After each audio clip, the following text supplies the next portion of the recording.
Thousands of strange spaceships sneak into Earth's airspace. They descend to our planet and fly through cities, plunging people into complete chaos. Suddenly, the door of the largest ship opens, and a strange creature comes out. It tries to copy our language and says they had come from a distant star, Proxima Centauri. Something like this might happen because scientists have recently picked up a strange radio signal off that star. Proxima Centauri is the closest star to our solar system. It's only 4.2 light years away. That means a beam of light that starts from this star reaches Earth in 4.2 years. That's also 270,000 distances from Earth to the Sun. The star Proxima Centauri itself is too pale for us to see with the unaided eye in the night sky, but its system hides a little secret. Let's fly there and take a closer look. So here's this red dwarf. It's 7 times smaller than our Sun and 8 times lighter. Proxima Centauri is 1.5 times bigger than Jupiter and almost 150 times heavier. But what we're looking for is a little further away. This is Proxima Centauri b, a planet similar to Earth. It's only 10% larger than Earth and is in the habitable zone of the star. It's the perfect distance, not too far away and not too close. So the temperature isn't too high or low there either. Water, if it exists on that planet, can be in a liquid state. And so, life can survive and evolve there. Maybe it's developed enough to send us the signal that we had received. A radio signal is basically waves. They have a certain frequency and length, and we can always tell an artificial signal from a naturally generated one. The signal that we picked up from Proxima Centauri b had a frequency of 982 megahertz. The regular radio we listen to in the kitchen or in the car picks up signals around 100 megahertz. That's why scientists have concluded that the signal was created artificially.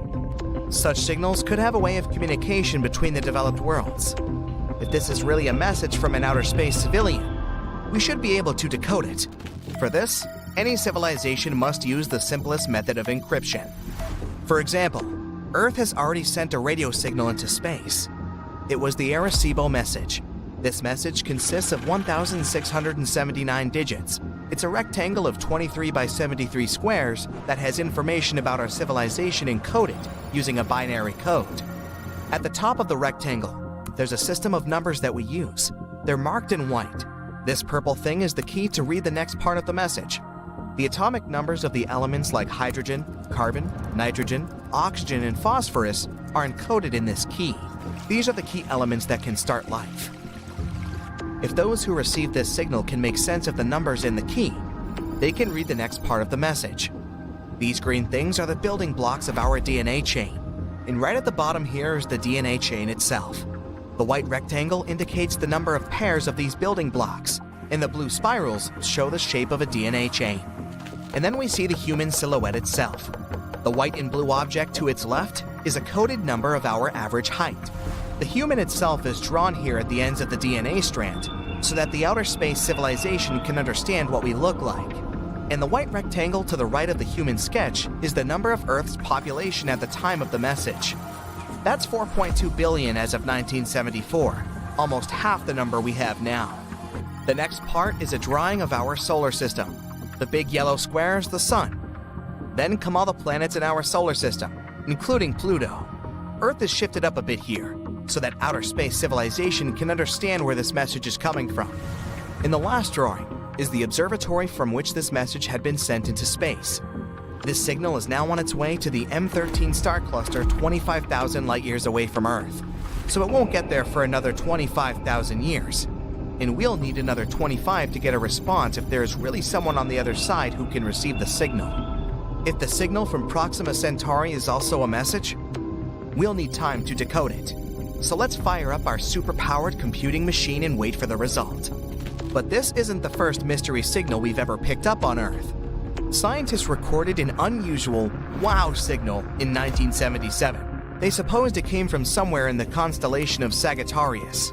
The telescope was picking up the unknown signal for an impressive 72 seconds. Later, a scientist who looked at the printout of the signal concluded that the signal was artificial. He wrote, "Wow," on the printout as his reaction. The following observations and studies couldn't catch this signal again. Some theories said that this signal came from a celestial spaceship flying by. It had flown away, and we could no longer detect the signal. But most likely, this signal was created on Earth. It was directed upward but reflected off an object at a high altitude. It could have been an airplane, a satellite, or space debris orbiting our planet. Then the signal was picked up by the telescope, and because it was human-made, all of its characteristics, like wavelength and frequency, could have confused scientists. In 2017, scientists recorded a flare on Proxima Centauri. The star's brightness increased by 1,000 times in just 10 seconds. Before that, there was another flare there that was weaker but lasted about 2 minutes. With these flares, Proxima Centauri has emitted enormous amounts of radiation. Even if there was life on the star's companion planet, these flares would have likely destroyed it. The stellar winds would have simply blown the atmosphere off the planet and made its surface lifeless. Overall, the planet Proxima Centauri b receives 60 times more high-energy radiation and 400 times more X-ray radiation than Earth. Scientists have concluded that the probability of life here is 1 to 100 million. And while we don't know yet for sure if the signal was artificial or natural, the scenario of a bunch of spaceships coming to Earth is most likely possible. Our only method for searching for outer space civilizations is using radio waves. They're like loud noise that blasts away from our planet in different directions at the speed of light. The main problem here is the gigantic distances. Our galaxy, the Milky Way, is 100,000 light-years wide. Suppose there's life at the other end of it. If we send a radio signal to them, it won't reach that supposed planet for another 100,000 years. And we won't get a response for another 100,000 years. It's the same if someone once wanted to contact us. We didn't learn how to create and receive radio signals until the 19th century. If a civilization was developing at the same time as us somewhere in the Milky Way and they invented the radio, we won't get their signal for several millennia. Plus, the radio noise from our planet is starting to fade away. We use Bluetooth, fiber optics, cable TV. So in about 100 years, we'll no longer be visible to other worlds. Or worse, what if there was an outer space civilization somewhere that was sending signals into space? The signals were reaching our planet, but we didn't yet have the technology to pick them up. The world that was sending the signal has evolved, and the signal went out. We could have caught those remnants of the radio waves that were moving through the universe, but we set up the antennas too late. There are about 2 trillion galaxies in the universe. Each of them contains billions and trillions of stars similar to our sun. Maybe there's a planet near one of them that looks like ours. Life could be blooming there. And this outer space civilization, just like us, is looking through telescopes in hopes to catch the radio signal from an unknown planet. We still can't find the source of the mysterious signal we've been receiving since 2018. We receive it every 22 minutes and nothing can explain this. Some scientists even believe it could be coming from another civilization we haven't met yet.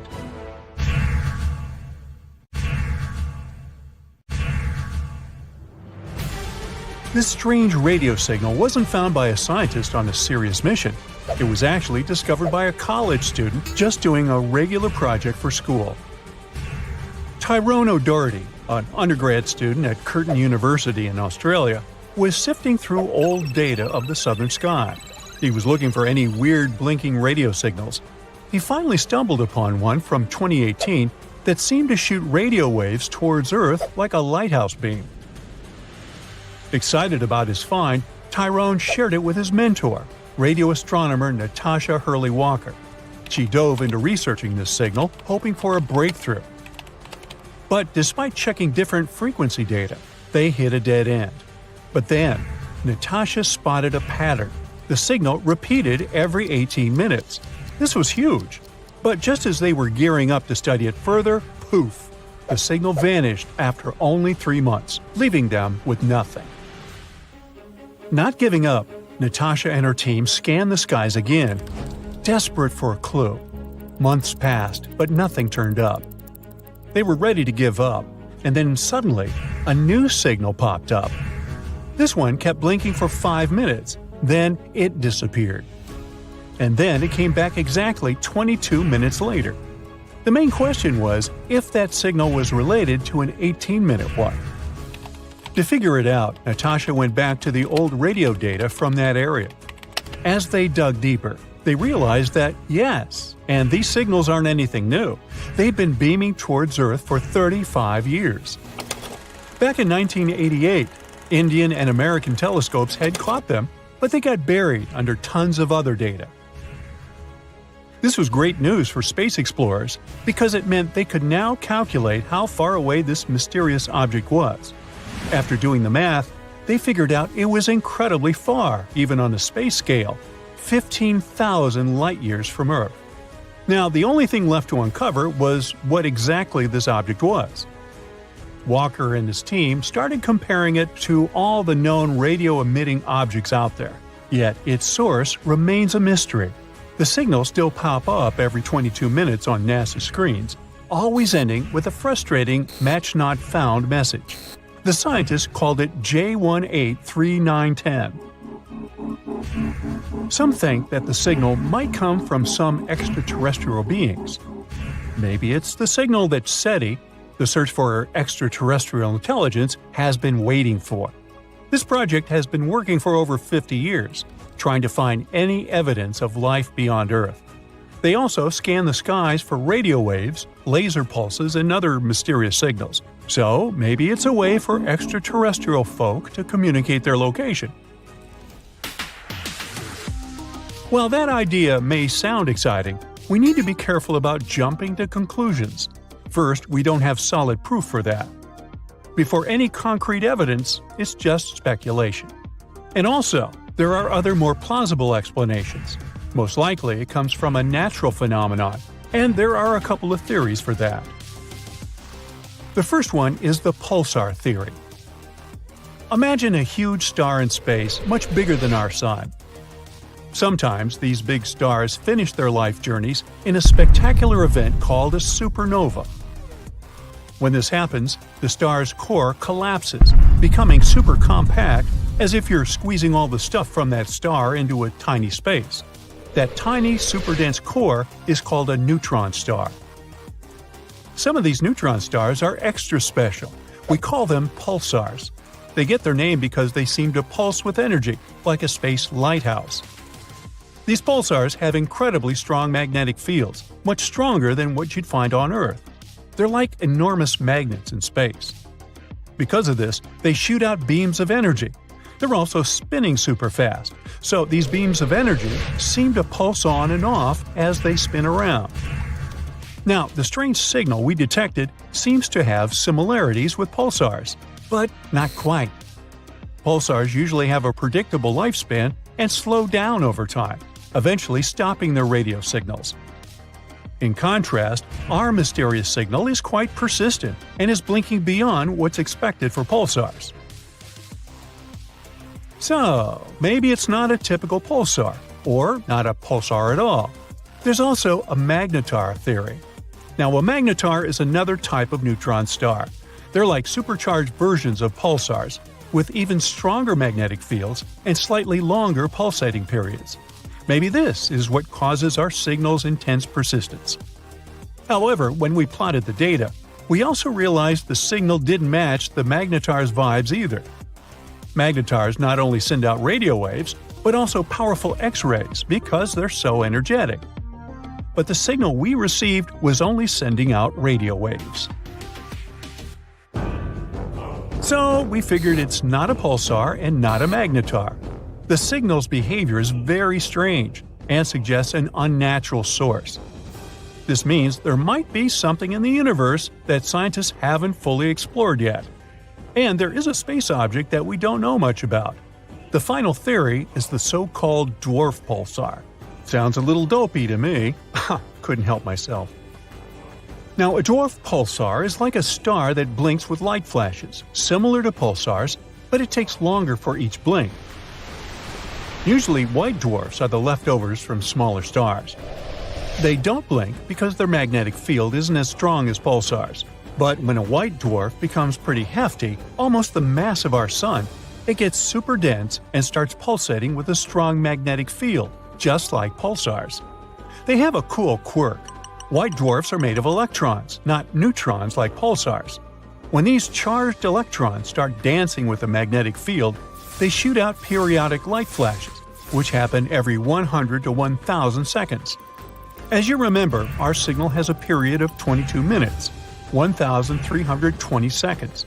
A bit longer than the usual white dwarf pulsars, but it's much closer to the truth. So far, this sounds like the most plausible explanation. But even this theory isn't fully confirmed yet. This just shows how much there is in the universe that we're still figuring out. For example, fast radio bursts, another mysterious type of signal we've been detecting. They're like quick, intense bursts of energy in the form of radio waves. They have a ton of energy. FRBs are so powerful that sometimes they can be brighter than entire galaxies. Now, imagine this. They release as much energy in a few milliseconds as our Sun does in 3 whole days. Wow! These bursts happen all over the sky with huge frequencies, although some have been detected with lower frequencies. Every day, we catch around 10,000 random FRBs in the sky. Some of them repeat, but most happen once and disappear forever.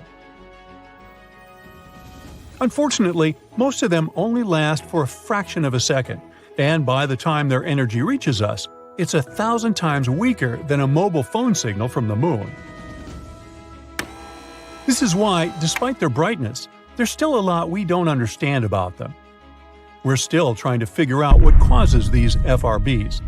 They could be coming from different sources, like already mentioned magnetars, colliding stars, or even merging galaxies or white dwarfs. As these bursts travel through space, they pick up information about the cosmic environments they pass through, like interstellar gas clouds. It's very unlikely that FRBs are some messages from extraterrestrial beings, though. Not only because there are thousands of them every day all across the sky, but also because we know that the sources of these bursts must be incredibly energetic themselves. Our neighbors would have to have equipment stronger than entire galaxies for that. But the bottom line is, while all these signals are fascinating, there's still a ton to learn about them. The dark days are mysterious natural phenomena that have occurred only a few times in the history of humankind. We can write them off as eclipses or just some weather events, but in reality, they're very creepy, and we have no idea why they happen. So, what are these dark days anyway? What's so strange about them? Let's try to find out. The sun is off. What are we gonna do? That's what the residents of Yamal, Siberia asked meteorologists on September 18, 1938. In the morning, instead of going to work, they all gathered at the weather station. They were waiting for answers. All because on that day, they observed something inexplicable, an eclipse which they later nicknamed the Black Day. And neither astronomers nor meteorologists can explain what happened back then. Here's how one of them described this event. At 8:30 a.m., we noted a decrease in light. At the same time, the color of the clouds began to acquire a yellowish-brown, sometimes red-brown hue. By 9 a.m., the lighting had changed dramatically. It was as if you were looking at the world through a dark light filter. The brown tones of the clouds intensified. By 10:30 a.m., the sky and Earth didn't differ from each other in lighting and color. Everything seemed homogeneous, black, absolutely devoid of light. Pretty creepy, right? And that's not all. The city was also plunged into complete radio silence. Meteorologists couldn't even contact the authorities, and local residents were unable to set up any stations. Everyone was in the dark, both literally and figuratively. Meteorologists decided to try and launch several flares. The flares soared into the air towards the heavy dark clouds hanging over the city and disappeared. The clouds were so dense that the flares were completely invisible. At the same time, the weather was perfectly fine. Everything was quiet. And this black silence lasted for about an hour. After that, the Black Day ended as unexpectedly as it began. Even more baffling, those strange clouds left literally no trace. No rain, no dust, nothing. After that event, researchers found out that the Black Day had spread for 125 to 155 miles around. They also learned that the dark band was moving from west to east. After passing through the southern part of the Yamal Peninsula, it headed on for a while and then disappeared completely. Yamal isn't the only place where this phenomenon occurred. In fact, similar eclipses have been happening in different parts of Earth for many years. For example, in New England, on May 19, 1780, people there witnessed an event that was later called New England's Dark Day, but it lasted not one day, but several. A few days before this event, the sky turned yellow, and on May 19th, in broad daylight, it suddenly turned black. Here's what one of the witnesses, Joseph Plum Martin, later told the press. It was very dark. People had to light candles in their houses to carry on with their usual business. The night was as uncommonly dark as the day was. The smell of soot reigned in the air. Nearby rivers were covered with a thin layer of ash. When the real night came, people noticed through the clouds that the moon had turned dark red. Only a couple of days later, people were finally able to see stars through the veil of clouds. And then, everything suddenly returned to normal. No one had any idea what had happened. 22 years later, on June 2, 1802, a schooner named El Dorado sailed across the Pacific Ocean. Suddenly, they were overtaken by complete darkness. There was no storm, and the ocean was completely calm, but the whole sky was covered with black clouds.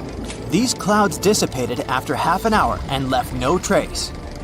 And again, 74 years later, one of the dark waves happened in Wisconsin on March 19, 1886. It was 3 p.m., and this time, the wave was very short. It lasted only 5 to 10 minutes. A sudden night fell on the city. Frightened horses were neighing, and terrified people were running around, trying to find a place to hide. When everything calmed down, local newspapers reported that the wave passed from west to east. There was no solar eclipse, no winds or hurricanes, nothing that could cause the darkness over the city. And finally, once again, it happened on December 2nd, 1904, in Memphis. Or rather, that's what rumors claim, since there's no scientific evidence of this event. It was clear and cold dawn over Bluff City. People were doing their usual Friday morning chores. Then, around 9 in the morning, without any warning, the sun suddenly disappeared from the sky.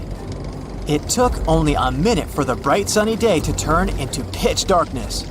People interrupted their work, and children in schools were completely terrified. And just like in previous cases, the weather was perfectly calm. It lasted for about half an hour and then suddenly ended. A little later, following a mysterious eclipse, a ferocious storm hit the city. So, what's going on?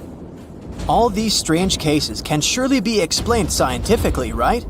Well, actually, scientists don't have a definite answer. All these events are very similar, but we don't have a single explanation that could cover them all. Let's take a look at some theories. The first thought that comes to mind, it's probably a partial or total eclipse. But no, this is not the case. There were no eclipses on those days, and even if we consider this theory, before any eclipse, the sky darkens gradually. Eclipses themselves only last a couple of minutes. Certainly not a few hours or even days. Also, unlike eclipses, these events were local to specific cities. Well, maybe it's some other astronomical event. Some scientists believe that during the event on Yamal, a band of cosmic dust touched Earth, but later they found out that no astronomical bodies approached the planet that day. Alright, any other ideas? Forest fires could be the reason. When a large area of forest is burning at the same time, a column of air can rise to great heights, like 3 to 4 miles. These airflows carry ash and other burnt stuff to different places, and since all these things are so high in the sky, they simply freeze there and turn into something resembling black clouds. That was probably the case for New England. At that time, a wave of forest fires broke out in Canada. They could easily spread through the north of the US. Also, just look at this description. Yellowed sky, the smell of soot, ash on the water. Everything sounds logical, but this theory of fires only works for the event in New England. What about the other cases? Where would you find a forest fire in the middle of the Pacific Ocean, for example? Alright, moving on. Scientists tried to explain the story from Memphis by saying it could be a hurricane, but the black cloud swept through the city before the storm, not during or after it. And it wasn't some kind of typical storm cloud, it was full-fledged night darkness. So what's really going on? Now, meteorologists call this phenomenon a local decrease in the transparency of the atmosphere.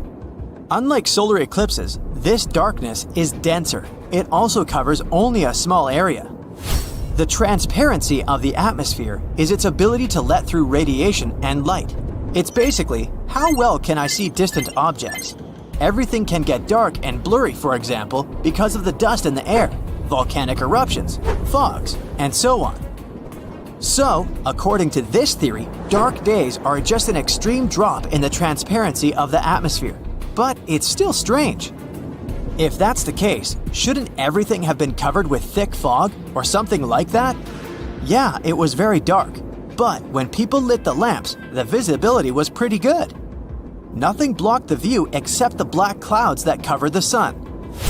In other words, this phenomenon is very hard to explain. As far as we know, it happened only 5 to 6 times in the history of humankind. If there were other cases, they weren't documented.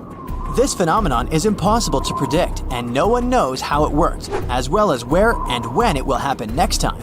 And although there are many hypotheses, none of them can be verified. Maybe if these events happen again in the future, we'll be able to study them better. But unfortunately, at the moment, the dark days remain a mystery. Do you have any theories or ideas on this stuff? If so, write them down in the comments. Remember that mysterious wow signal astronomers have been wondering about for the past 40 years? Well, buckle up, because we have some interesting news about it. For those of you who may not know, the wow signal was a radio sound detected back in 1977 by an astronomer while working at the Big Ear Radio Telescope in Ohio. The signal was so unique and intense that the man scribbled "wow" in the margin of the data printout, and the name stuck ever since. But what made the wow signal so special? Well, for one thing, it was never detected again. Despite astronomers pointing their telescopes to that same region of space numerous times over the years, the signal never reappeared. It was like a cosmic one-hit wonder. Now, for decades, scientists have been trying to decipher the mystery behind the wow signal. Was it a message from an intelligent civilization living outside our planet? Or was it just some random cosmic noise? Years ago, one study claimed that the wow signal was caused by a comet named 266P Christensen. It was passing through that same region of space back in 1977. And its hydrogen could have emitted a radio signal that just happened to be in the same frequency as the wow signal. This information was soon dismissed by specialists, who claimed comets don't emit such radio waves. Another theory concerning the wow signal was that it might have come from a sun-like star. This was based on the idea that the signal was indeed caused by a natural phenomenon, not by little green creatures wandering in space.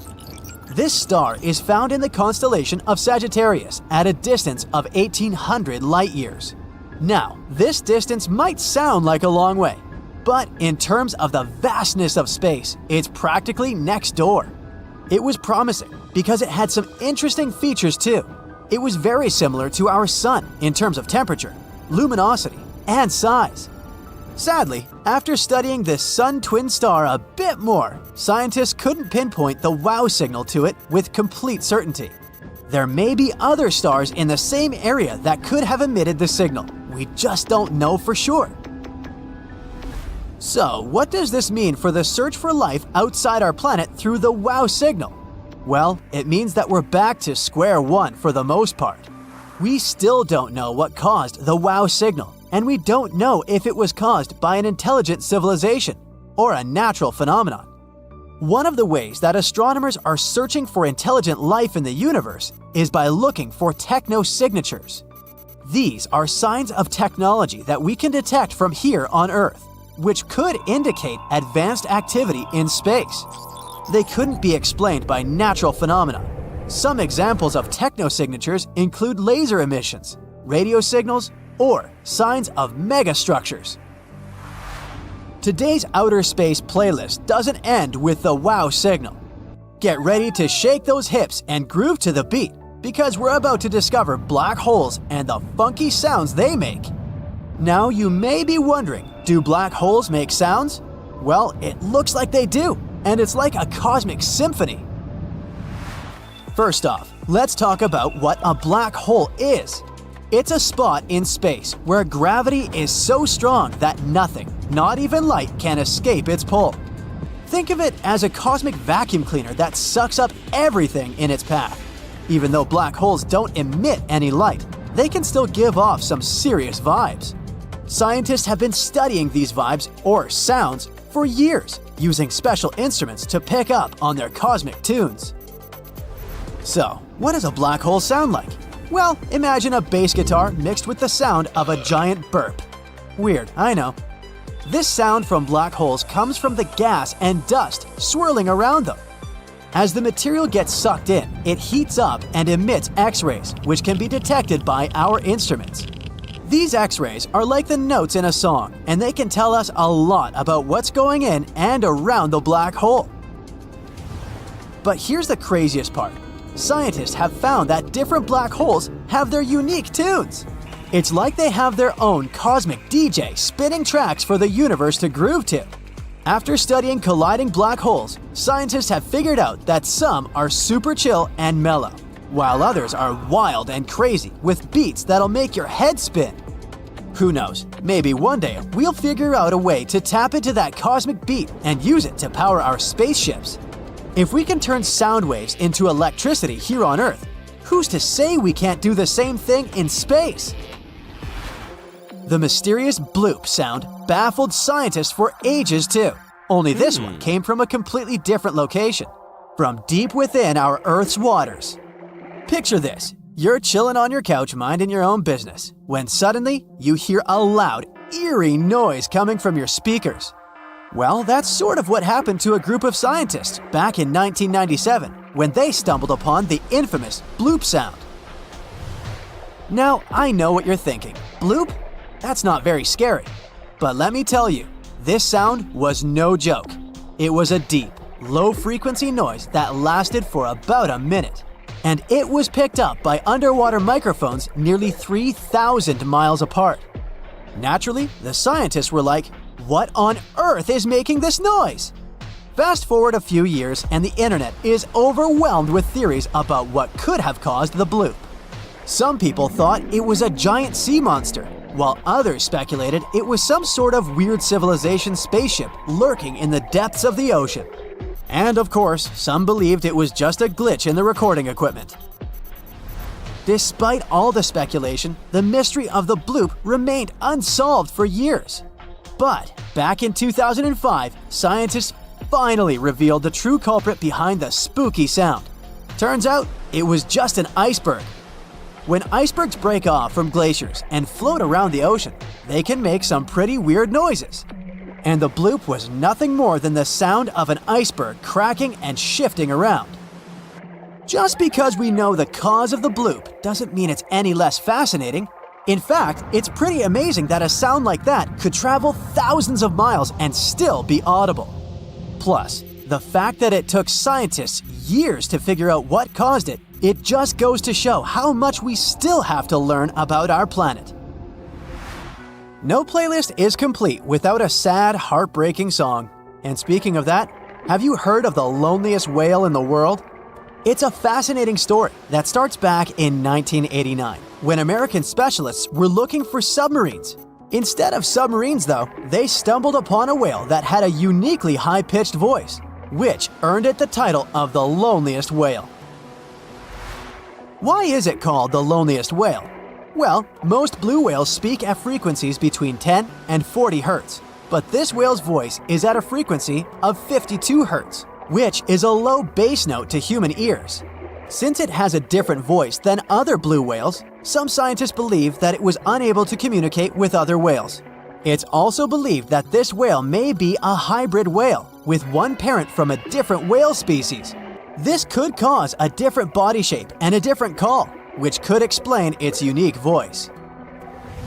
Recent research suggests that the loneliest whale may not be so lonely after all. Many peculiar whale calls have been detected, and some studies suggest that groups of whales living in particular regions have distinct dialects of whale songs that often differ in frequency.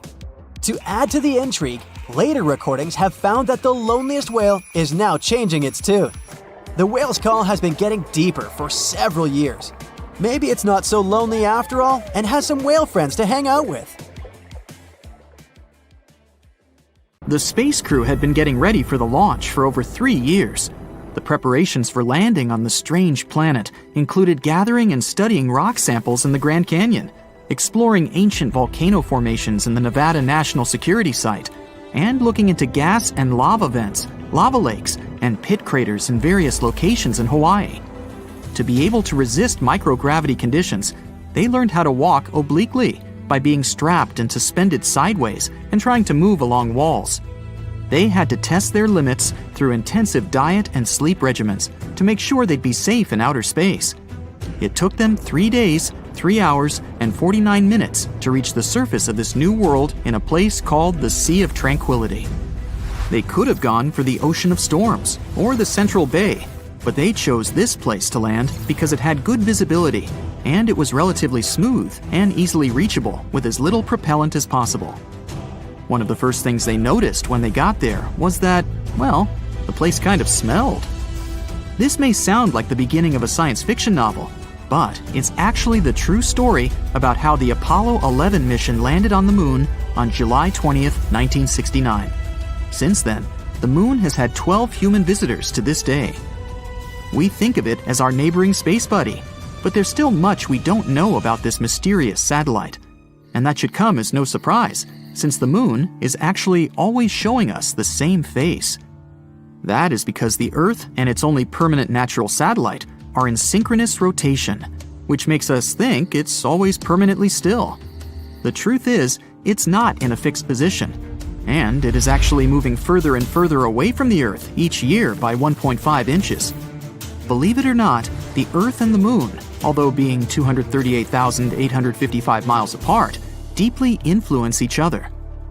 While the Moon is partially responsible for the tides of the seas and oceans on our planet's surface, our Earth is actually to blame for movement on the Moon. They're called moonquakes, and they last way longer than earthquakes, some of them up to half an hour. It may look perfectly round to us on a warm summer's night, but the Moon is actually oval. The lemon-like shape is caused by the Earth's gravitational pull. Our moon features more than footprints when it comes to traces of humans. In 1969, American astronauts left many objects on the surface of our satellite, such as 2 golf balls, a drawing by famous artist Andy Warhol, and a message from Queen Elizabeth II herself. One of the last people to walk on the moon to this day, an astronaut named Eugene Cernan, scribbled his daughter's initials on the moon's surface in 1972. Since it appears there's no wind or any other type of weather change there, the letters TDC could remain there permanently. It's actually possible to be allergic to the moon. Harrison Jack Schmitt, an astronaut from the Apollo 17 mission, spent some time in a valley in the Sea of Serenity, then climbed back into the crew's lunar module, but had some moon dust on him. Just as he removed his spacesuit, he got red eyes, sneezing fits, and other allergic reactions that lasted 2 hours. Since it's so close to us, we've established that the moon has a time zone of its own. We call it the Lunar Standard Time, but it doesn't correspond to time on Earth. To get an equivalent, the explanation is a bit more complex, but in simple terms, a year on the moon is split up into 12 days, each one about as long as a month on Earth. Each one of these days got its name after a different astronaut who has walked on the moon. The start date of this calendar coincides with the moment Neil Armstrong walked on the moon. So, the Lunar Year 1, Day 1, began on July 21st, 1969 at 2:56:15 Universal Time. Since the moon has a very thin atmosphere, it has some pretty crazy temperatures, both hot and cold. They can go up to 200 degrees Fahrenheit. Over by the moon's poles, however, the temperature is always at around minus 400 degrees Fahrenheit. Humans have tried to trace the connection between our natural satellite and the Earth for for as long as we can remember, coming up with words to explain why the moon's existence influences us so. In the Middle Ages, scientists and philosophers thought that during a full moon, some people were more likely to experience different health conditions. Because they saw this inexplicable connection to the full moon, people with these symptoms were named lunatics, or at times, literally, moonsick.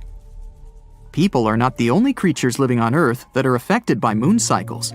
Dog owners are 28% more likely to take their pet to vet emergency rooms during the full moon. You may think that's the reason why wolves have this preference for howling at a full moon, more so in popular culture. But scientists haven't been able to find any connection between wolf behavior and the lunar cycles, so it might as well just be a myth. The largest known crater in our solar system is also found on our moon, and is called the South Pole Aitken. This giant formation is located on the far side of the moon and measures 1,550 miles in diameter. One of the many things we've yet to fully understand about our satellite is the unusual flashes of light that can sometimes be seen on its surface. Scientists have named these outbursts transient lunar phenomena, or TLP in short, and they have been seen all over the world for centuries. One of the first instances of TLP dates back to 1178, when monks from Canterbury claimed to have seen a flaming torch on the surface of the moon after the sun had set. TLP does not simply mean light flashes. Reports also have detailed other unusual events, such as gas-like mists, reddish, green, blue, or violet colorations, or even the darkening of certain locations on the moon. Is something strange happening with our moon? Is it the beginning, or did we just start noticing it with the newer space study equipment we have nowadays? There are a lot of different theories that scientists have developed trying to piece together what can be causing these events. The unusual flashes on the moon can be caused by anything from meteoric impacts to electrostatic activity. It's difficult to pinpoint the explanation for each event, since most of these episodes are recalled either by a single observer on Earth or from a single location. The fact that there is noticeable seismic activity on the moon can also explain why we can sometimes see unusual flashes of light on the surface of our satellite. When the moon's surface moves, it can cause different light-reflecting gases to erupt, which can explain luminous developments. Some scientists have even suggested that residual geologic activity may also be the cause. This is all the more shocking, given that we've always looked at the moon as a lifeless world. Did you ever notice that our moon can change its color? There are actually many scientific explanations for that. The moon appears to be a brown-tinted gray when you look upon it from outside of the Earth's atmosphere. When gazed upon from the Earth's surface, the moon appears to change color depending on various phenomena. The moon seen near the horizon will most likely be yellow or red-tinted. The rarer blue-colored moon indicates that you're looking at our satellite through an atmosphere carrying larger dust particles. The moon can even appear purple at times, but what causes this specific hue is still up for debate. The fact that we don't know exactly if or how much water there is on the moon's surface is not the main reason why we aren't already building houses up there. It seems that radiation actually has a lot more to do with it. Recent studies have shown that the moon's surface has a radiation rate 5 to 10 times higher than that you experience on a transatlantic passenger flight. That also means it's 200 times higher than the rate on the Earth's surface. In future lunar explorations, like the Artemis project for example, scientists need to take this into consideration, not to expose the astronauts. Named after Artemis, Apollo's sister, this program aims not only to place astronauts on the lunar surface in the future, but also to build some sort of an establishment there to study the moon in safe conditions. While the project started in 2017, the first planned mission is set for launch in summer 2022, with an estimated duration of 25 days. The space object, with no crew on board, is planned to reach lunar orbit and safely return with sufficient data for the next 4-person mission scheduled for May 2024. Artemis 3, 4, and 5 are expected to be launched in 2025, 2026, and 2027 respectively, each with a planned duration of approximately 30 days. Voyager 1, which has been traveling through interstellar space for more than 45 years and is trailing a long gray beard by this time, not really. It suddenly began to send strange signals to Earth. Even more bizarre, there are no signs that the probe has broken or anything. Scientists from NASA are desperately trying to find the reason. So, what's happened exactly? First of all, let me tell you a bit more about Voyager 1 and its long journey. Voyager 1 is an American space probe. Scientists from NASA sent it into space on September 5, 1977. Voyager's goal was to explore the outer planets of our solar system, namely Jupiter and Saturn. Initially, scientists assumed that the mission would take about 5 years. Haha, the joke's on them. The probe exceeded all expectations. Not only did it fulfill its mission, but it's still working for much longer than expected. Voyager 1 has been wandering around space for more than 45 years. It's hard to estimate what Voyager 1 has done for science. Firstly, it successfully sent a lot of photos of Jupiter and Saturn to Earth. By the way, you can even check out these photos yourself. All of them are published on the NASA website. Thanks to Voyager, we also discovered several new moons of Jupiter and a previously unknown system of its rings. We learned that Jupiter's famous red spot is actually a giant superfast storm. And after leaving Neptune's orbit behind, Voyager also sent a lot of important data about interstellar plasma. So Voyager 1 successfully proved to scientists how useful it was. After that, it happily headed for its next goal, the Kuiper Belt and the heliosphere. The Kuiper Belt is a ring of icy bodies that extends from Neptune to a distance of approximately 50 AU from the Sun. It's kind of similar to the asteroid belt, but about 20 times wider and 100 times heavier. And the heliosphere is an area around the Sun where the pressure of the solar wind is balanced with the pressure of interstellar gas. Yeah, I know, it sounds like some hard scientific stuff. Just keep in mind that this data really helps us understand the universe as a whole. So, this is Voyager's last task, to tell us more about interstellar space. The probe has already sent us more than 60 frames for a mosaic of the solar system from a distance of over 4 billion miles from Earth. Scientists use these frames to make a big colored picture. The photo was called the pale blue dot, and you've probably already guessed what that dot is. Yep, that's what our Earth looks like through Voyager's eyes. This photo clearly shows how tiny we really are, and how precious and fragile our planet is.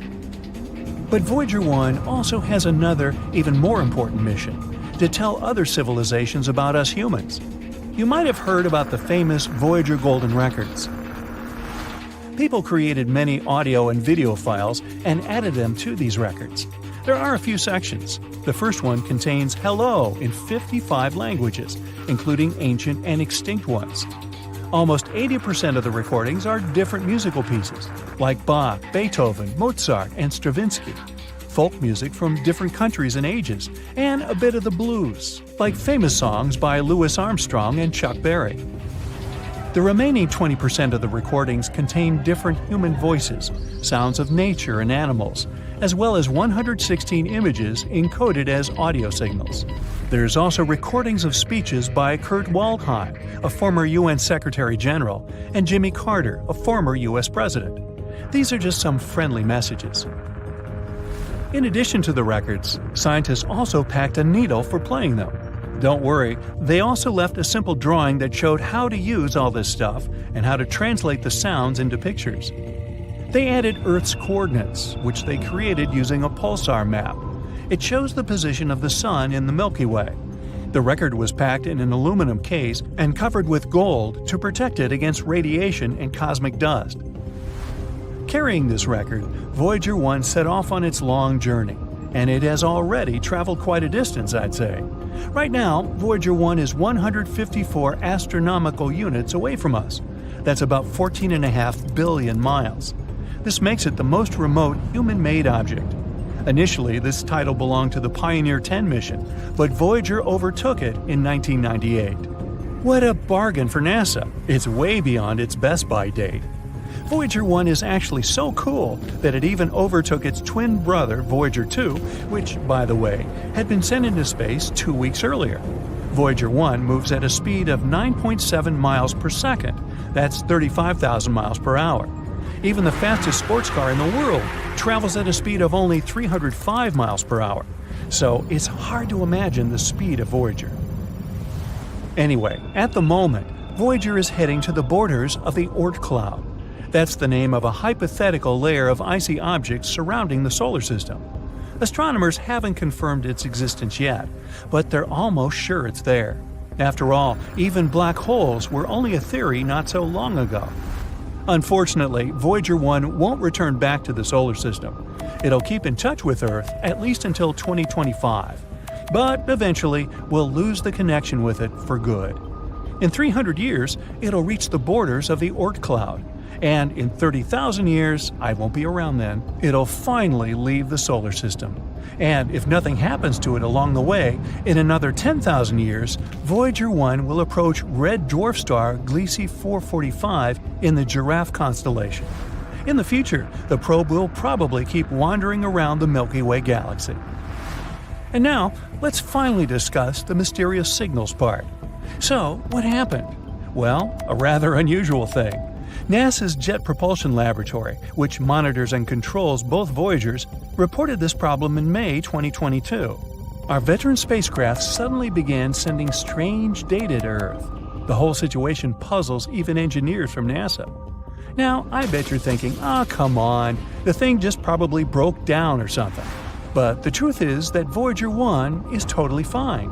It works as usual, receives and carries out commands from Earth, and collects and sends scientific data.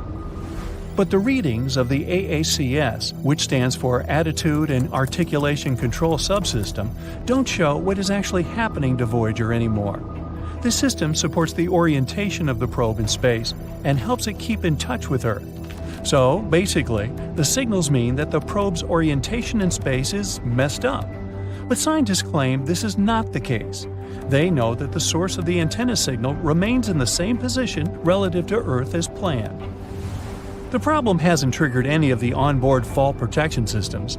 The probe hasn't even entered safe mode. So, what in the world, or universe, is going on? Suzanne Dodd, the head of the project, says that the problem is not actually that unexpected. After all, Voyager 1 is already 45 years old. The expert admits that what's happening to the probe remains a mystery to them. They don't know exactly where the incorrect data is coming from, and it's unclear how this will affect the operation of Voyager. She adds, though, that it's not that surprising, considering that the probe is in interstellar space. There's a very high level of radiation there. No spacecraft has ever reached that point before. Scientists from NASA say they'll keep closely monitoring the data coming from Voyager 1 until they figure out the problem. If they find it, the management team will try to fix it. Otherwise, the team will have to adapt to the new conditions. It might not be enough just to understand the problem, though. It takes as much as 20 hours and 33 minutes to receive the signal from Voyager, and it takes the same amount of time to respond to it. Well, at least the second spacecraft, Voyager 2, is totally fine, even though it's also currently in interstellar space at a distance of 12 billion miles from Earth.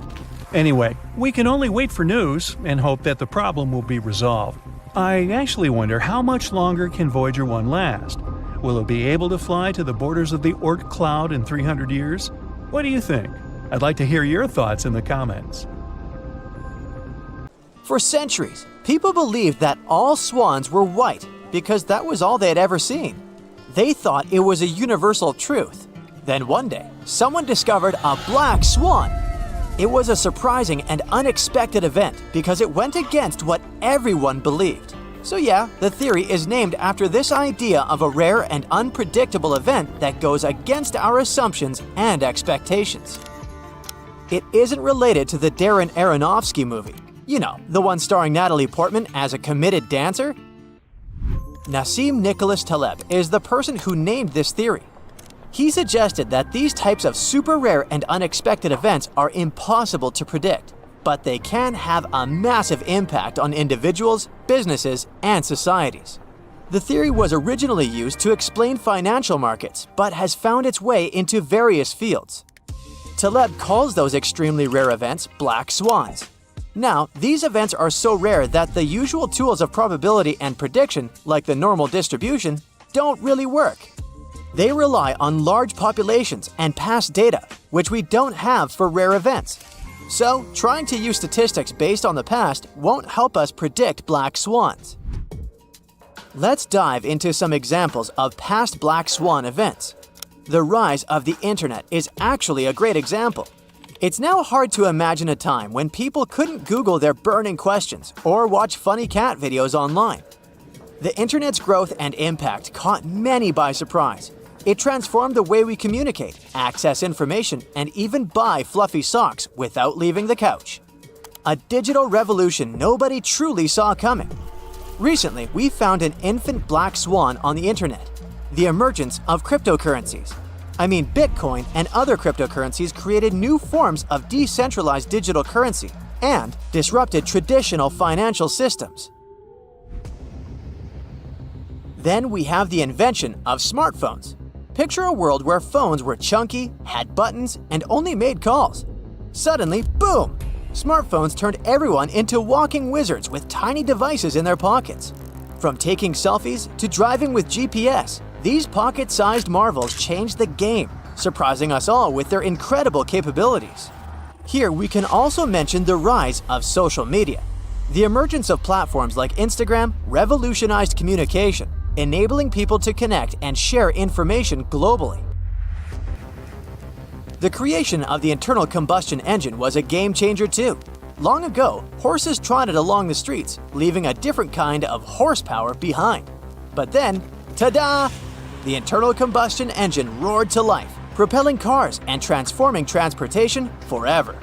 Who would have thought that a mechanical contraption could replace our equine friends and pave the way for road trips and drive-thrus? What about black swans related to our bodies, like decoding DNA?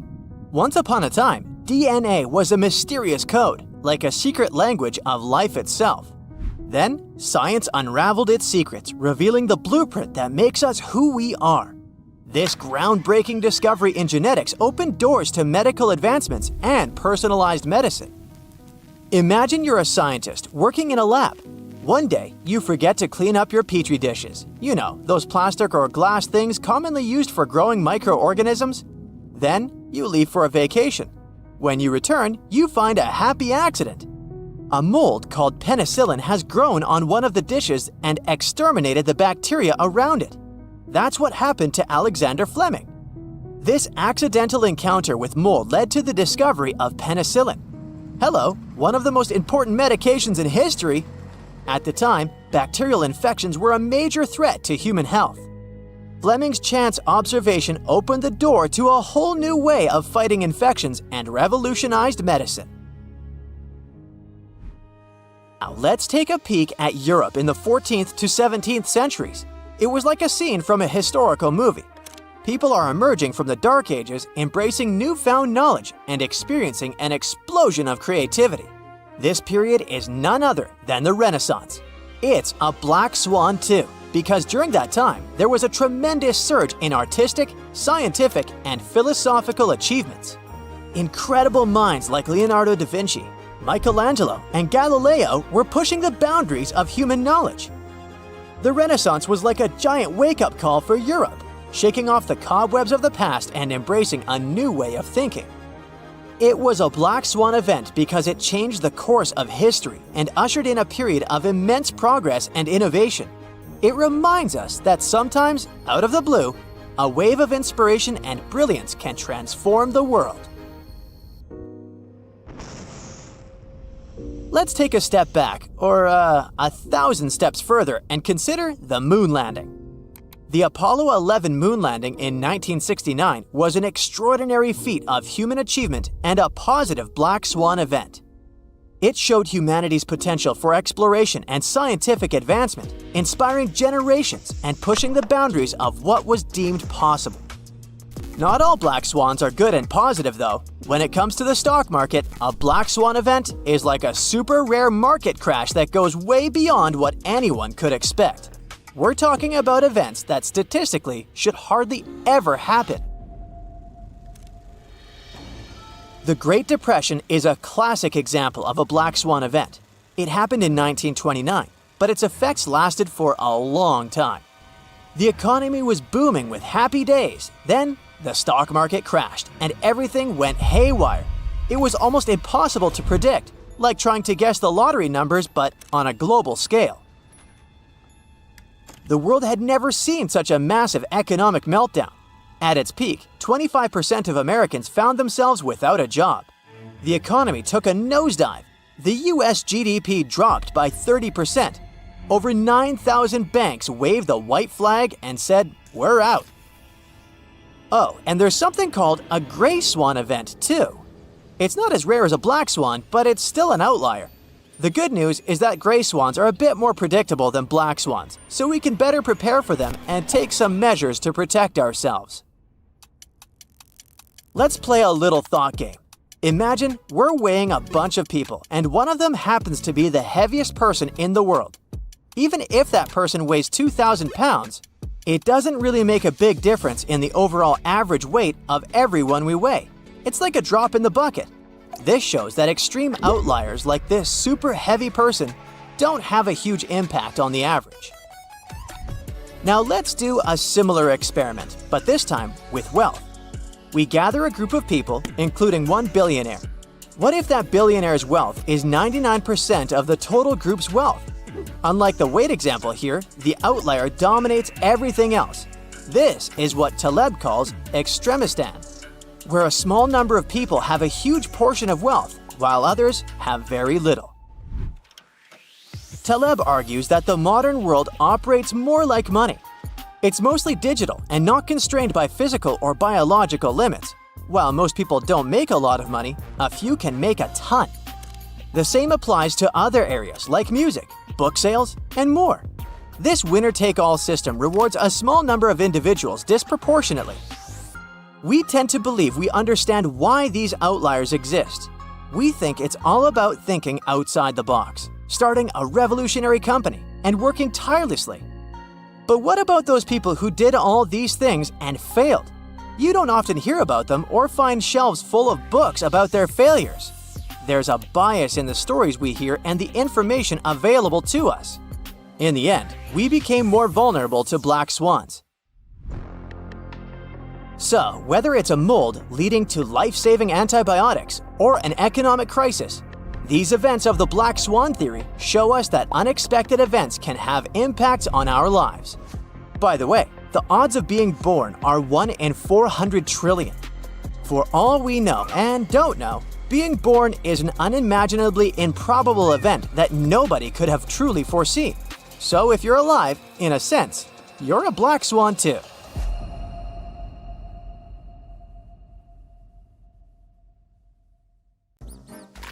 Okay, I officially give up on the hope that the moon is made of cheese after all. Wow, not even Gouda.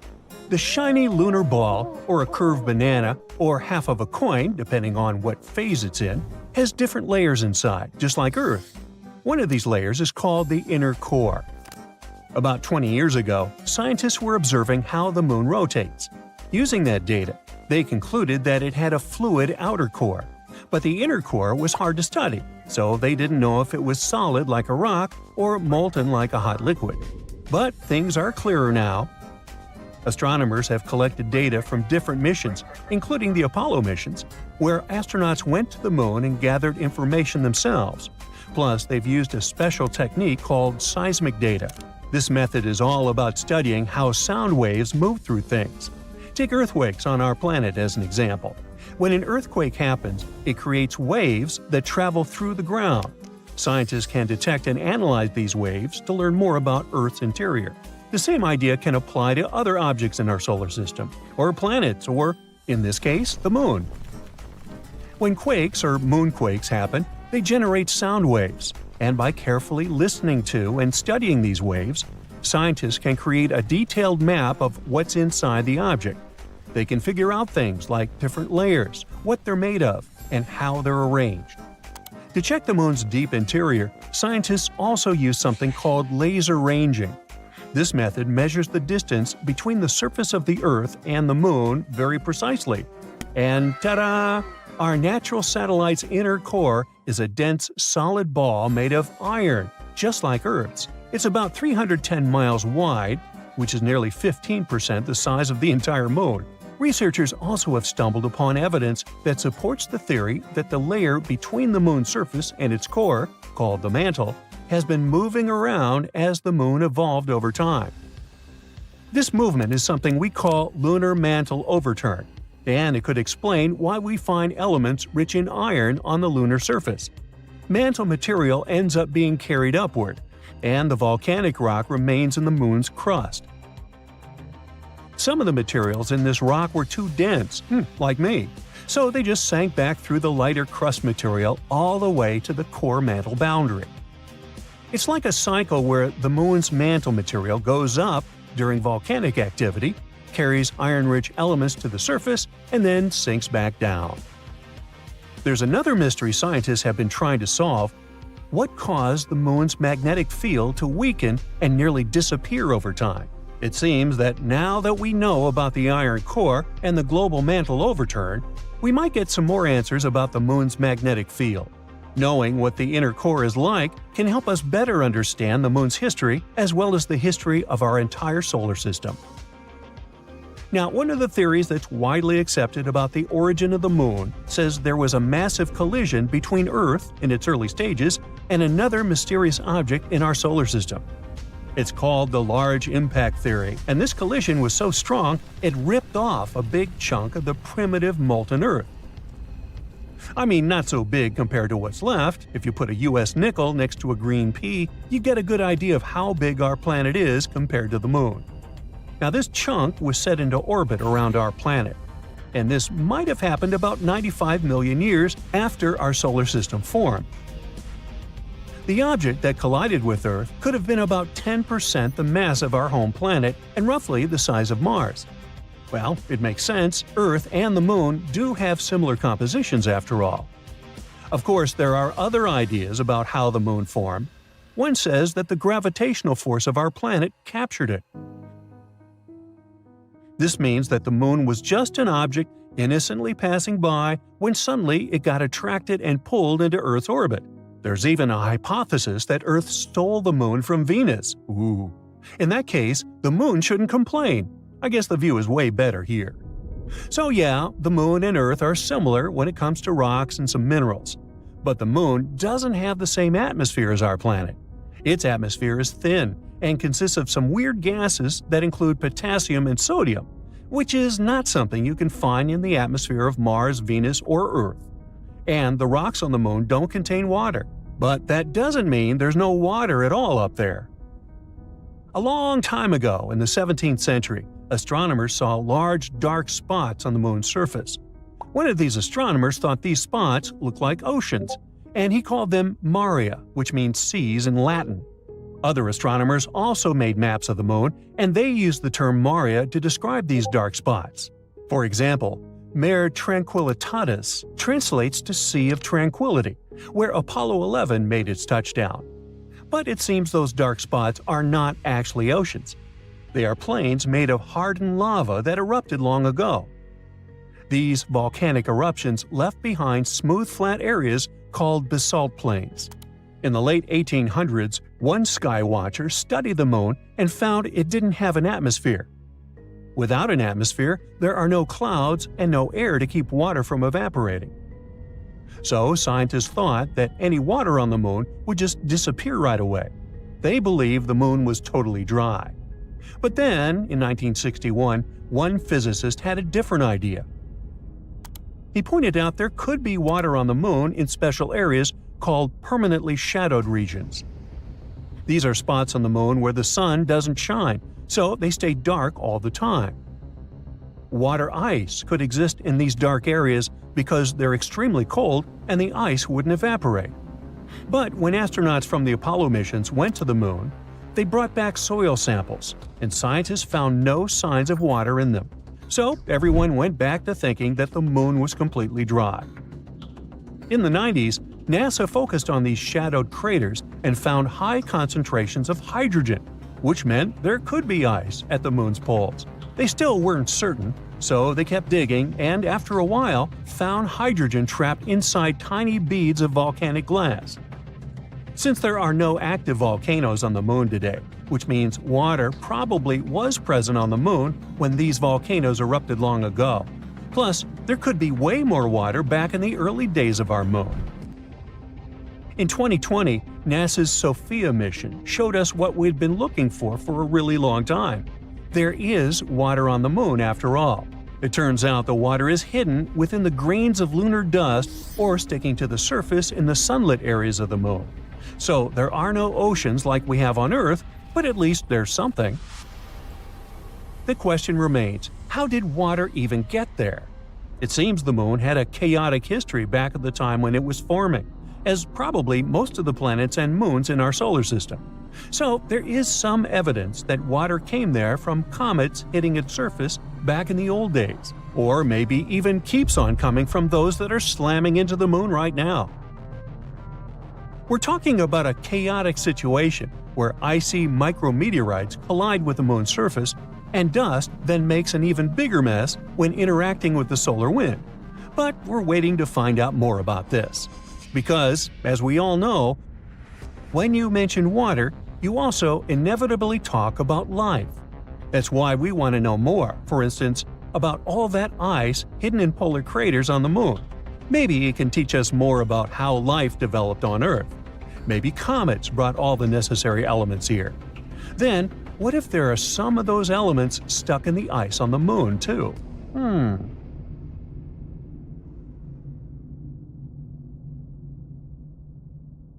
Now, think about the vastness of the universe. Our galaxy contains between 100 and 400 billion stars. Many of them can potentially host planets. Many of those planets might have water in them and be capable of supporting life. And this is just the Milky Way alone. What's the likelihood of other intelligent civilizations existing out there? Well, there's a famous formula called the Drake equation. It's a mathematical tool to guess how many civilizations from outer space might be able to talk to us in our Milky Way galaxy. It was made by a scientist named Frank Drake in 1961. Here are the variables in it. N is the number of civilizations we could potentially talk to in our galaxy. R star is how fast new stars are born in our galaxy. F sub p is the fraction of stars with planets around them. N sub e is the average number of planets around each star that could support life. F sub L is the fraction of those planets where life might actually start. F sub I is the fraction of planets with life that could become smart civilizations. F sub c is the fraction of smart civilizations that send signals into space. And L is how long those civilizations keep sending signals. Of course, we won't get an exact number like this. It's more like an educated guess, and we don't have any answer to that. But based on at least some information we know, there might be around 100 million worlds where life should have evolved. But if that's the case, then why haven't we met or heard from anyone? This is called the Fermi paradox. It's named after the famous physicist Enrico Fermi. He asked a simple but very important question: where is everybody? Our universe should be filled with chatty extraterrestrial beings, advanced civilizations, and spaceships zipping around. Yet, when we look up at the night sky or listen with our radio telescopes and antennas, it's eerily quiet. All we get is the so-called Great Silence of the universe. Scientists from Oxford University's Future of Humanity Institute are trying to answer this question. And they're not the only ones. A group called METI, for Messaging Extraterrestrial Intelligence, organized a workshop in Paris in 2019 to explore this mystery. The workshop brought together experts from various fields, like astrophysics, biology, psychology, and so on. One of the ideas discussed is called the zoo hypothesis. It suggests that perhaps other civilizations do exist, but they're simply not broadcasting their presence. Maybe they know that making direct contact with us could be risky for both sides. So they're intentionally avoiding us, because they're watching us like observing a zoo. They could be using advanced technology we can't detect. There are also some optimistic explanations, like time delays. Space, as you know, is unimaginably big.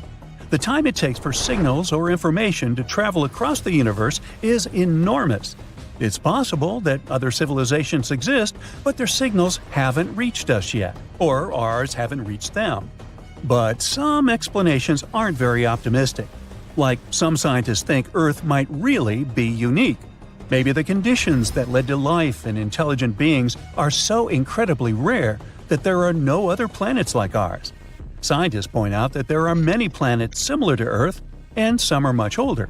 This means there should be plenty of planets where life could evolve. Recent research also suggests that life might be way more resilient than we thought.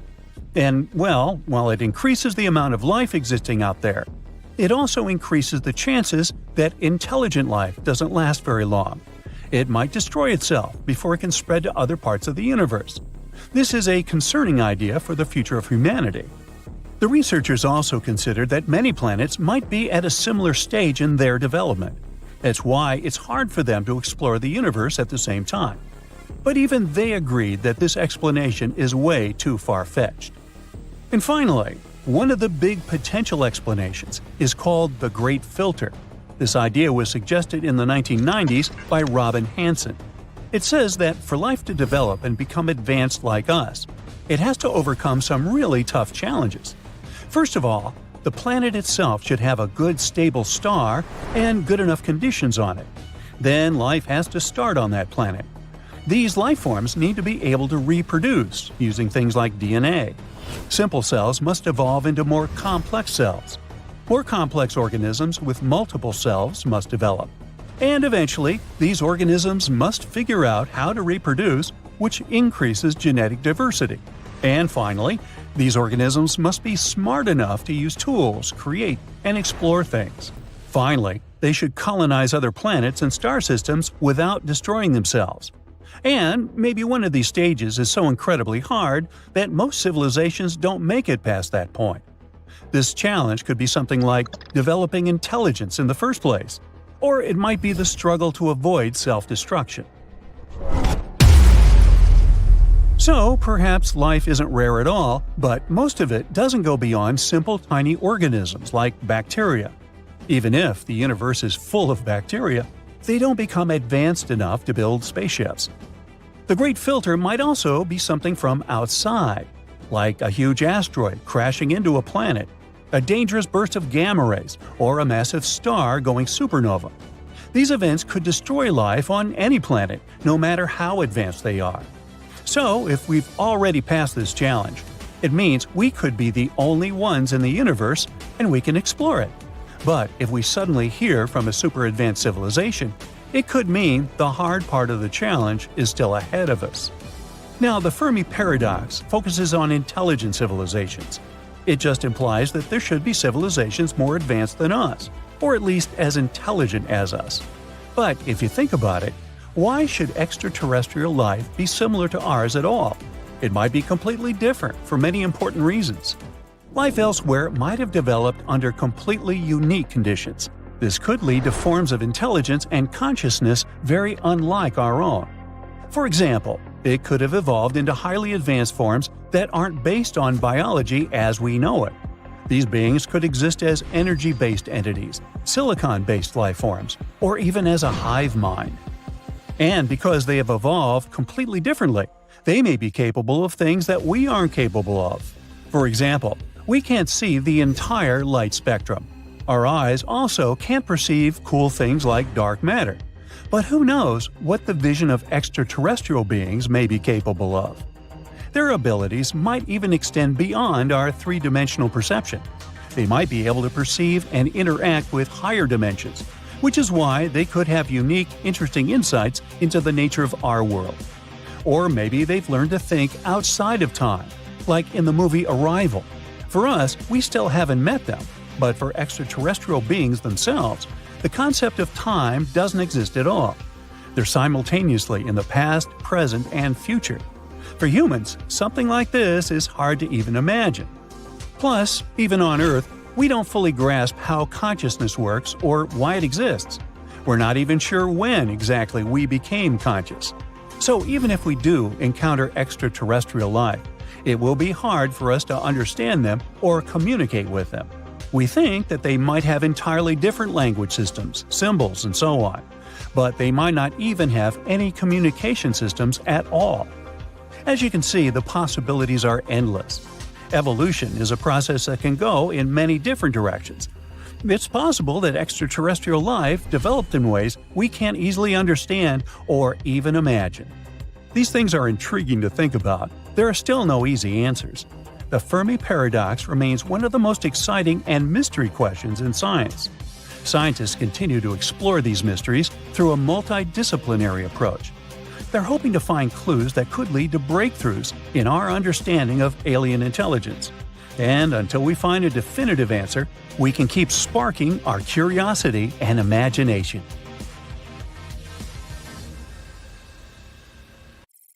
It's September 1977. You're playing one of the first video game consoles released in North America.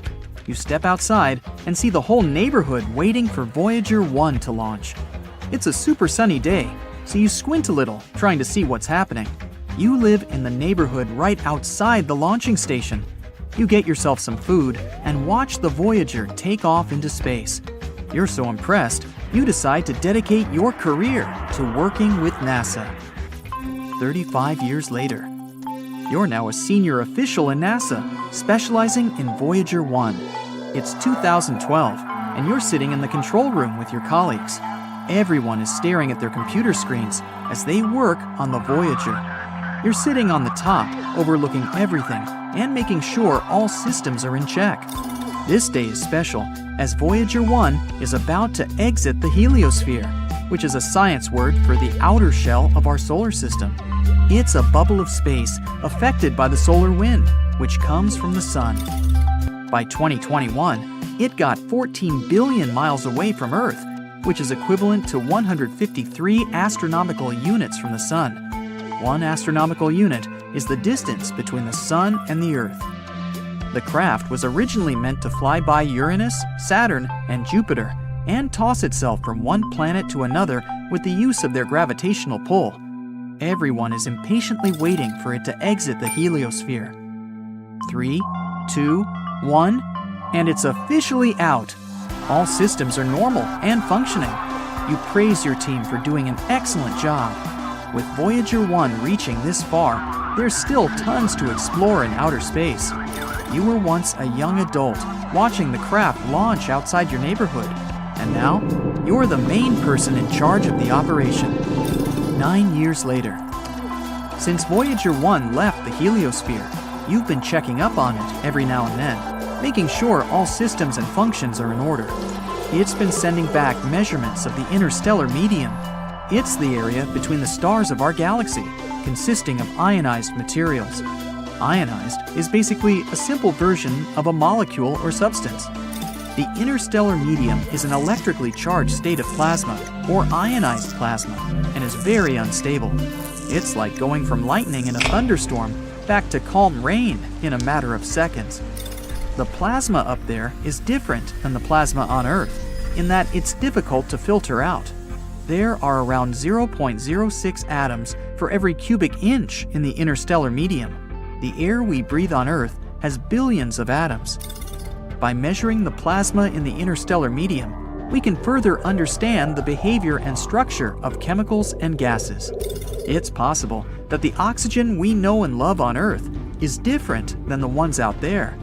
One of your main tasks is to learn more about how the solar wind from the sun and interstellar medium interact with each other to create the heliosphere.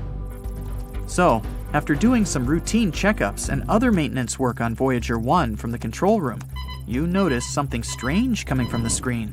You sit in front of the computer, crunching the numbers of the plasma vibrations and convert them into an audio file of about 3 kilohertz. You click on it and listen to an eerie, subtle hum. You and your team are surprised that these vibrations occurred in such a small frequency. Given that space is massive, something like this might mean life on other planets. Everyone else at the station rushes to the control room to listen to that sound from outer space. It's monotonous and faint, but it's definitely coming from outside the heliosphere. You run the numbers over and over to make sure it's not a fluke, but it's on point. You make sure your team doesn't spill the beans to anyone outside until everything is known and clear. You get into beast mode with work and try to catch the sound again, and it remains. You can't sleep trying to think of something that could be producing this hum. A few days pass by, and the sound is pretty consistent. If there was some life out there trying to communicate with you, then surely it would have said something that can be deciphered. You analyze the audio files once again, trying to see if it's some phonetic language you don't know. You call in a linguist to see if she can make something out of it. You and the squad gather around, waiting impatiently for some answers. After a while, she believes that it might be someone out there communicating with us, but the only way to find out is by sending something back to them. You arrange a meeting with your team and try to figure out what message you can send. After much thinking and lots of coffee, you decide to send them one phrase in English. Who are you? You send out the signal through Voyager 1 and wait for any changes in the hum, but you don't get anything straight away. It may take some time for a response. You wait all night and still there's nothing. It's starting to look like there isn't anything out there. For the next couple of days, you keep sending out phrases for anything to pick up. Since space is a vacuum, sound waves can't travel, so sending out voice messages on a large speaker won't work. You locate the source of the humming and aim for it when sending the audio file. Every day, you send something different, but still, you don't hear anything from them for a week. It seems that intelligent life in the distant world isn't real. The areas between the star systems in a galaxy aren't necessarily a complete vacuum. That's where the interstellar medium is. It contains gases, dust, and cosmic rays, which are energy particles. After many months of this constant humming being produced, you still try to figure out what's going on.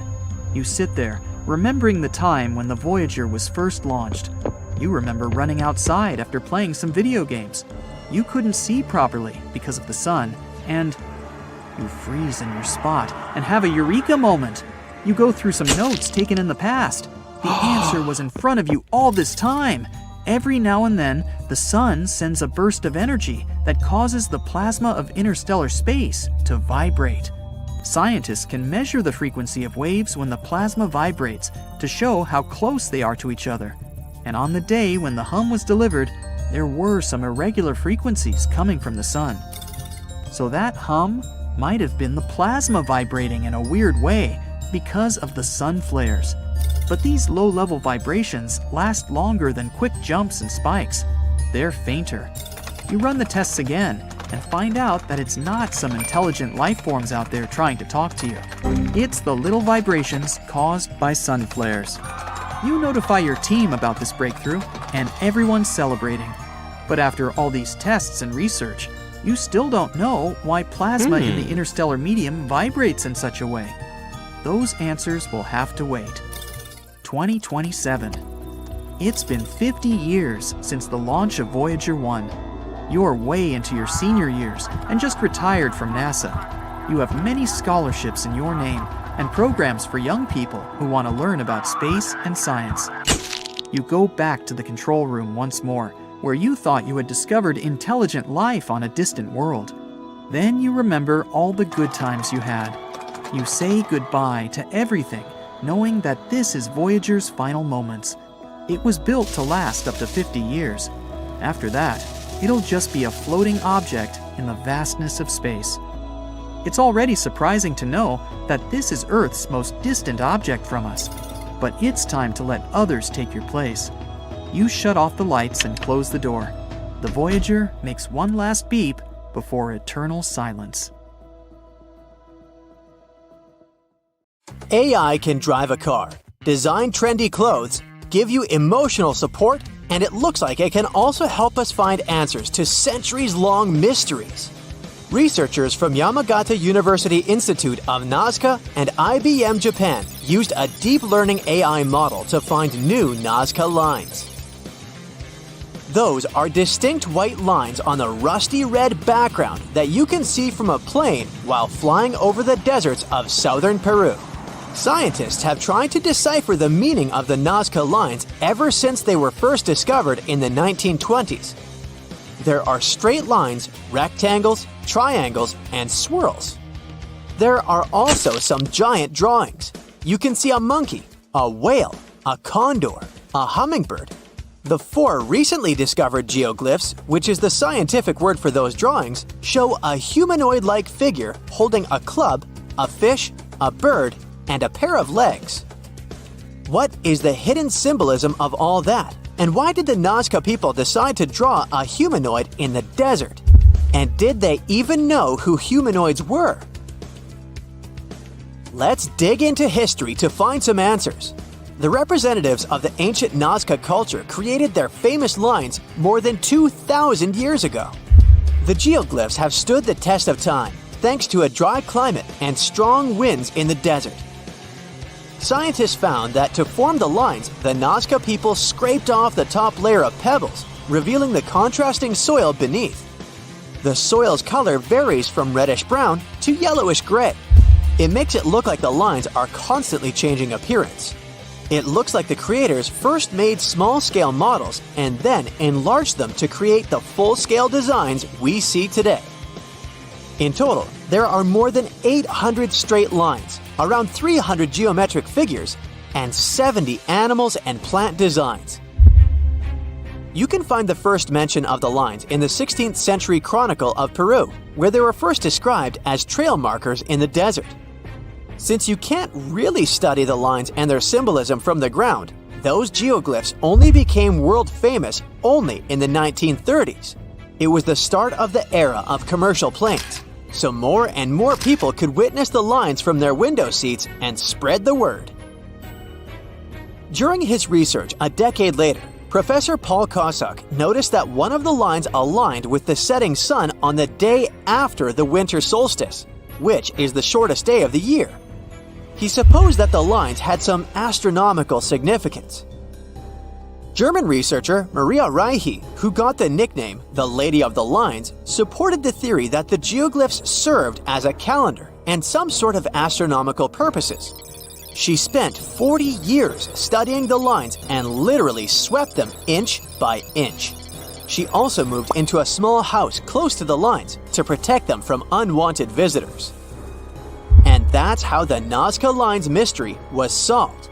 Just kidding. In the 1970s, American researchers began to question astronomical theory.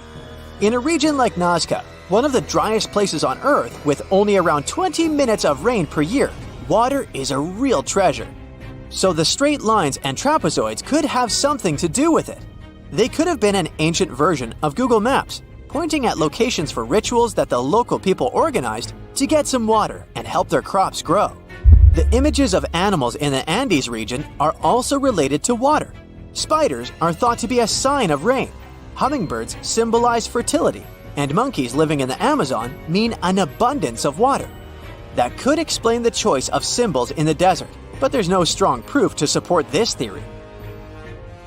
So the work on explaining the meaning of those mysterious geoglyphs is going on. In the 21st century, the Nazca Lines have become the research ground for archaeologists from Yamagata University. Masato Sakai, a professor of archaeology, together with others on the team, are using high-resolution aerial photography and drones to discover and catalog the lines. They found images of humans, camelids, birds, orca whales, cats, and snakes, most likely created between 100 before current era and 300 current era. Some of the images are around 10 to 20 feet long, and that's why they were pretty tricky to notice. The largest geoglyphs are 1,200 feet across, which is about the height of the Empire State Building.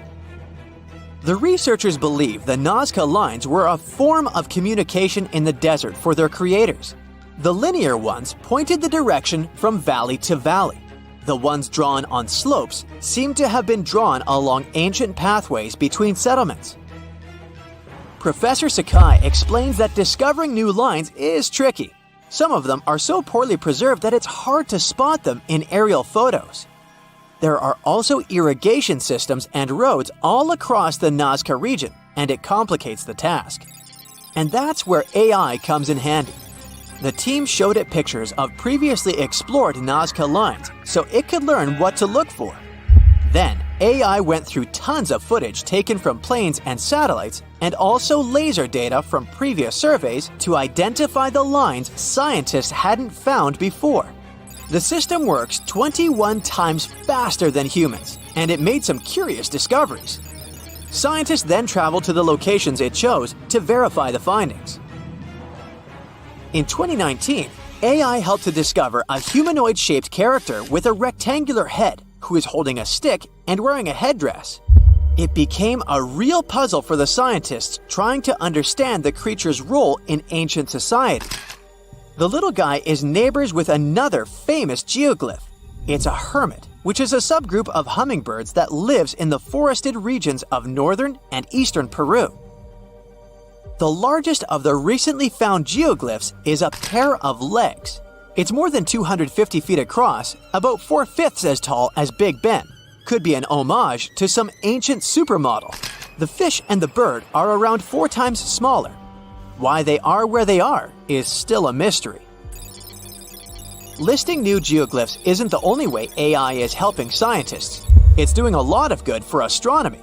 It analyzes vast amounts of astronomical data and uses its algorithms to identify patterns, classify celestial objects, and even predict new events.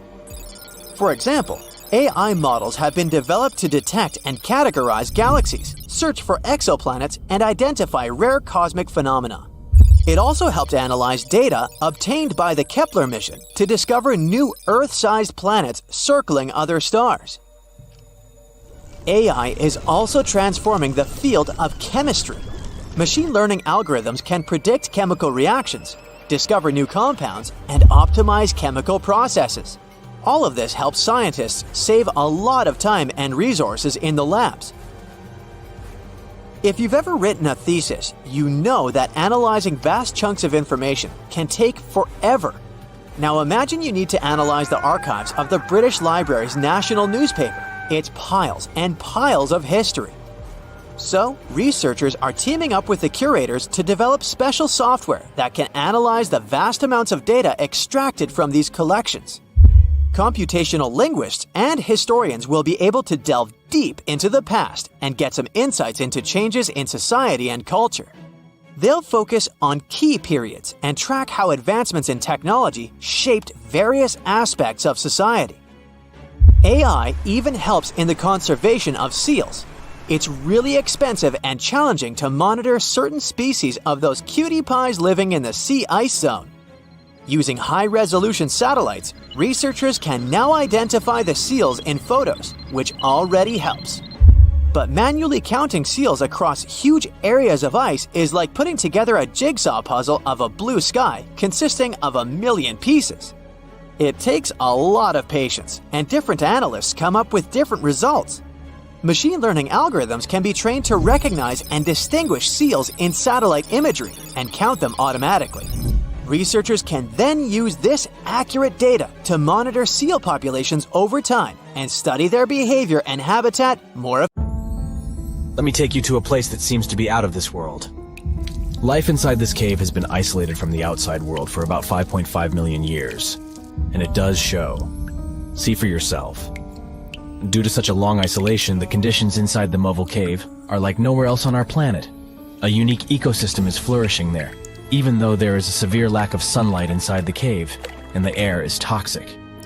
The cave, located a few miles west of the Black Sea in Romania, was first discovered in 1986. Nowadays, you can only visit it if you have special permission. Plus, the central caverns are guarded naturally by narrow limestone tunnels and vertical shafts. So, if you're no stranger to claustrophobia, you'd probably better not enter this place. In the depth of the cave, the air has twice less oxygen than the air outside. Instead, it contains a lot of carbon dioxide and hydrogen sulfide, so not the freshest air you can breathe. It's also pitch black inside the cavern. But despite, or should I say thanks to, this cocktail of extremely harsh conditions, the site is a true goldmine for biologists. Shockingly, life seems to be booming here. In a 1996 study, scientists identified 48 species, and 33 of them were unique to the cave. Most of the creatures inhabiting the cave are tiny, with long limbs and antennae that help them navigate in the dark. They have no vision and lack pigment, and it makes sense. Why would you need to be able to see if you live in total darkness? And why would you need to be pretty and colorful with no one to see you? Now, I'm going to take you to another cave. It's no less amazing, but looks very different. This is the Giant Crystal Cave, aka the Cave of the Crystals, in Mexico. These ginormous crystals were found in 2000 by a mining company after the water was pumped out of the cave. 2 miners then saw the crystals after entering the drying cave on foot. These awe-inspiring crystals are actually massive gypsum pillars hidden 984 feet underground. They're anchored to the walls and the floor of the scorching hot cave. Scientists estimate that the crystals could have been already growing for 500,000 years. That's why many of them are so long and wide that you can walk across them. Unfortunately, visiting this wonder of nature is impossible at the moment. But maybe it's for the better, since the Giant Crystal Cave is a dangerous place that can easily turn into a trap. For tens of thousands of years, it was filled with groundwater, which was originally pushed upward into the opening by a magma chamber located in the depths of our planet. The magma under the cave kept the water hot, but eventually the temperature of the water dipped below 136 degrees Fahrenheit. As a result, the water started to fill with calcium and sulfate, whose particles began to recombine into gypsum. And then, white-tinted crystals took over the cave.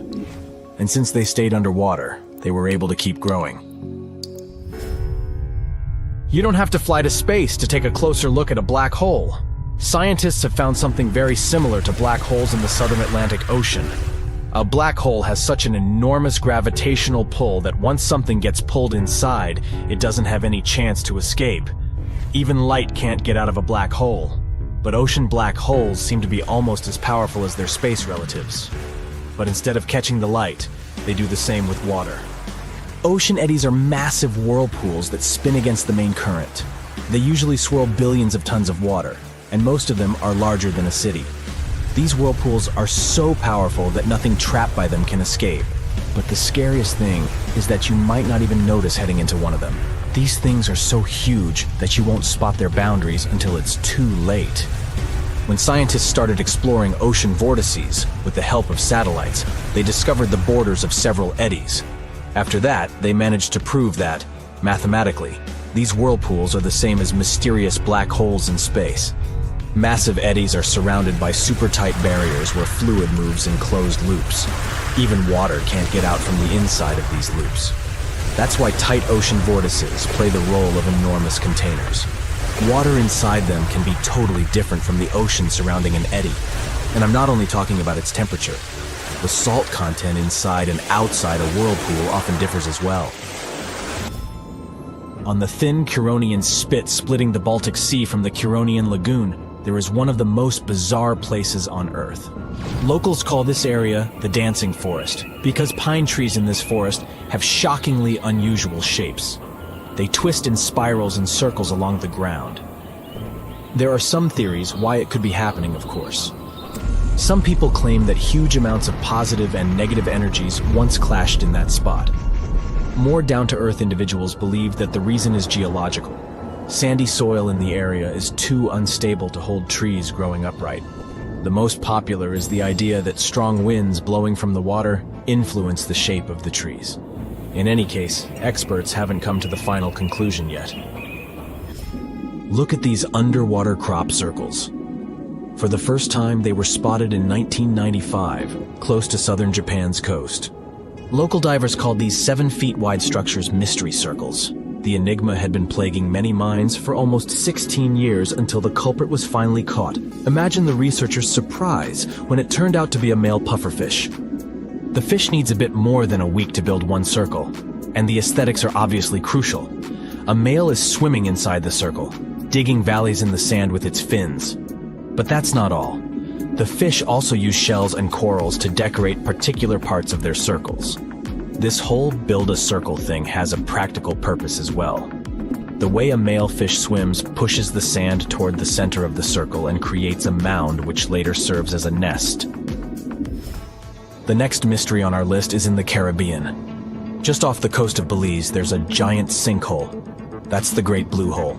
It's about 1,000 feet across and more than 400 feet deep. Once, a long, long time ago, this hole was a cave. But then rising waters filled it, making it collapse in on itself.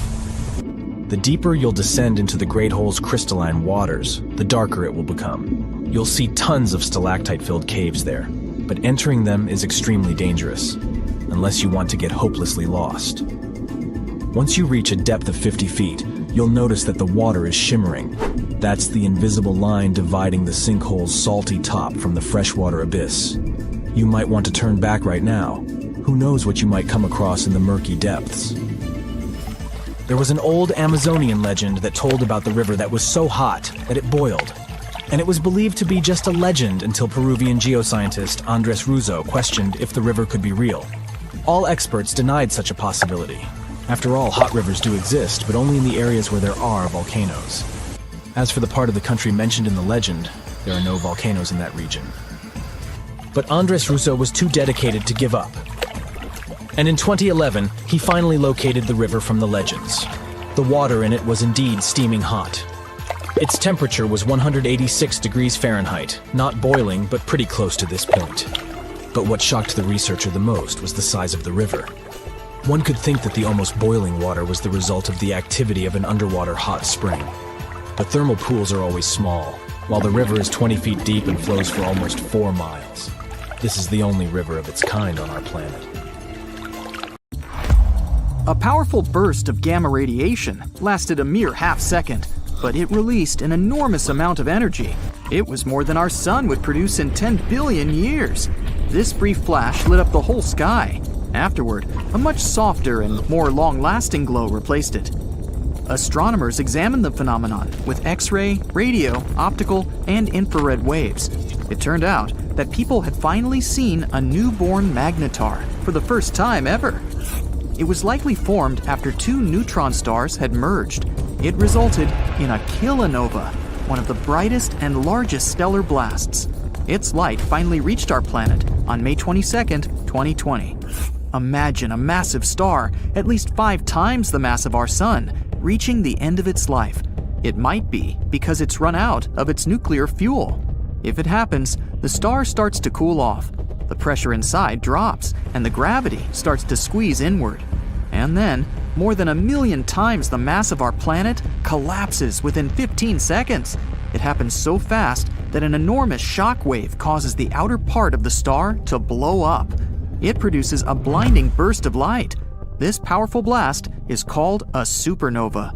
What's left behind is an incredibly dense core with a huge cloud of hot gas, called a nebula, expanding around it. If the star has been massive enough, more than 10 times the size of the sun, it's likely to turn into a black hole. If not, it turns into a neutron star. It's basically a giant nucleus, the central part of an atom. These stars are mostly made up of neutrons and are rarely larger than 20 miles across. For comparison, our sun is almost 865,000 miles across, which is 109 Earths put side by side. But don't let this relatively tiny size fool you. Any neutron star is at least 1.5 times heavier than our sun and has an intense magnetic field. If you scooped just a teaspoon of this star's insides, this matter would weigh more than 1 billion tons. It's so dense that it makes neutron stars some of the most extreme objects people know about. The next stop is the black hole itself. When 2 neutron stars merge, they most often create a new, much heavier one. Within milliseconds, or even less, this star collapses into a black hole. But the astronomers who examined the flash of light recorded in March think there might be another outcome. They're almost sure they saw something never observed before: the birth of a magnetar. That's a rare form of a neutron star with an ultra-strong magnetic field. It's 1,000 trillion times stronger than our planet's. This field is also so powerful, it heats the star's surface up to 18 million degrees Fahrenheit. To put it simply, magnetars are the most powerful magnets in the universe. Their magnetic fields can seriously mess with the neighborhood. Atoms, unlucky enough to get close to such a star, get stretched into pencil-thin lines. If you somehow found yourself several hundred miles away from a magnetar, it would end badly for you. The magnetic field would first disrupt your bioelectricity. It means that your nerve impulses wouldn't work anymore. Even your molecules would change under the influence of the star's field. In the end, you'd pretty much vanish. If a magnetar flew within 100,000 miles from our planet, it would wipe out all the data on every single credit card in the world. Buckle up, fellow space enthusiasts, because we're about to uncover the celestial secrets that have been unveiled this year. From giant stars to organic molecules, this year is going great for astronomers. So let's catch up on all the excitement you might have missed in 2023. First of all, we've discovered some real astral monsters. Imagine looking up at the night sky and seeing stars that are not just big, but absolutely enormous. Scientists have been using a special telescope called the James Webb Space Telescope to explore the early days of the universe. And during their adventure, scientists stumbled upon ancient stars that are 10,000 times bigger than our sun. Yes, you heard it right, 10,000 times. These giants of the stellar world were some of the very first stars ever to form in the universe, billions of years ago. Imagine a globular cluster as a massive cosmic crew, where each group consists of a whopping 100,000 to 1 million members. These clusters are like giant family gatherings, with all the stars being born around the same time. But what makes these newly discovered monsters so special? Well, their cores, or their central parts, are way hotter than what we see in stars today. Scientists think that this intense heat might be due to a lot of hydrogen burning at really high temperatures. It's like they're having a galactic barbecue party. Something fascinating happens in these globular clusters. The smaller stars crash into the supermassive ones and gain extra energy, like a power-up. But here's the twist. Most of these clusters are now getting old, and the supermassive stars disappeared a long time ago. We can only see hints of their existence in the clusters we observe today. Scientists study them by just the mysterious traces of their grand presence. The discovery of these monster stars is incredibly important for our understanding of the universe. If scientists can gather more evidence to confirm their existence, it would be a major breakthrough. It would help us learn more about globular clusters and how supermassive stars form in general. But that was only the first fascinating discovery of 2023.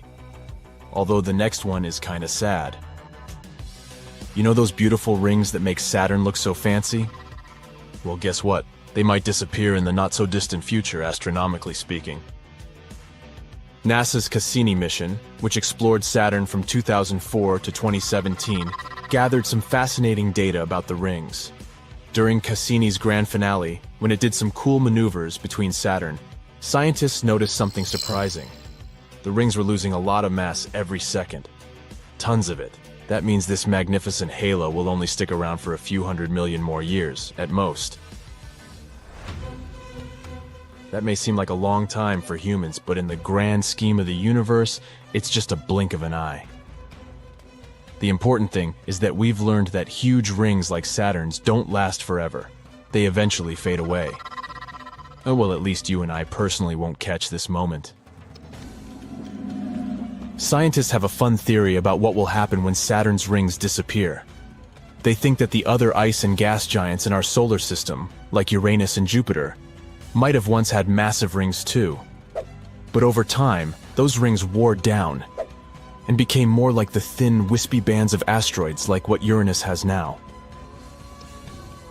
Saturn's rings are mostly made of ice, but they also have a sprinkling of rocky dust. This dust comes from asteroids and teeny tiny meteoroids crashing into the celestial objects and breaking apart. It's like a snowstorm of icy particles and space debris. The research also revealed that Saturn's rings appeared long after the planet itself formed. They were still forming when dinosaurs roamed the Earth. So, in terms of astronomical age, they're actually quite young, only a few 100 million years old. This discovery has got scientists all excited because it means something dramatic happened in Saturn's past to create this stunning icy disk. But this is a mystery waiting to be solved. Scientists want to figure out what exactly caused the rings to form and why they have such a breathtaking structure. Let's hope they'll figure it out. But moving on to something more optimistic, we have another exciting space news. Recently, scientists have been studying one of the most distant galaxies in the universe, and they found something amazing: organic molecules. The galaxy in question has a long name, SPT 041847. It's over 12 billion light-years away from our little blue planet. Can you even imagine that distance? It's the farthest galaxy ever known, where complex organic molecules have been found. That's why looking at this galaxy is like looking at something from when the universe was just a baby. We have no idea what this galaxy looks like now. The light that has reached us is what it looked like when the universe was only 1.5 billion years old. Imagine being able to see things from so far in the past. So what they found is something with a very complicated name: a polycyclic aromatic hydrocarbon molecule, or simply PAH molecule. You might be wondering, what in the world is that? Well, guess what? You can actually find these molecules right here on our planet. They can be in things like the smoke from car engines or even forest fires. PAH molecules are made up of chains of carbon atoms. And here's the super cool part: they're considered the basic building blocks for life. Imagine that, life's building blocks, those tiny carbon chains, being discovered in a galaxy that's so far away. That's like finding a needle in a haystack. They also found out that gas floating around in that galaxy is filled with heavy elements. That's a big deal because it suggests that many stars have come and gone there, creating all these amazing elements. This means that this galaxy can be potentially rich in many other elements too. This discovery opens up a world of possibilities and raises so many exciting questions. How did these molecules form in a galaxy so distant? And since we're looking into the past, what could have happened to these organic molecules during this time? Could they have evolved into life?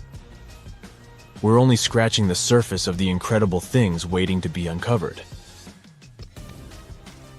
By the way, if it's so far, how did scientists even manage to discover something like that? Well, they had the instrument called the James Webb Space Telescope. This fancy telescope was recently launched and has superpowers when it comes to observing the universe. So when the scientists were studying this faraway galaxy, they had a little problem. The light coming from those distant objects was so faint that it was hard to see or detect. But guess what? They had a brilliant idea to solve this. They used something called gravitational lensing, which is like a special power of nature's magnifying glass. Imagine two galaxies lining up perfectly, just like in a photo shoot. The light from the faraway galaxy, the background one, travels towards us. But on its journey, it passes through the foreground galaxy, which is like a giant space lens. And guess what? The foreground galaxy's gravity bends the light, just like a magnifying glass, making it bigger and brighter. It's like having a cosmic zoom lens for our telescopes. This bending of light creates a super cool shape called an Einstein ring. It's like a halo, or a ring of light surrounding the foreground galaxy, basically a nature's way of showing off its magical powers. With gravitational lensing and these beautiful Einstein rings, scientists can see distant objects more clearly and learn amazing things about the universe. And thanks to all that, they managed to uncover the hidden chemical interactions from the early galaxies. Isn't that incredible? The scientists are beyond excited about this discovery. They never expected to find such complex organic molecules in a galaxy that's incredibly distant. Who knows? Maybe this is just the beginning of a thrilling cosmic journey. So, keep your eyes on the stars, fellow space explorers. The universe is full of surprises, and who knows what other mind-blowing discoveries await us out there. Let's hope we'll learn even more in the future. Have you ever thought about Earth itself as an intelligent, well, not creature, but maybe an entity? Like it has a mind and some survival instincts of its own. When said like this, it sounds like you're about to watch a fantasy movie where the planet we walk and live our daily lives on will suddenly wake up, realize it doesn't like us that much after all, and just go crazy. Hope not. But we're not actually talking about such scenarios, more of the idea that the collective activity of life, like microbes and plants, can change a planet and give it a life of its own. It's like the planet has a green mind. The metaphor of Earth as a living planet makes sense. Creatures across the globe crawl, swim, walk, and fly through the uppermost layers of our land, ocean, and sky. Plants cover much of our world. Plus, there are viruses and bacteria in the water, soil, and even atmosphere. Now imagine all the living things on Earth, like plants, animals, and microbes, as a giant team working together. They have different jobs, but they all do their thing to make the planet a better place to live. For example, plants make oxygen that we breathe, and animals help pollinate flowers. Together, they form the biosphere, which is like the Earth's team of life. That's where the idea of planetary intelligence comes in. Just like individuals and groups can be intelligent, so can an entire planet. Researchers believe we should measure the planet's intelligence by its ability to keep itself going forever. And just like how humans need to work together to survive, a planet's collective intelligence is measured by the capacity of all the life on it to work together towards this same goal. It's like the planet is a complex system that knows how to take care of itself. Like forests, they can share nutrients through their secret underground networks of fungi. This helps all the trees stay healthy. We can obviously learn a lot from forests. If we jump into the fantasy universe while looking for intelligent, conscious planets, we definitely choose Mogo from Green Lantern. It's a specific planetary entity that can do things like changing its weather and altering gravity, plant growth, or some other surface conditions. Or how about the stunning Pandora from Avatar? Do you remember the fascinating scenes of flora and fauna there, with organs that might remind you of tentacles? They enable creatures to interlink with each other on a neural level. It's like the entire planet is like one giant brain, with many smaller trees, creatures, and its other pieces as its cells. We're far from that, but it's still nice to imagine. At the moment, our civilization is in the stage scientists named an immature technosphere. That means we're still too focused on using technology that doesn't always do good for our planet. We don't have a planetary intelligence or a collective understanding of what needs to be done to do better for our planet. Instead, we're all just doing our own thing. I mean, we're not at the worst stage. Researchers have come up with 4 stages of Earth's past and future to explain how planetary intelligence could impact the long-term future of humanity. The first stage is what we call the immature biosphere. It's when life first started on Earth, billions of years ago. Only microbes were there on the bare land without any vegetation. There wasn't any global feedback, which means these microbes couldn't yet affect Earth, its atmosphere, or other systems in any way. The second stage is the mature biosphere, which was 2.5 billion to 540 million years ago, when stable continents formed and the biosphere started to have a strong influence on the Earth. The third stage, known as immature technosphere, is where we are now, with interlinked systems of communication, technology, transportation, electricity, and computers that draw resources from Earth's systems and affect the biosphere. The fourth stage, also known as the mature technosphere, is where Earth should aim to be in the future. It means technology will benefit the entire planet. We'll use sustainable forms of energy, like solar power. Planetary intelligence is the sign of a mature planet, and researchers are trying to figure out how we can move towards it. So, things we do on an individual level do matter. The collective activity of life, like microbes or plants, can change a planet and make it more than just a lifeless rock floating in space. Through the biosphere, our home planet kind of figured out how to host life by itself billions of years ago, and it's still going. Now we need to figure out how to have a similar kind of self-maintaining system, but this time with the technosphere. It's hard to imagine planets could generally become sentient, like Pandora or some other imaginary conscious world out there. There are a few reasons for that. First, planets form based on how different materials like rocks, gases, and liquids gather around a new star. It's like you have a big family gathering, where everyone brings different ingredients to make a delicious dish. And just like how these ingredients won't suddenly turn into a living being, the materials that make up a planet won't just turn into self-aware creatures. On Earth, after billions of years of complex chemical reactions, some molecules started to replicate themselves and carry information. That's how life on our planet began. And Earth is the only such example we have. Here's the second reason. Imagine you have a big garden where you plant a lot of mushrooms or bacteria, hoping they'll become really smart and help you take care of the garden. But mushrooms and bacteria don't have brains like we do. It's not like they need it anyway.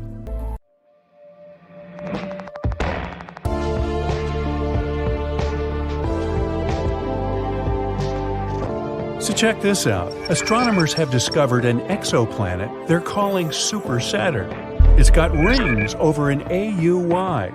An AU is the astronomical unit, the distance between the Sun to the Earth. That's an incredibly huge ring system, hence its name. Super Saturn is being called Mamajek's object after the astronomer who led the team to whom we owe the discovery. Professor Eric Mamajek of Rochester University in New York found Super Saturn while scouring through data downloaded from wide-angle transit observations. WASP is the acronym for Wide Angle Search for Exoplanets. It's an ingenious project developed in the year 2000 by astronomers at Queen's University in Belfast, Northern Ireland, and St Andrews University in Scotland. Using 4 telescopes, the CCD video cameras on the scopes record the slight dimming of starlight caused by objects passing in front of stars. This is called the transit method of exoplanet detection. So, for example, the planet Venus transits across our view of the Sun every couple hundred years. A black dot, the silhouette of Venus, is visible, crossing in front of the Sun as Venus passes between our line of sight and the Sun. This tiny eclipse causes the amount of sunlight coming to Earth to be reduced by a minuscule amount, also known as teeny tiny. The same is true for all the stars in the Milky Way that have planets going around them. Exoplanetary transits in front of stars must be in direct line of sight with Earth for the starlight to be dim. Such transits do not occur very often. That's why thousands of stars must be looked at simultaneously for as long of a duration as possible, between 4 and 8 hours a night. WASP was created to stare continuously at as wide of a range of stars as possible. Maybe one of them would show an exoplanet transit. That translates into a lot of data being produced, about 40 gigabytes per viewing session. Computer scientists at Leicester University in England developed a computer program to store the data and generate photometric graphs of the light intensity of each star. Open University, also in England, joined the WASP project, took this data, and made it available for research by astronomers worldwide. The graphs of the intensity of starlight show that changes in its brightness are called light curves. These graphs have 2 axes. One is in the timeline axis, the other one is the intensity of light. As the object, considered an exoplanet, though it could also be a brown dwarf star, crosses in front of the star, the timeline axis keeps track of how swiftly it is moving. It tells us how close the object is to the star, while the brightness axis keeps track of how much the starlight dims. This way, we can find out how large the object is. Now, obviously, big objects will dim the light more and be easier to detect. At present, Earth-based equipment is not sensitive enough to measure the dimming caused by planets as small as Earth. Neptune's size and larger ones are the limit for WASP. However, the James Webb Space Telescope, which is now in operation, has a much greater sensitivity and will be able to resolve the transits of Earth-sized exoplanets. Now, I know you want me to get to Super Saturn, but there's something else you should be familiar with before we get there. If the exoplanet has an atmosphere, or, in the case of Super Saturn, a ring system, The starlight from the star the planet is transiting will shine through the atmosphere or ring system, and that can be detected too. The light curve will show less dimming in the photometric data because not all the starlight is being blocked. Some light is still getting through the atmosphere or rings. This is important because it gives astronomers a reading of the atmosphere. The James Webb Space Telescope is fitted with spectroscopes that can determine the gas content of the transiting exoplanet atmospheres: oxygen, methane, carbon, etc. The WASP project has been really catching on. There's a super WASP project now consisting of WASP North and a WASP South. One looks at the sky above the northern hemisphere, the other looks at the sky above the southern hemisphere. There's also a Next Generation Transit Survey, NGTS, based on the WASP project. It's automated, so astronomers don't have to stay up all night sipping coffee, but they can if they want to. Located at the European Southern Observatory in the Atacama Desert in Chile, the NGTS scans millions of stars and has discovered over 100 exoplanets, down to a size as small as 3 times the size of Earth. NGTS has started a Planet Hunters Club on social media. Citizen scientists can search the online database of light curves and perhaps discover your very own exoplanet. What had been a strictly British effort started by 1 or 2 astronomers is now a worldwide phenomenon. With the ability to read the spectroscopic signatures of atmospheric gases during exoplanet transits, a new idea emerged: technosignatures.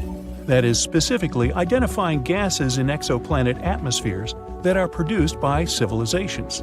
The James Webb Space Telescope can do this. Gases from pollution, such as chlorofluorocarbons (CFCs), can be seen spectroscopically if present. Tritium from fusion reactions, if they have them, can also be detected, along with heat patterns from cities on the planet's surfaces. Technosignatures is a recent concept that originated after the WASP project started. Who knows what it will turn up?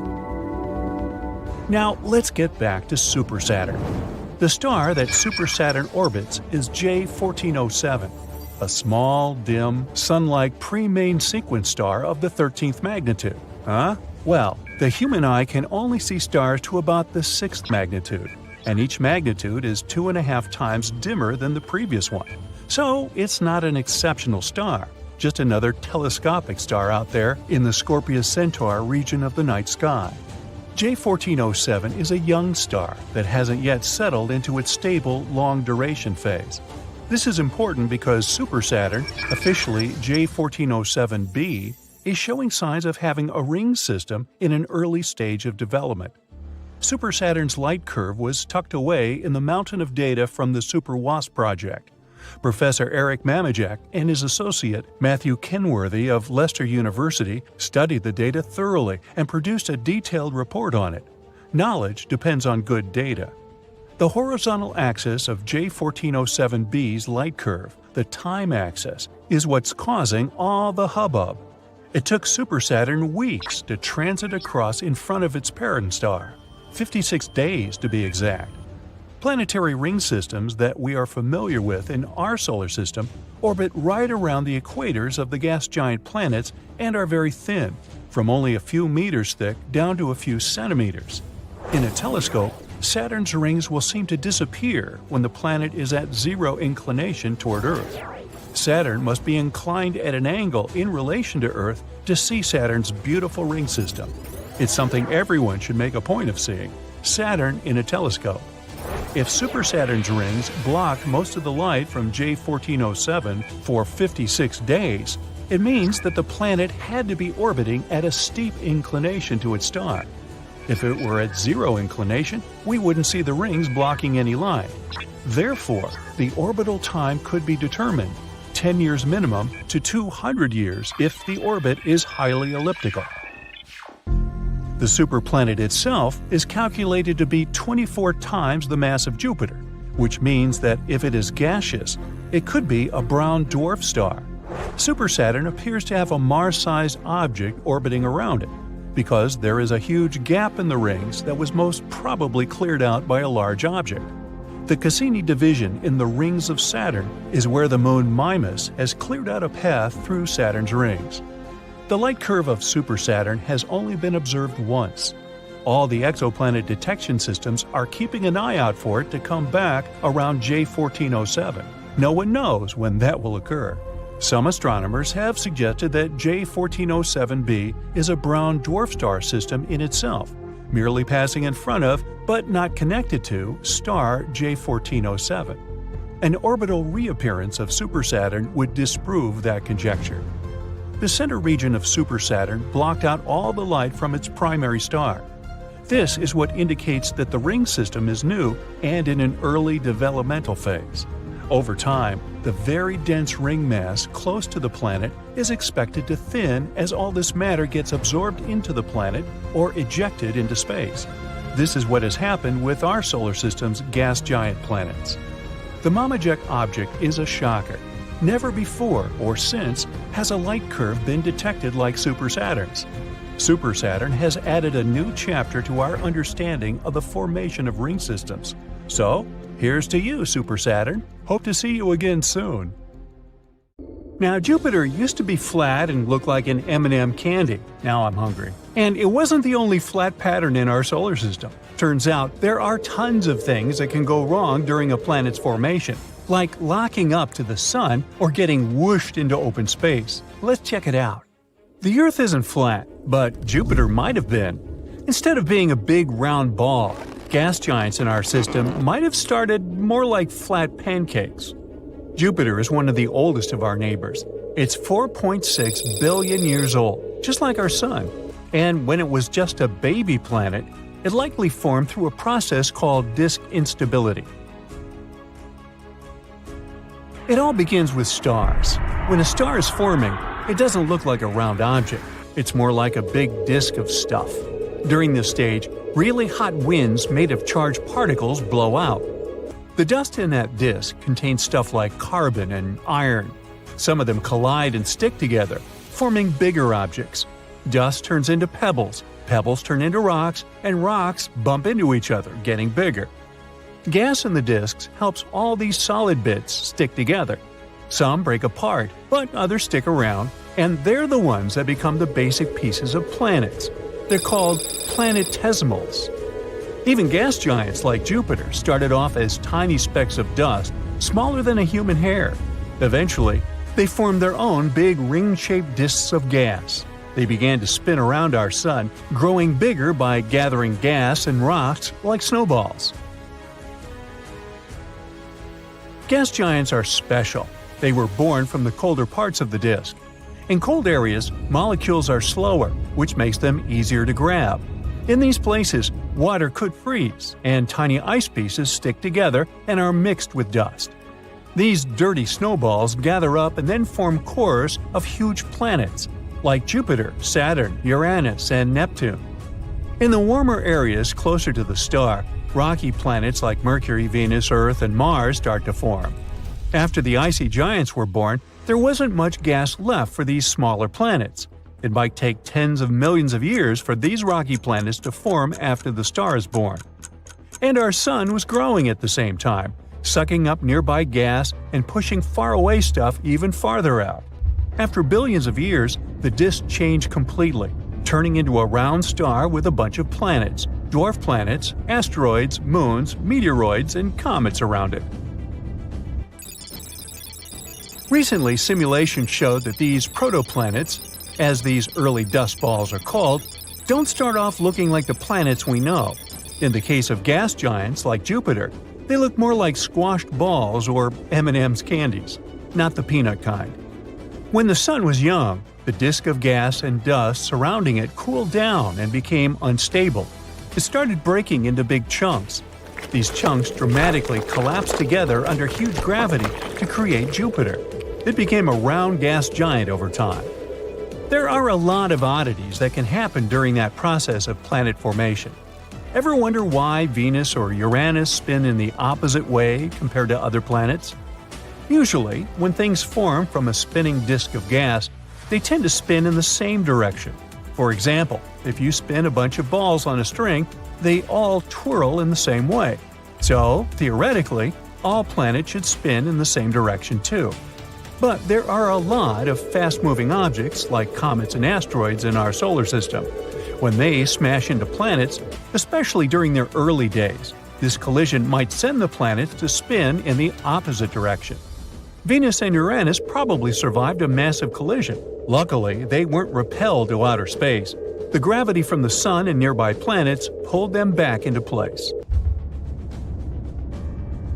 There are also so-called tidally locked planets. These are celestial bodies that spin in a way where one side always faces their star, while the other side remains in perpetual darkness. So one side is always very hot, while the other is extremely cold. If we were on a planet like that, we would only be able to live on a thin line in between. These planets form when they're very close to their star. The gravitational forces are extremely strong, and over time, these forces slow down the planet's rotation until it matches the time it takes to orbit the star. Imagine you're spinning in your chair. Someone comes up to you and, holding onto your chair with their hands, starts spinning with you. This way, you'll always face each other. Tidally locked planets kind of work like that. Our moon is tidally locked to our Earth, which is why we only see one side of it. We've discovered more than 5,000 planets outside of our solar system called exoplanets. Some of them have very strange orbits. For example, planets with incredibly long orbits, thousands of years to make one trip around the star, or very wonky, comet-like orbits, or so-called hot Jupiters. They're super close to their star, way closer than Mercury is to our Sun.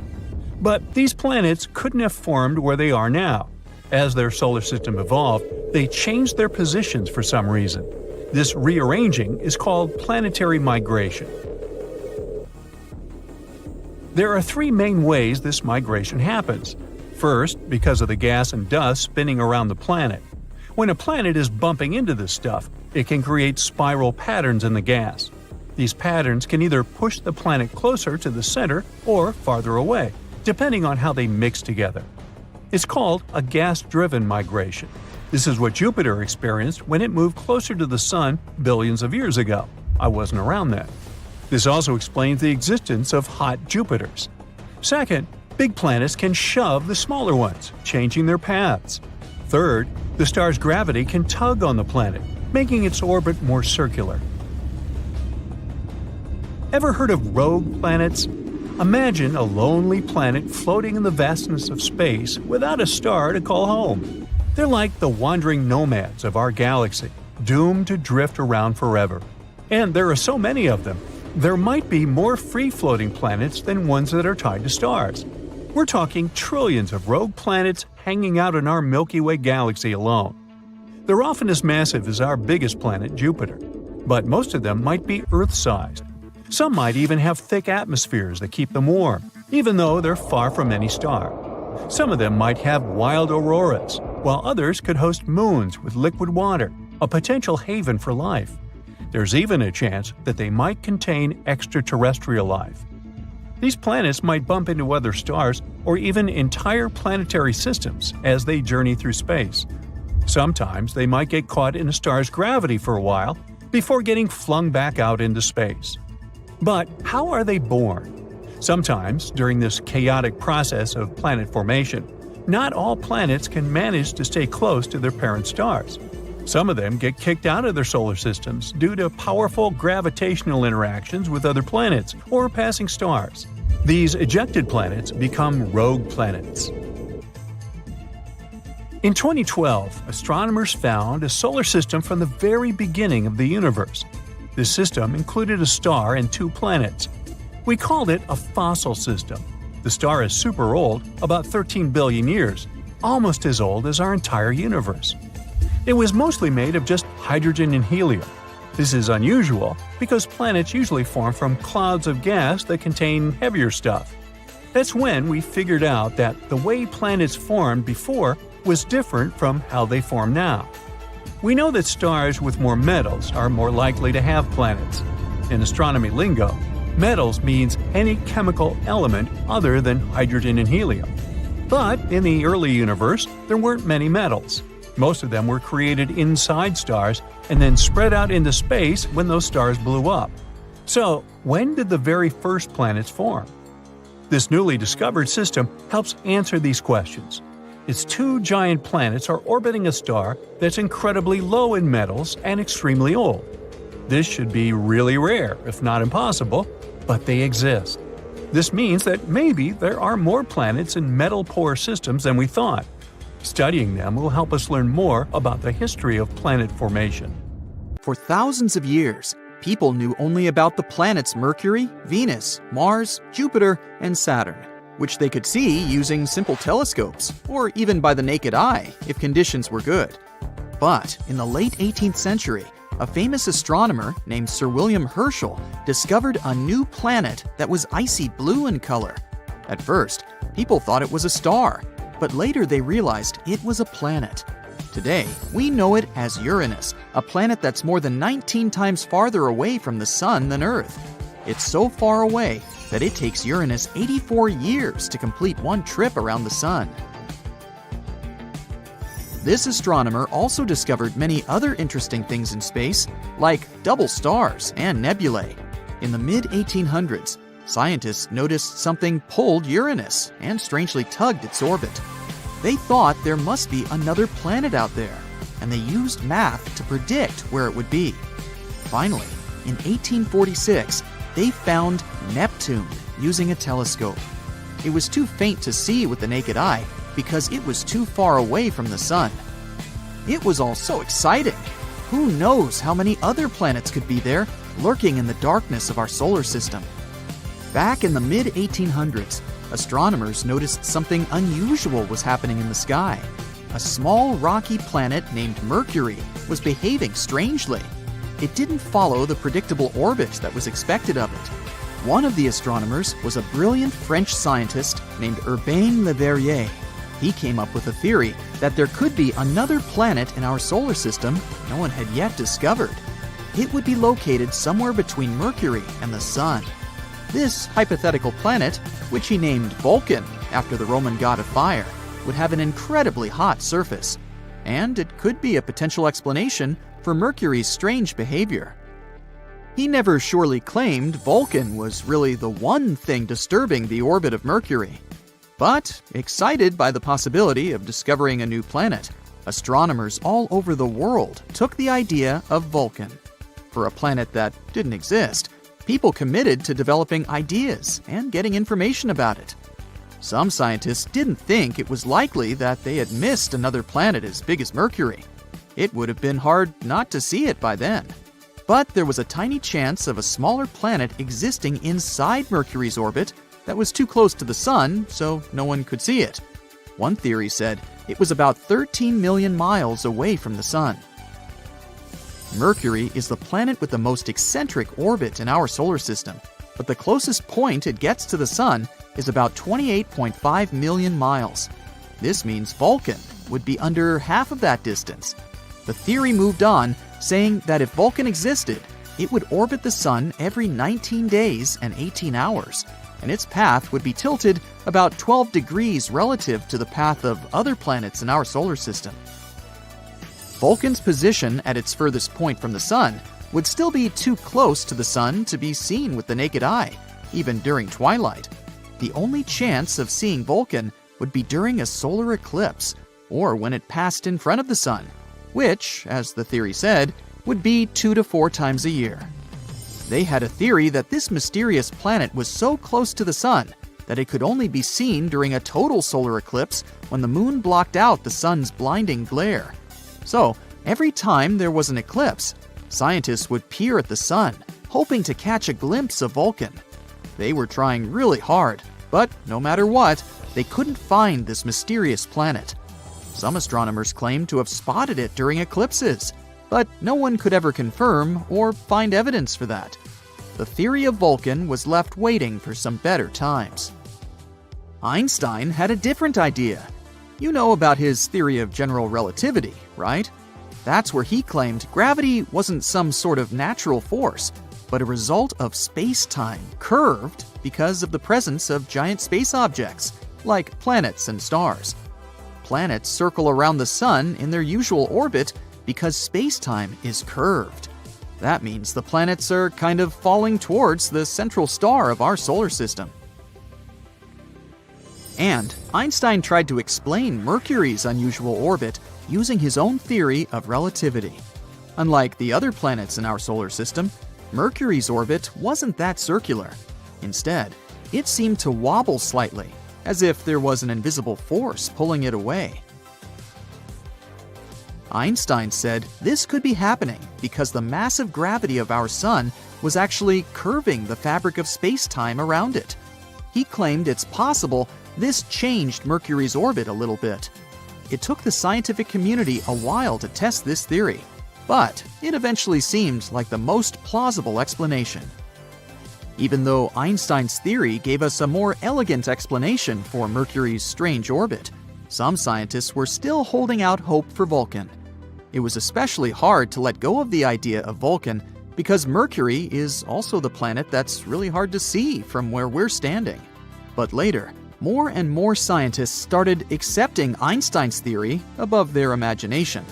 And they would observe a total solar eclipse specifically to test Einstein's theory of relativity, not because of Vulcan. And Vulcan is not the only hypothetical planet everyone was talking about. In the newer age, some believe there could be a mysterious planet lurking in the outer part of our solar system. But this one is more likely to exist. No one has seen it directly yet, but computer simulations show this so-called Planet 9, or Planet X, is probably somewhere there beyond Neptune. Neptune and Planet X could be similar in size. Planet X could be 10 times more massive than Earth and circles around our Sun in an elongated shape, which is on average 20 times farther from the Sun than Neptune. A year there may last between 10,000 to 20,000 Earth years. By comparison, a year on Neptune lasts 165 Earth years. Something this big moving out there beyond Neptune could explain the unusual orbits of smaller objects in the Kuiper Belt.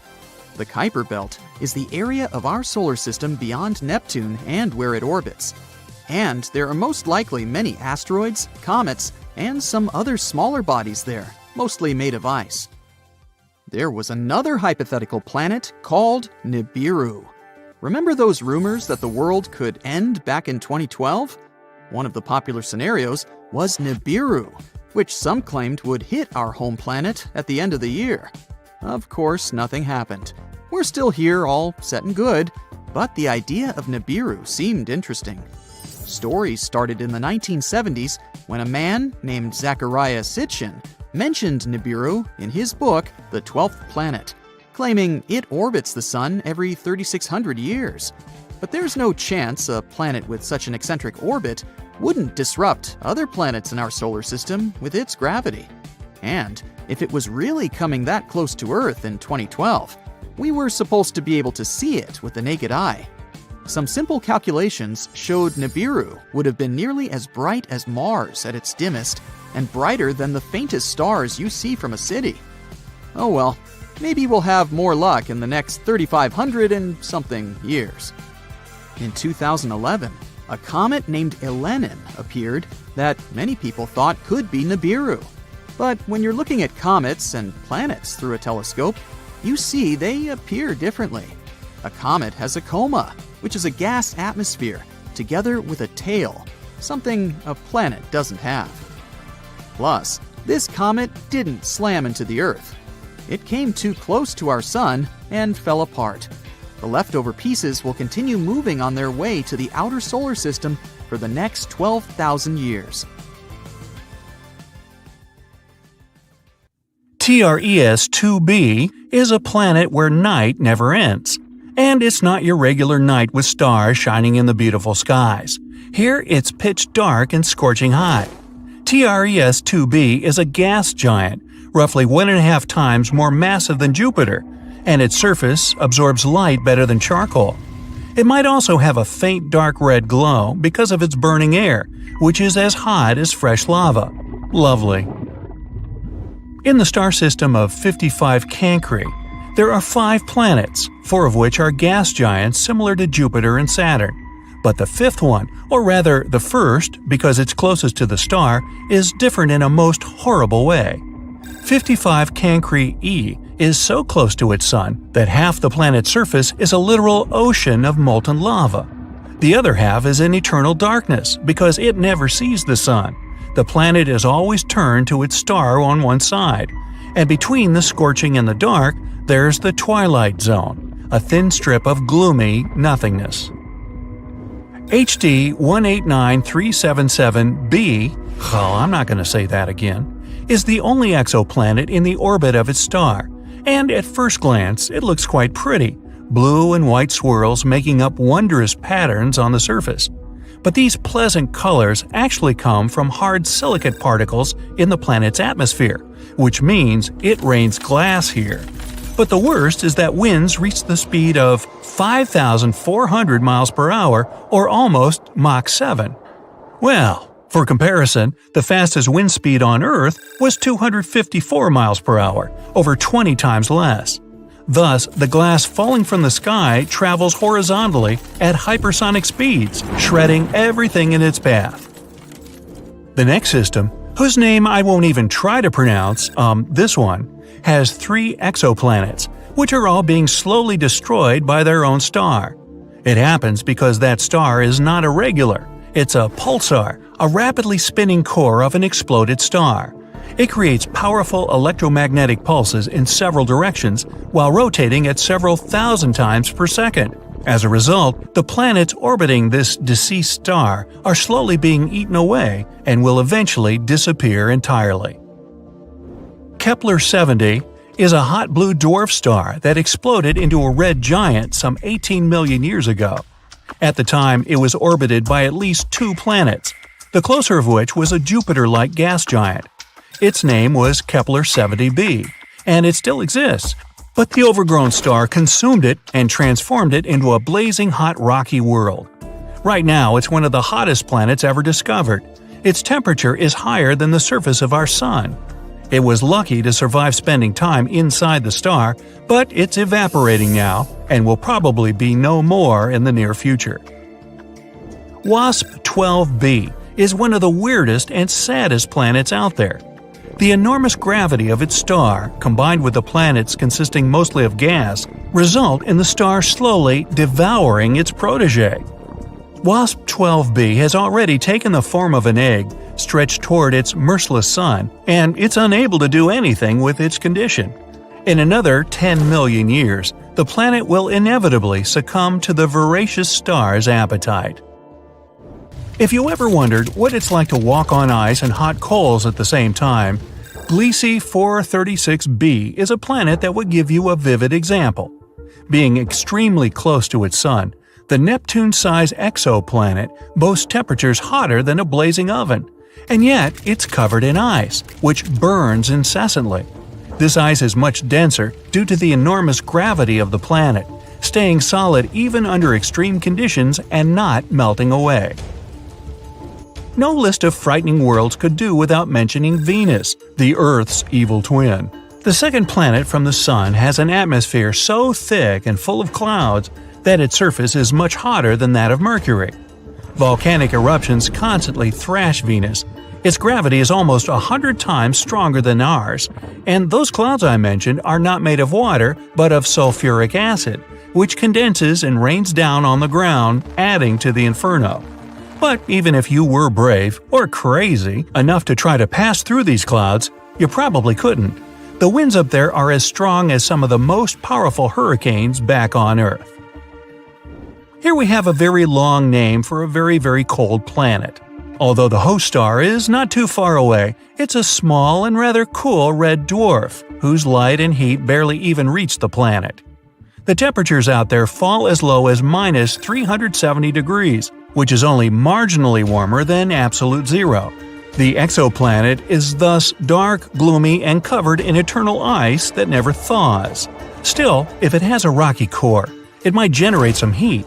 So there's a chance that deep below the frozen surface, some unknown alien things might lurk. Dimidium, located roughly 50 light-years away from our solar system, is a planet hostile to any living thing on many accounts. It's tidally locked to its sun, which means one of its sides is always facing the star, while the other is always turned away. The hot side is heated to over 1800 degrees, perpetually blown over with winds reaching 600 miles per hour. Despite Dimidium being a gas giant, it has a large amount of iron in it, which melts and evaporates in the atmosphere, creating clouds. And when those cool down, they fall on the surface in the infernal rain of molten iron. Oxygen is usually viewed as an element that might bring life to a planet, but this is definitely not the case for Osiris. Scientists were shocked to find oxygen on this planet, or rather around it, because it's 8 times closer to its star than Mercury is to the Sun. This extreme distance makes Osiris a living melting pot, where anything that could burn will. It's also responsible for a very short orbit of the planet around the star. A year on Osiris is just 3.5 days on Earth. To boot, the atmosphere of the planet is constantly blown and melted away by the heat from its sun. Karat Exo 3b is neither as hot nor as cold as some of the others on this list, but it's terrifying in its own more insidious way. It's a gas giant similar in size to Jupiter, yet 20 times denser. This makes this exoplanet's gravity weigh down on everything on its surface 50 times more than it would on Earth.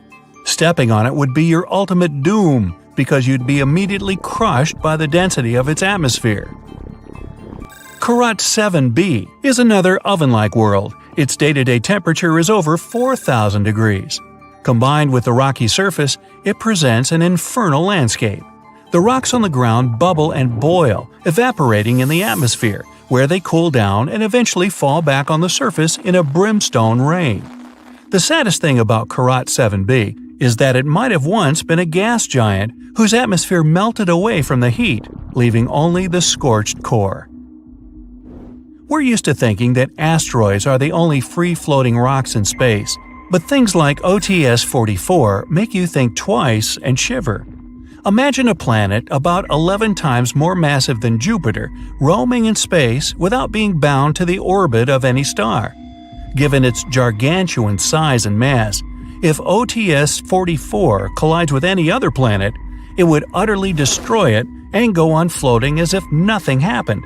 Scarier still, scientists are sure there are millions of such rogue planets out there, just waiting to be discovered.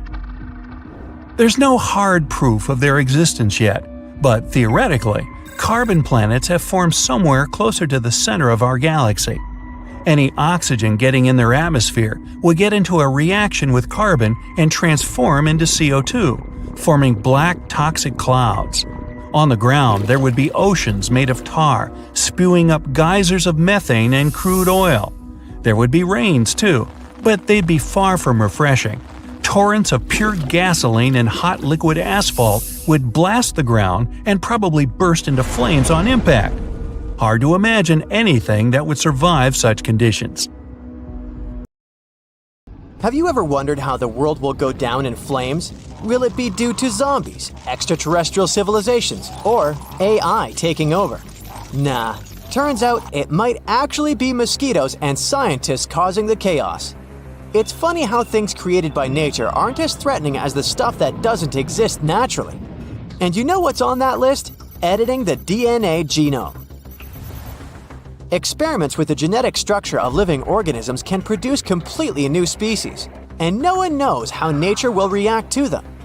Let's look at an example of gene drive. So it all started with malaria mosquitoes. To somehow stop the growth of their population and prevent the spread of malaria, scientists created a gene that magically made mosquitoes only have male offspring. Several insects with this gene transmitted it to others during the mating season, and thus spread infertility. Scientists were able to stop malaria and destroy almost the entire mosquito population. But imagine if something went wrong in the mosquito genome and their population began to increase exponentially. Malaria could spread across all continents and create huge problems for all of us. Now, let's move from the little mosquito problem to a planetary disaster that can be caused by the desire for knowledge, which is deeply embedded in our nature. British cosmologist Martin Rees once said that we lived in the 1st century when human beings could determine the planet's future. It seems that it's so easy not to destroy yourself, but our nature is quite complicated. In pursuit of solving the mysteries of the universe, we have built a giant machine that, according to some people, may destroy our planet. And this device is the Large Hadron Collider. The main task of this giant machine is to accelerate particles and make them collide with one another. Scientists expect that the collider will help better understand the structure of our universe. In simple words, this is a miniature simulator of the universe. Using it may also shed light on the mystery of dark matter. During operation, the machine compresses atoms and makes them crash into one another at great speed. Perhaps this is how our universe appeared. Some people fear that a small black hole may form because of this collision. A tiny particle with a huge weight will pull all objects inside itself. Its mass will grow, but its size won't change much. As a result, it will compress the entire Earth and turn it into a ball measuring a little more than 300 feet across. At the same time, our planet will still have the same weight. A powerful gravitational pull on such a small area of matter can form a black hole that might later swallow up our entire solar system. There are also theories that the Hadron Collider could open a portal to a parallel universe with creepy monsters that would enter our world. But of course, such theories have little to do with science. Scientists have already launched the collider several times, and as you can see, nothing terrible has happened. But there is a small nuance. With each launch, scientists increase the speed of particles. Who knows what will happen when they accelerate them too much? According to Martin Rees, the probability that Earth will become a black hole is very, very small.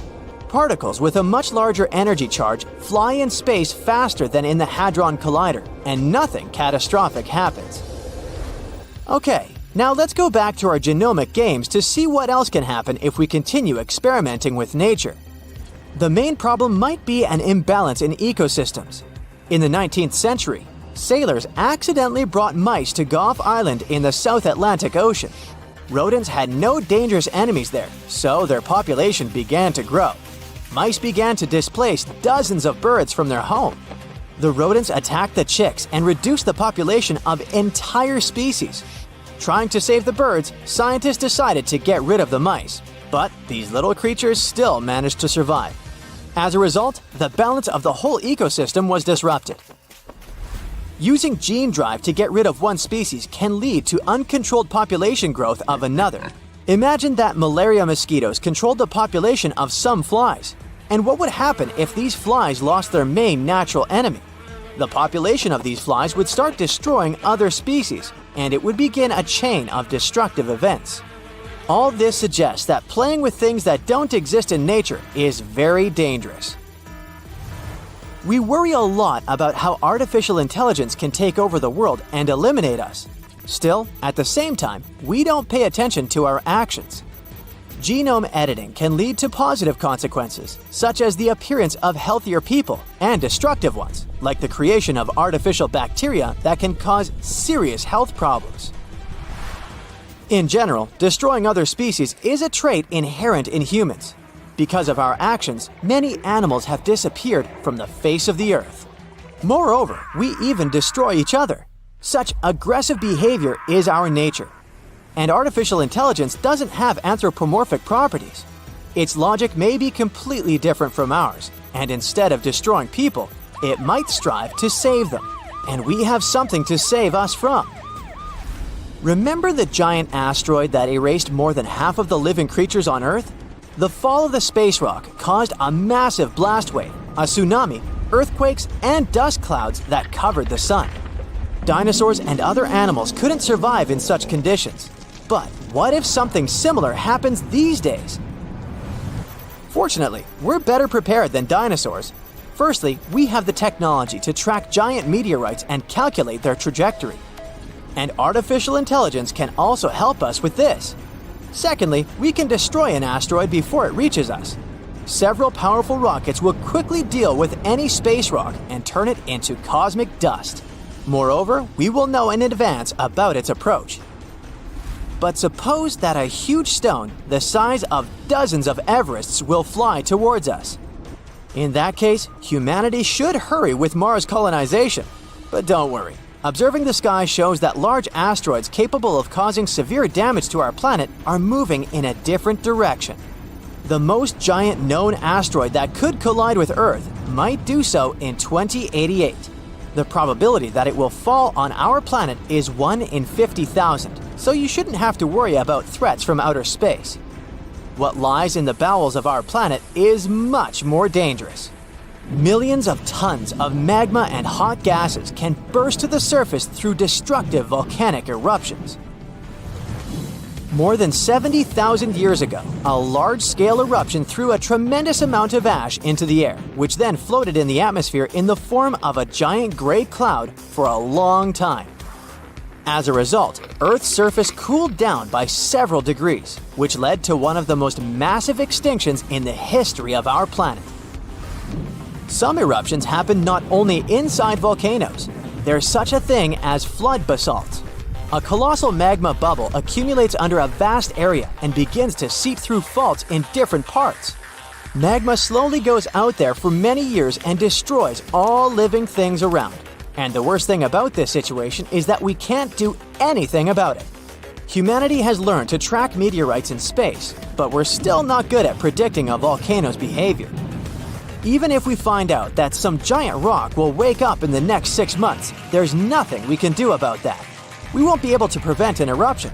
All we can do is evacuate people from dangerous territory. We have no protection against earthquakes, and even more so, we can't stop the emission of ash into the atmosphere. It's possible that artificial intelligence will help us with this in the future, but right now, we're powerless. As you can see, there are several options for the end of the world for humanity, and they're all slightly different from those imposed by pop culture and the media. In the end, is it right to look for threats from space or artificial intelligence? Look at this spatula. Just a regular tool, mix and spread ingredients, right? But wait, this one is floating in space for some reason. So there's this astronaut named Pierce Sellers. There he is. He's up there in space, just doing his thing, when all of a sudden, he accidentally drops his trusty spatula. Let me give you some context. This all happened during the Space Shuttle Discovery's STS-121 flight back in 2006. They were on their way to the ISS on a mission to test out some new safety techniques. And now this spatula is just a tiny drop in the ocean of space debris. Humans have been exploring space for over half a century now. We've left all kinds of random stuff up there, from itty-bitty bolts to entire space stations. We've chucked a ton of things into the great beyond. Most of it burns up in a spectacular blaze as it re-enters Earth's atmosphere. But some bigger pieces can be a real danger for astronauts and their fancy spacecraft. Imagine accidentally crashing into a massive hunk of space junk.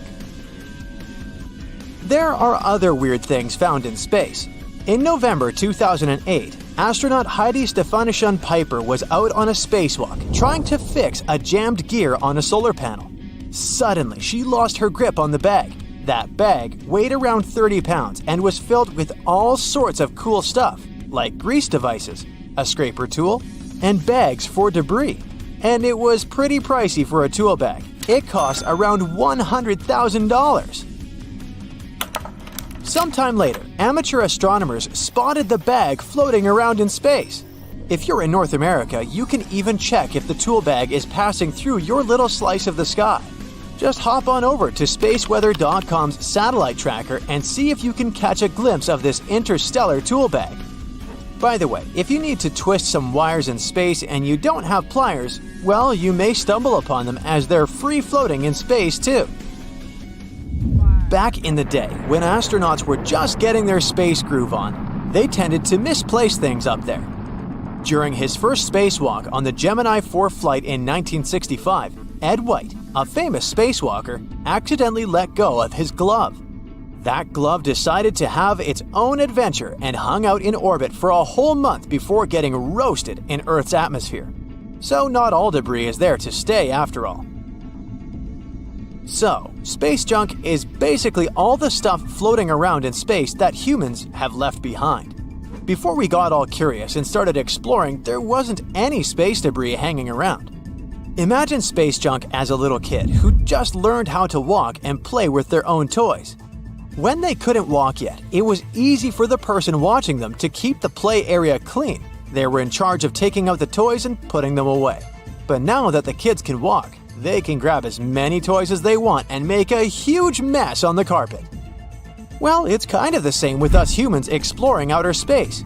We've sent all sorts of cool gadgets, like cameras, rovers, and rockets to check out what's out there. But we haven't really thought about bringing them back to Earth. And that's where the problem comes in. All this space junk floating around could mess up outer space, and even our planet. When we think about outer space, we often imagine vast open spaces that are yet to be fully explored. Humans have only discovered a tiny 5% of the universe. But here's something they might not always consider: the impact of all the cool gadgets they send out there. Believe it or not, as of May 2022, we've got more than 5,000 satellites orbiting Earth. Over 5,000 opportunities for these machines to go haywire, get lost in space, or even worse, create a bunch of debris that could harm both outer space and our lovely planet. There's at least 3,000 satellites just hanging around up there, not doing anything useful, and nobody seems to be bothered about bringing them back home. And what if one of these inactive satellites accidentally collides with one of the thousands of other space junk pieces orbiting our planet? It will result in a catastrophic disaster. We're talking about a crazy release of toxic substances that could wreak havoc on our poor Earth. Space junk can mess things up for scientists trying to make important discoveries. It's not just floating around aimlessly in space or posing a threat to Earth. It can hinder their chances of success. Even the moon has its fair share of junk, which Neil Armstrong definitely didn't encounter when he landed there in 1969. Think of it like this. Imagine you're an artist trying to create a huge painting. It's hard to do that if there's a bunch of old paints, brushes, and other stuff cluttering up your play area, right?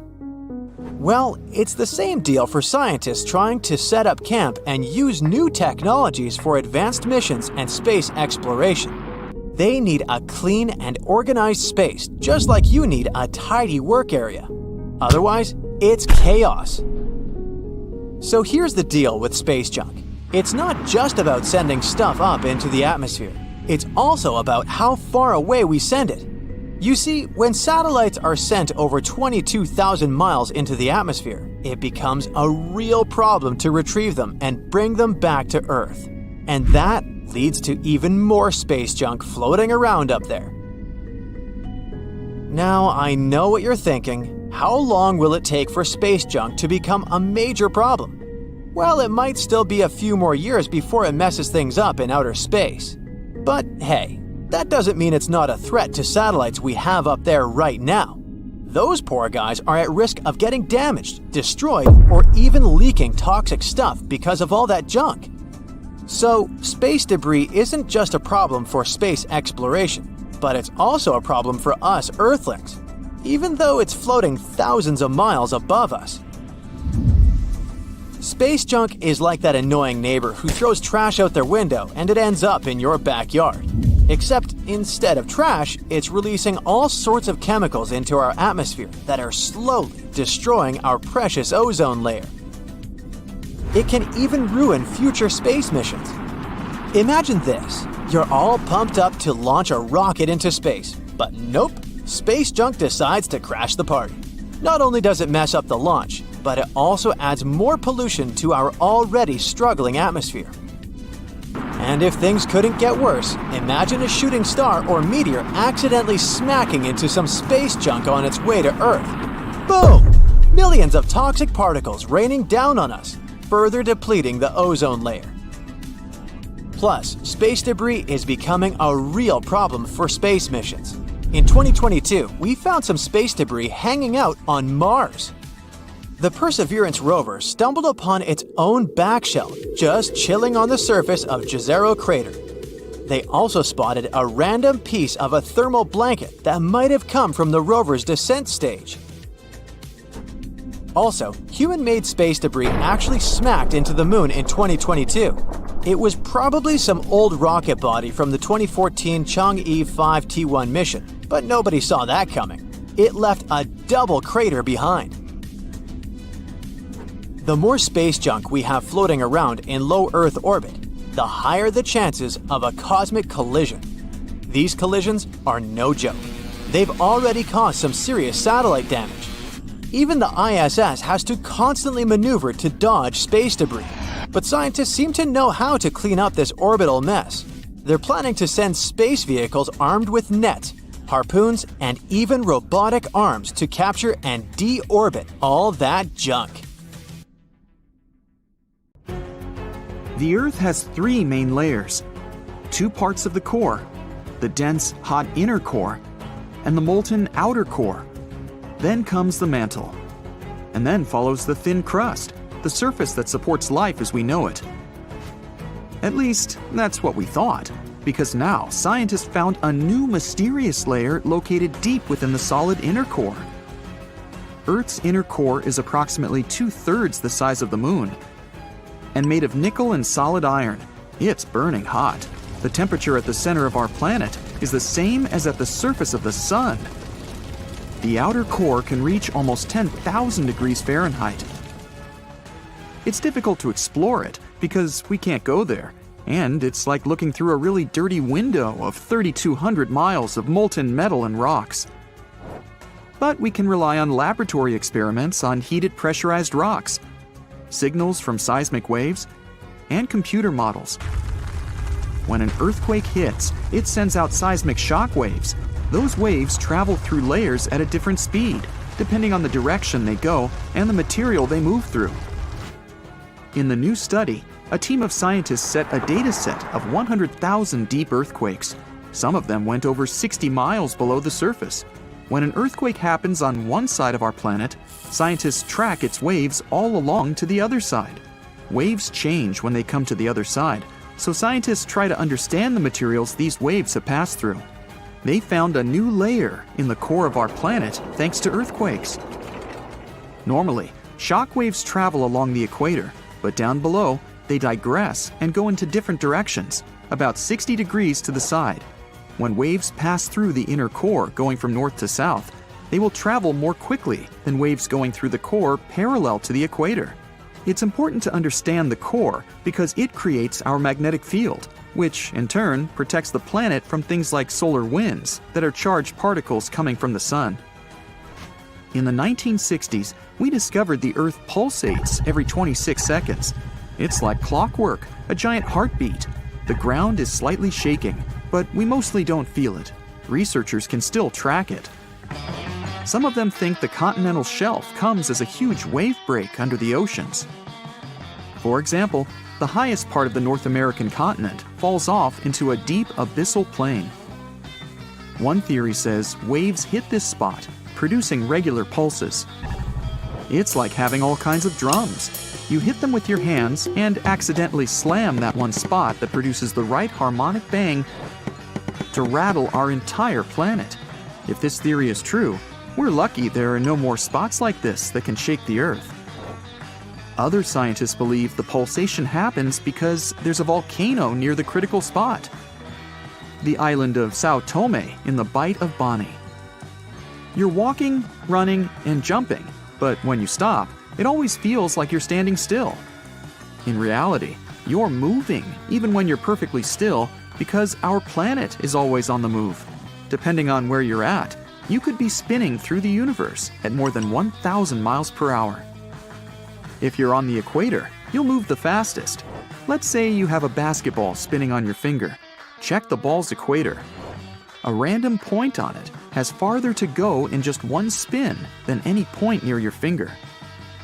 That means the point on the equator is moving more quickly. The Earth is a planet that recycles all the time.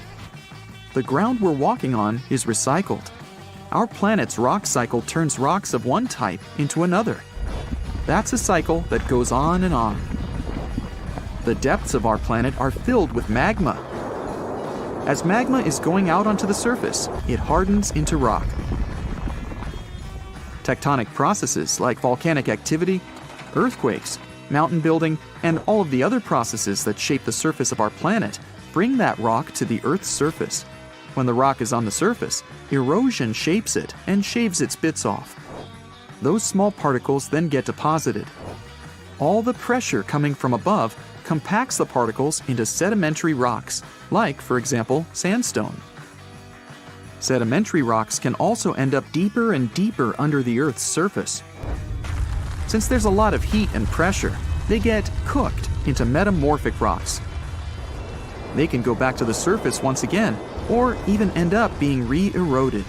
Sometimes the crust plates are pushing one under another, and this way, rocks can transform into magma once again. We've explored only 5% of the ocean so far. The ocean itself, as well as life below the seafloor, is still a mystery. The sediments that are underlying our oceans are home to different microorganisms that exist even at depths of 1.5 miles beneath the seafloor. There are microbes hidden deep inside volcanic rocks below the seafloor off of the parts of the Pacific, hidden under 870 feet of sediment. The biosphere under the seafloor is growing extremely slowly compared to life on the surface. Cell division happens every 10 to 1,000 years. Something's different about the Earth's axis. Climate changes and melting glaciers, mostly in the regions like the Himalayas and Alaska, made the axis shift. Our planet has two kinds of poles. Are the south and north magnetic poles. They affect things such as drift and navigation. The axis that the Earth is spinning around is another kind of pole. It shifted a little bit over time, but we don't know exactly why. Researchers realize there are moving masses of water, pushing the Earth's axis eastward. Take a basin of water as an example. If you're moving it back and forth, sloshing makes the water move its weight all around. A similar thing is happening on a planetary level. No matter how large an earthquake is, no human could ever feel an earthquake on the opposite side of the Earth, although some people claim they did. In 2013, there was one near the Kuril Islands with a magnitude of 8.5. It went around 400 miles deep. It was so strong, people in Australia reported they could feel the ground shaking. The strongest earthquake happened in Chile in 1960 with a magnitude of 9.5. The rupture zone stretched from 311 miles to almost 620 miles along the country's coast. Earthquakes with a magnitude of 10 or higher can't happen. The magnitude depends on the length of the fault where it occurs. The longer the fault, the bigger the earthquake.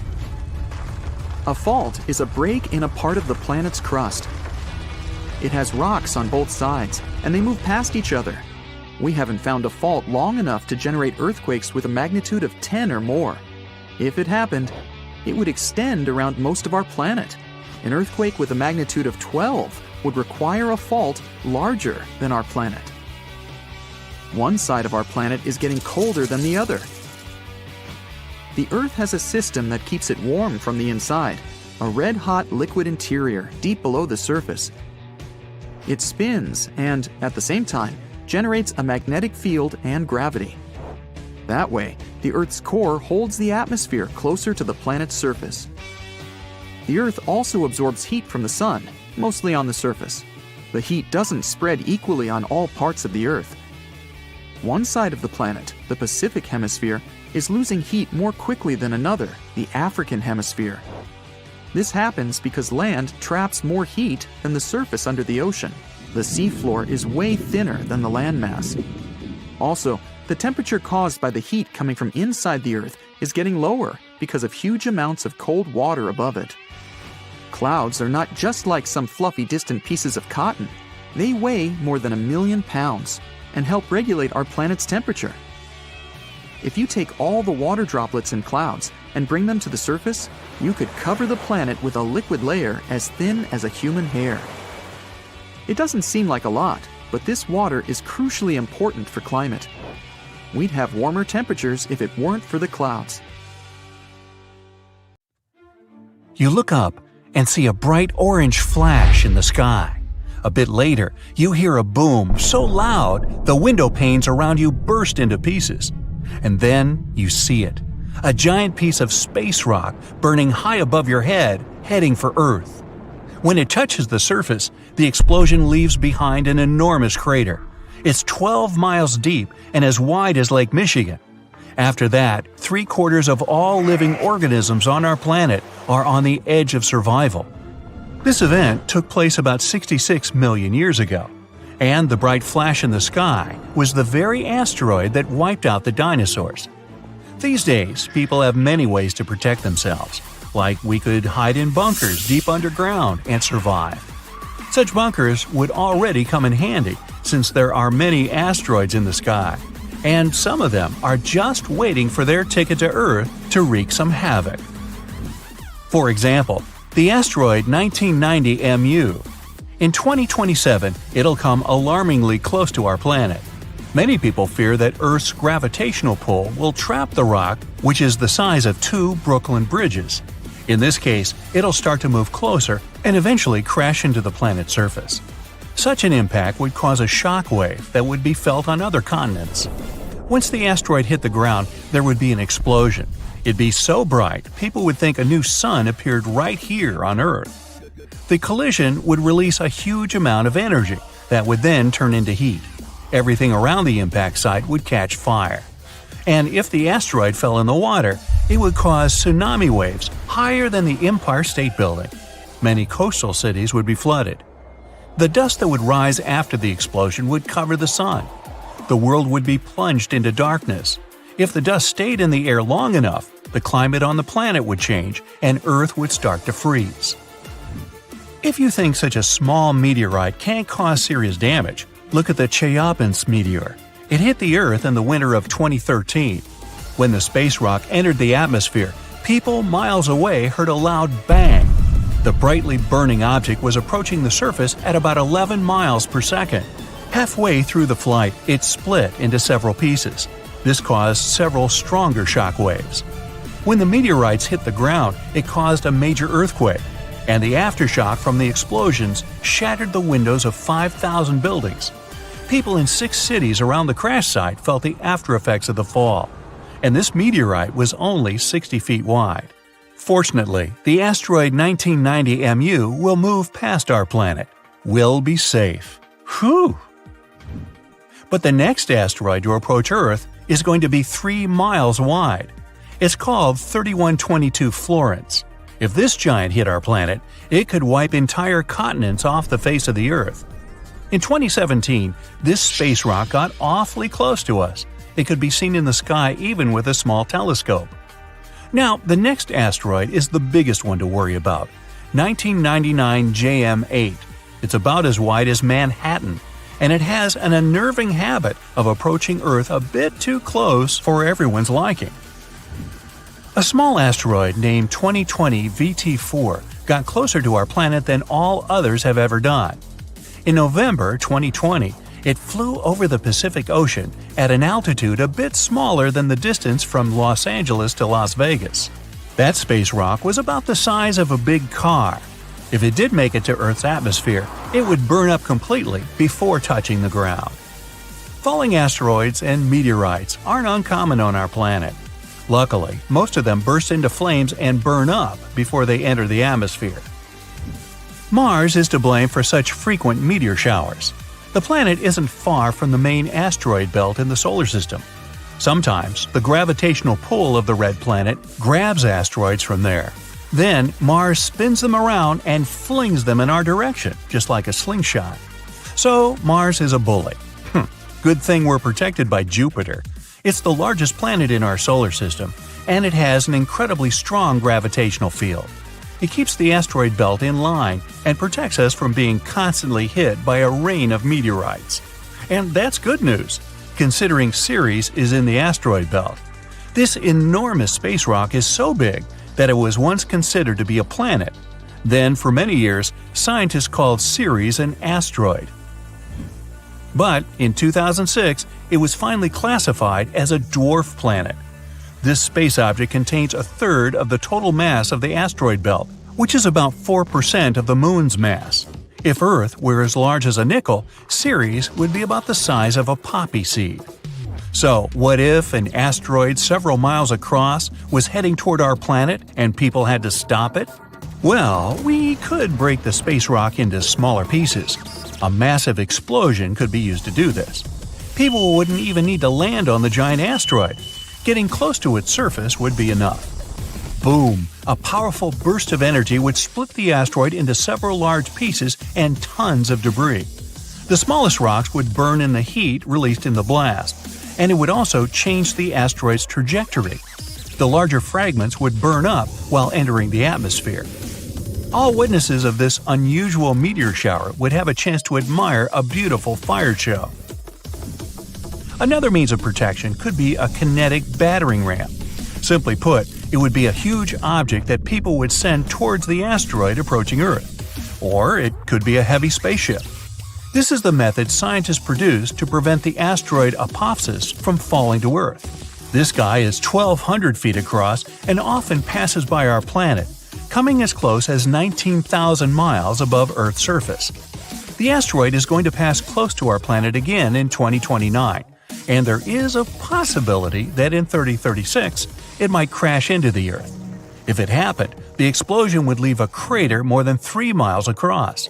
Within 6 miles of the impact zone, all buildings and subway tunnels would be crushed or severely damaged. The event would also trigger a powerful earthquake. In the area of 30 miles away from the crater, car windows and window panes in houses would be shattered. And 75 miles away from the impact site, the earthquake would move furniture and buildings.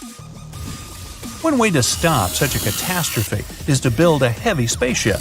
It would take off from Earth, speed up, and then ram into the asteroid with great force. This impact would alter the course of the huge space rock, and it would fly past our planet. We could also try to stop the asteroid by wrapping it in foil. This would make its surface reflective, and then solar pressure might gradually change the asteroid's trajectory. Another alternative is using the gravitational tug. In this case, we would send an unmanned spaceship, large and heavy, toward the asteroid.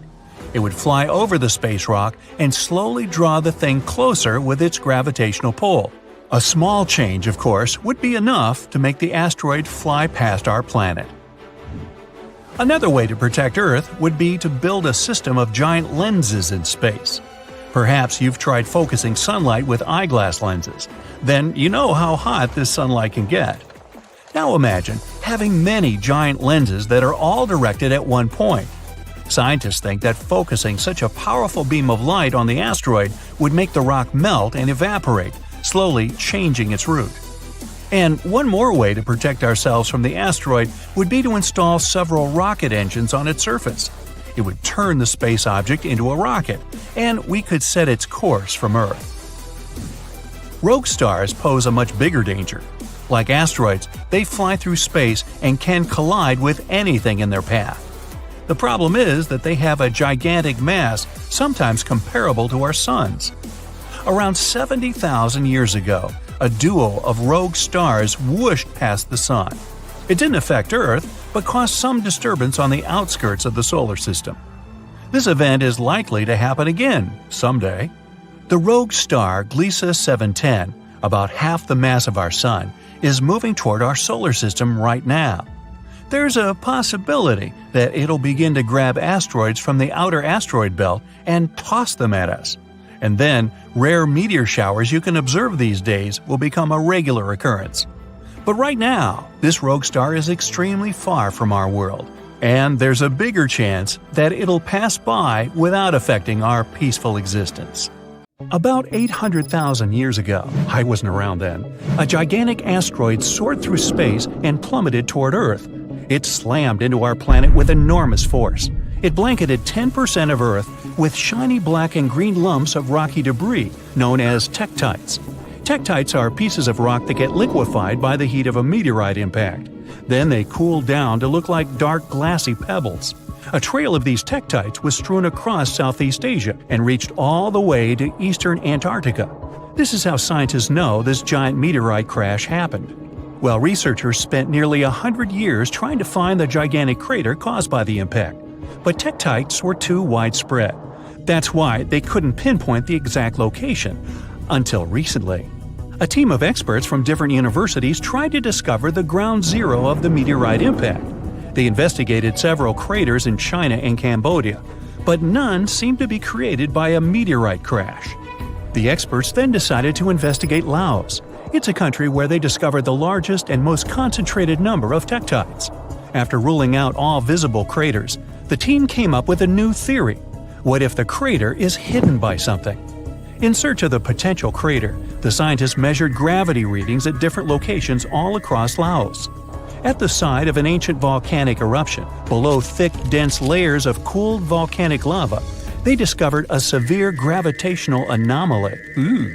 It turned out to be a large, elongated crater, over 300 feet deep and spreading 8 miles wide and 11 miles long. Based on the location and the crater's enormous size, scientists believe this is the impact site of the ancient meteorite. Meanwhile, over 2 billion years ago, long before the age of dinosaurs, Earth was struck by one of the largest asteroids to ever hit our planet. The asteroid was approximately 6 to 9 miles across and created the biggest impact crater on Earth. This is the Vredefort crater. You can find it in present-day South Africa. When it was formed, it had a gigantic diameter of 186 miles. Over the centuries, the massive crater slowly eroded away into the Vredefort Dome. That's a rocky hill formation that was the central site of the asteroid's impact. This formation is so large that it can be seen from space. Today, the Vredefort Dome is a recognized World Heritage Site. It's also home to several towns and communities that encourage tourists to come and visit the ancient crater. In 1943, one pilot strayed from his regular flight path to avoid dangerous weather conditions. Flying over Quebec, Canada, he spotted a large, perfectly circular basin. That is how the Pingualuit crater was discovered.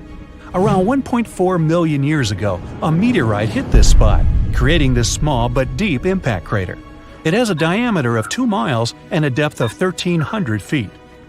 A lake of deep blue water has formed at the bottom of the crater. It's said that this lake contains some of the purest water in the world as it has no inlets or outlets. It means that the lake is only filled by rains and melting snow. The lake is home to one species of fish, the Arctic char. The Sudbury Basin is also in Canada. Formed over 1.8 billion years ago, it's one of the largest and oldest impact craters in the world.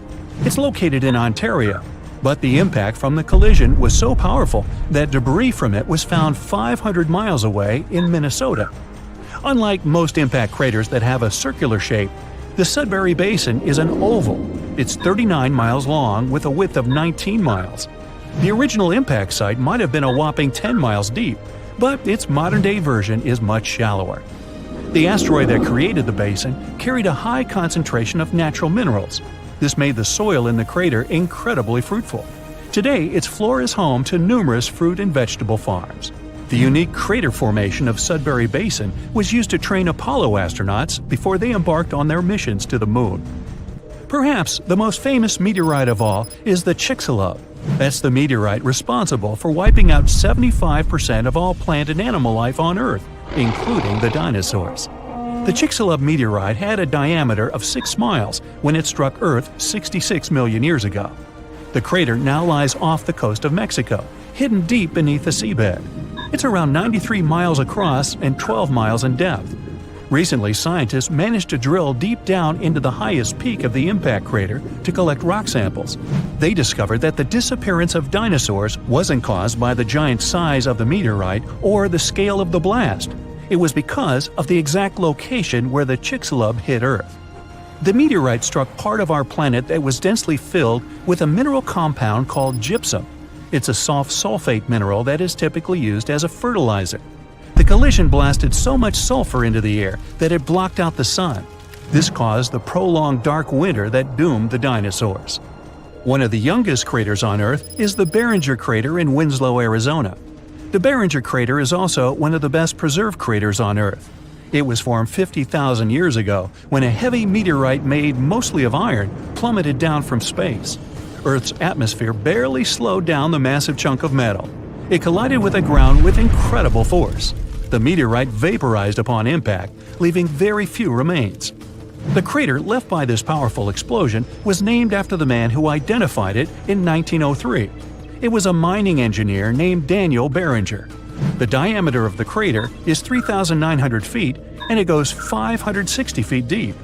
The Barringer family still owns the impact site to this day. You can visit the crater and take a guided tour around its rim. The Papagaï crater in Siberia is one of the most interesting craters on Earth. An asteroid impact over 35 million years ago formed this massive basin. The crater is 62 miles across, which makes it the fourth largest one in the world. This crater is unique as it's home to one of the largest diamond deposits in the world. The intense pressure from the collision transformed the graphite at the impact site into diamonds. Scientists say that the crater contains trillions of carats of diamonds, but no one has ever mined them due to the site's remote location and lack of infrastructure.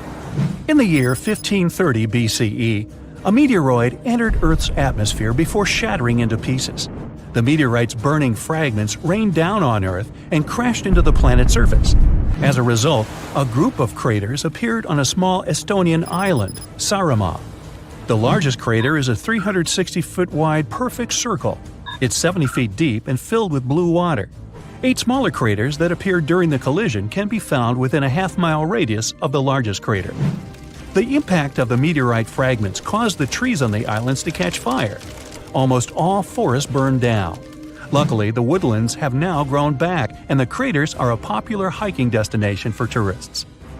A meteorite struck the area we now know as Quebec, Canada, around 200 million years ago. This collision created the 6th largest impact crater in the world. It had a diameter of 40 miles. Over the century, the outer rim of the crater has filled up with water. It's now known as Manicouagan Reservoir. The impact crater lake is so large it can be seen from space, and its strange shape gave the lake its nickname, the Eye of Quebec. The oldest meteorite crater in the world is in Western Australia. The Yarrabuba crater is 2.2 billion years old. Well, that gets my vote for the best crater name. The impact site is so ancient that the original crater has completely eroded away. Yarrabuba's diameter was around 19 to 43 miles. Scientists managed to figure out the age of the impact site by analyzing the ancient crystals and minerals found within the crater. For decades now, scientists have been discovering new planets outside our solar system. By 2023, we've found more than 5,000 of them, and many of these exoplanets could potentially even have life. Now, if you're ready for a wild ride through space, let's find out what potentially habitable planets we've discovered in the last few years. LP890-9b and LP890-9c. Buckle up because we're heading to LP890-9, a red dwarf star located a whopping 105 light-years away from Earth. This star is quite cool compared to our Sun, in terms of temperature, of course. It has a temperature of about 4,700 degrees Fahrenheit. Now, this little guy may be small, but it's packed with surprises. For example, 2 exoplanets orbiting around it. Moreover, both of these planets are likely terrestrial, meaning they are rocky, just like Earth. First up, we have LP90-9b, which was discovered in 2022 using the TESS telescope and later confirmed by the Speculoos telescope. This planet is a super-Earth, weighing in at about 13 times the mass of our own planet. It's also slightly bigger than Earth, with a radius about 1.3 times larger. And if you thought Mercury's orbit around the Sun was quick, just wait until you hear about LP890-9b. It takes about 3 days to complete one lap around its star. Imagine falling asleep in freezing winter and waking up in hot summer. But the real showstopper here is LP890-9c. This one was discovered by the Speculoos telescope. It's a bit further out from the star and takes a leisurely 2.5 times longer to orbit than LP890-9b. It's also a bit larger than Earth. But its real claim to fame is its location within the habitable zone of its star. That means it could potentially have liquid water on its surface and a climate suitable for life. Now this planet becomes a prime candidate for studying its atmosphere using the James Webb Space Telescope. But hold on. It's not all sunshine and rainbows for LP890-9c. It's also really close to its star, meaning it's full of radiation that could potentially make it less habitable. And to top it off, it's tidally locked, just like our moon. That means one side of the planet is always facing the star and is incredibly hot, while the other is always in the dark and really cold. Scientific models suggest that this planet could be more like Venus in terms of its atmosphere and climate. And Venus isn't known for being human-friendly. But despite these challenges, LP890-9c is still a fascinating exoplanet worth studying further. Who knows what secrets it may hold? Let's move on to the next candidates. GJ1002b and GJ1002c. An international team of scientists, led by researchers at the Instituto de Astrofísica de Canarias, has found two Earth-like planets just 16 light-years away from our solar system. They both orbit a red dwarf star called GJ1002. Our sun is a yellow dwarf, which means that GJ1002 is much cooler and fainter than our own sun. But that's okay. Both planets are very close to its star, so it shouldn't be too cold or dark on them.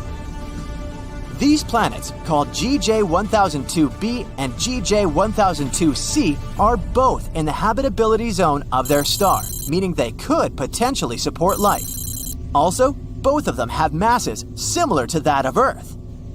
GJ1002b is the inner planet and takes about 10 days to orbit its star, while GJ1002c takes a little over 21 days. These planets are great candidates for studying their atmospheres and could even be targets for future missions to search for signs of life. The most important thing is that these two planets could potentially support life, and that's pretty cool. Plus, the fact that they're located so close to us means that we might be able to visit them someday. Well, maybe not us personally, but And maybe one day, we'll even find some extraterrestrial life on one of these planets. Now that would be out of this world. But moving on to the next one. Kepler 1649c.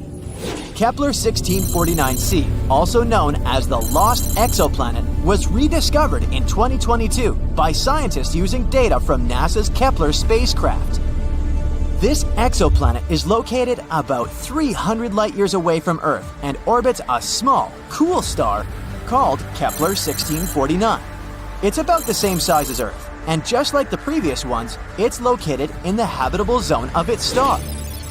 Initially, the data about this planet was discarded. A special computer program called RoboVetter, written to automatically sift through the volumes of Kepler data, labeled this candidate as a false positive. In other words, the program thought it was just some kind of an error or interference. Fortunately, the researchers double-checked such things, and when rechecking the data, they managed to rescue poor Kepler 1649c. Now we know that this is a terrestrial planet just like Earth, and if it really does contain water, there could even be life there. But don't pack your bags just yet. There are still many unknowns about Kepler 1649c. For example, we don't know what its atmosphere is like or what kind of surface it has.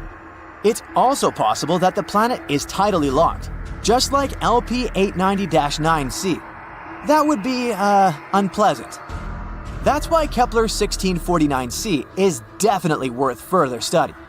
Maybe it turns out to be a perfect place for us to set up a vacation home in the future. Just make sure to bring plenty of sunscreen since the planet is pretty close to its star and things could get pretty toasty. Kepler 1638b. This exoplanet is located about 5,000 light-years from Earth in the constellation Cygnus. It's also located in the habitable zone of its star. It was discovered in 2020 by the Kepler spacecraft through the process called transiting. They basically take a bunch of photos of the star at different times. After that, the programs analyze these photos and look for small spots and dots on them. These tiny dips in brightness may mean that a planet was passing by the star. Kepler 1638b is a bit of an oddball compared to most exoplanets we've found so far. It's about 4 times the mass of Earth and has a radius about 2 times that of Earth, making it a super-Earth exoplanet. Its orbital period is about 260 days, which is quite close to our Earth, and that's great! Finally, at least somewhere, winter and summer will flow normally. Kepler 1638b could have some liquid water there. That's why it's also a good candidate for further study, to see if it could potentially support life. Let's hope that we'll find out more about this planet in the future. And finally, the last one. Kepler 438b. Kepler 438b is an exoplanet located approximately 640 light-years away from Earth in the constellation Lyra. It was discovered in 2015 by the Kepler Space Telescope. One of the most interesting things about Kepler 438b is its size and location. It's about the same size as Earth and also orbits within the habitable zone of its star. But there are a few catches. For one, Kepler 438b orbits around a red dwarf star, which are known for their high levels of solar radiation and flare-ups. This could make the surface of the planet too hostile for life as we know it. In addition, Kepler 438b has a much shorter year, only around 35 Earth days long. This could lead to extreme temperature fluctuations on the planet's surface, but maybe it's home to some hardy extraterrestrial life forms that have adapted to its unique conditions. Or maybe not. Either way, it's definitely worth keeping an eye on. This is a small list of exoplanets that we've discovered in recent years. Now, with the use of new technologies, we'll be able to find new exoplanets much more often. Let's hope that at least a few of them will really be inhabited. The James Webb Space Telescope, an astounding piece of equipment built to outperform the Hubble Space Telescope, has made a terrifying and amazing discovery that might completely change our perception of the universe. It has successfully detected a faint glow coming from a staggering 7 trillion miles away. Can this glow be shining city lights coming from some mysterious extraterrestrial world galaxies away from us? Well, let's start from the beginning. A few years ago, NASA's infrared Spitzer Space Telescope helped us spot a family of 7 rocky exoplanets orbiting the same star. This star is known as TRAPPIST-1, and recently, our new infrared powerhouse, the James Webb Telescope, has measured the temperature of one of those distant worlds. It was a planet called TRAPPIST-1b. Unfortunately, it turned out that this Earth-like planet was totally uninhabitable. Astronomers took James Webb's mid-infrared camera, called MIRI, and looked at the planet's thermal emissions. We can picture the whole process as scientists using heat-sensing Terminator vision. The results were quite disappointing. TRAPPIST-1b turned out to be scorching. Its average temperature was around 450 degrees F. That's as hot as in an oven. Plus, the planet most likely doesn't have any atmosphere. At the same time, this discovery was another record-breaking first for the telescope, which had already produced some newsworthy results by that time. It was the first time researchers detected any form of light emitted by a small and relatively cool exoplanet similar to the rocky planets in our own solar system. No previous telescope had enough sensitivity to measure such dim, mid-infrared light. When 7 TRAPPIST-1 exoplanets were first discovered, the astronomical community was ecstatic. That's because all those faraway worlds were about the size of our home planet and located in their star's habitable zone. It's the region that is just the right distance away from a star for liquid water to exist on a planet's surface. Thus, the planetary system became the best place to look for rocky planets with an atmosphere. But don't get too excited yet. These planets aren't likely to become new worlds for humans to explore, mostly because the TRAPPIST-1 planets are totally out of our reach at the moment. They're just too far away, at a whopping 235 trillion miles away. Their star is also much smaller and redder than our Sun. It's classified as an M-dwarf star. In our home Milky Way galaxy, there are twice as many of such stars as there are stars like the Sun, and they're also twice as likely to have rocky planets orbiting them. It's probably not surprising that astronomers are very interested in such stars. They're the main targets for seeking potentially habitable planets, and it's also way easier and more convenient to observe rocky planets around such smaller stars. But there's a catch. M-dwarfs are more active than our Sun. They frequently flare and spew high-energy rays which are likely to be extremely damaging to planets' atmospheres and any forms of extraterrestrial life. When researchers examined TRAPPIST-1b before, their observations weren't sensitive enough to determine whether this world had an atmosphere, or if it was just a barren rock. But now, we know. The planet is tidally locked to its star, which means that one of its sides always faces the star, while the other is stuck in perpetual darkness. The latest simulations suggest that if this planet had an atmosphere, its temperatures would be much lower since the air would redistribute the heat around both sides of the planet. Unfortunately, the James Webb Telescope recorded much hotter temperatures than needed for such a favorable scenario. It indicates the absence of an atmosphere and knocks the planet off our list of possibly habitable worlds. But the main excitement here isn't actually the features of TRAPPIST-1b. The main takeaway is that James Webb is capable of making such kinds of measurements. It'll help us explore the atmospheres and temperatures of many other distant worlds.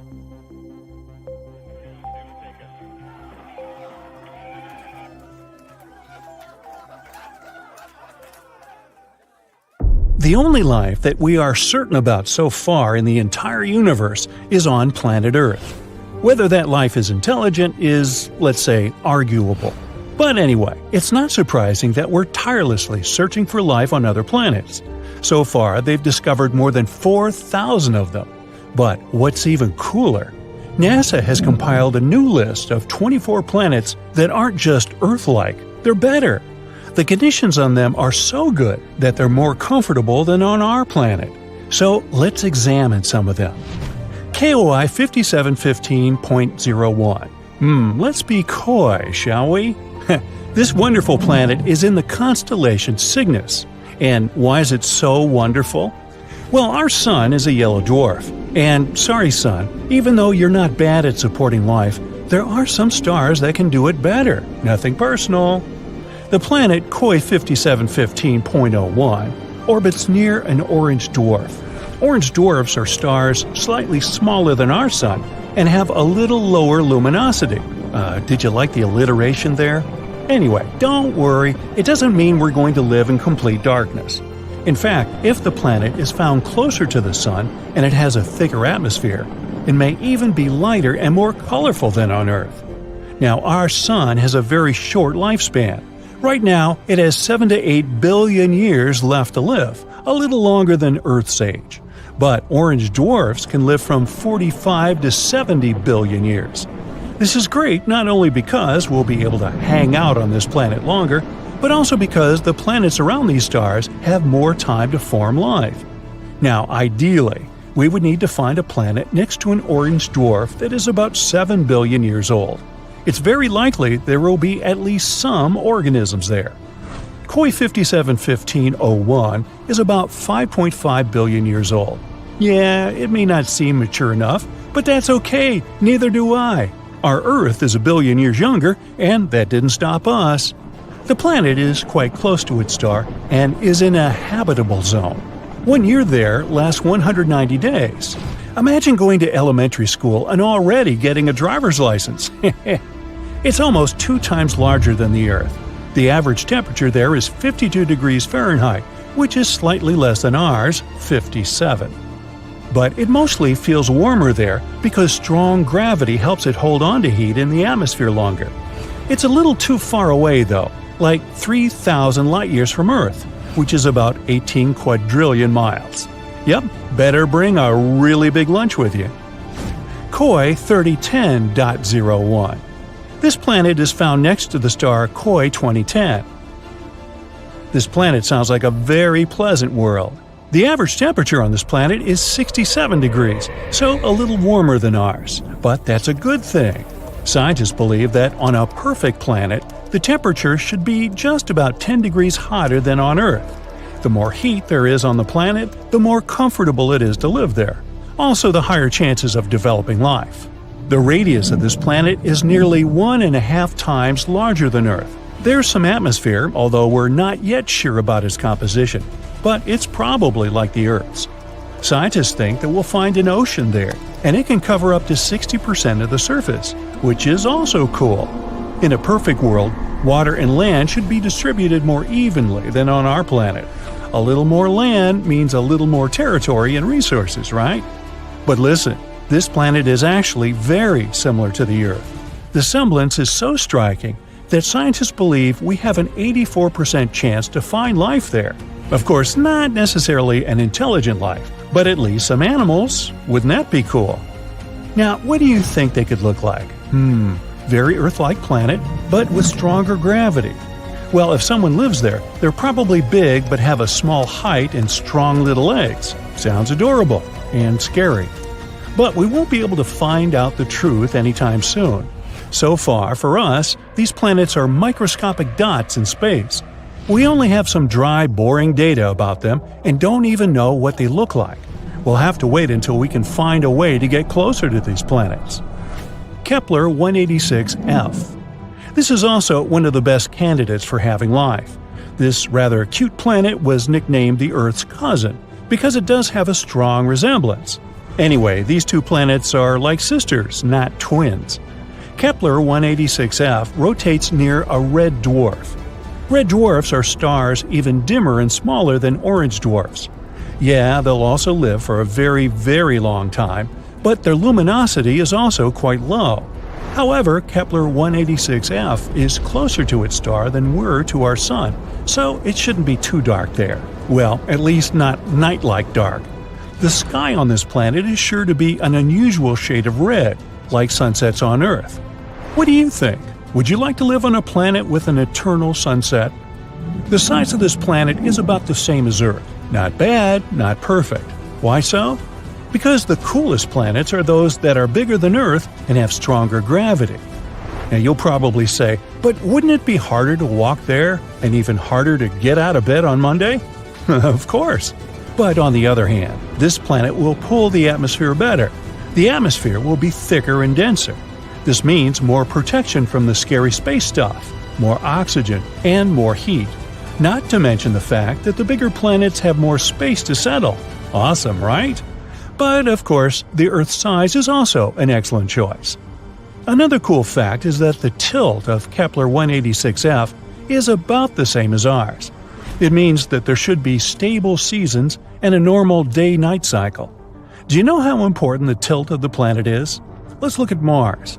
Mars is also, in fact, found in the habitable zone of our Sun, but its tilt is very unstable, and as a result, the entire ocean that could have been on it once now completely dried up.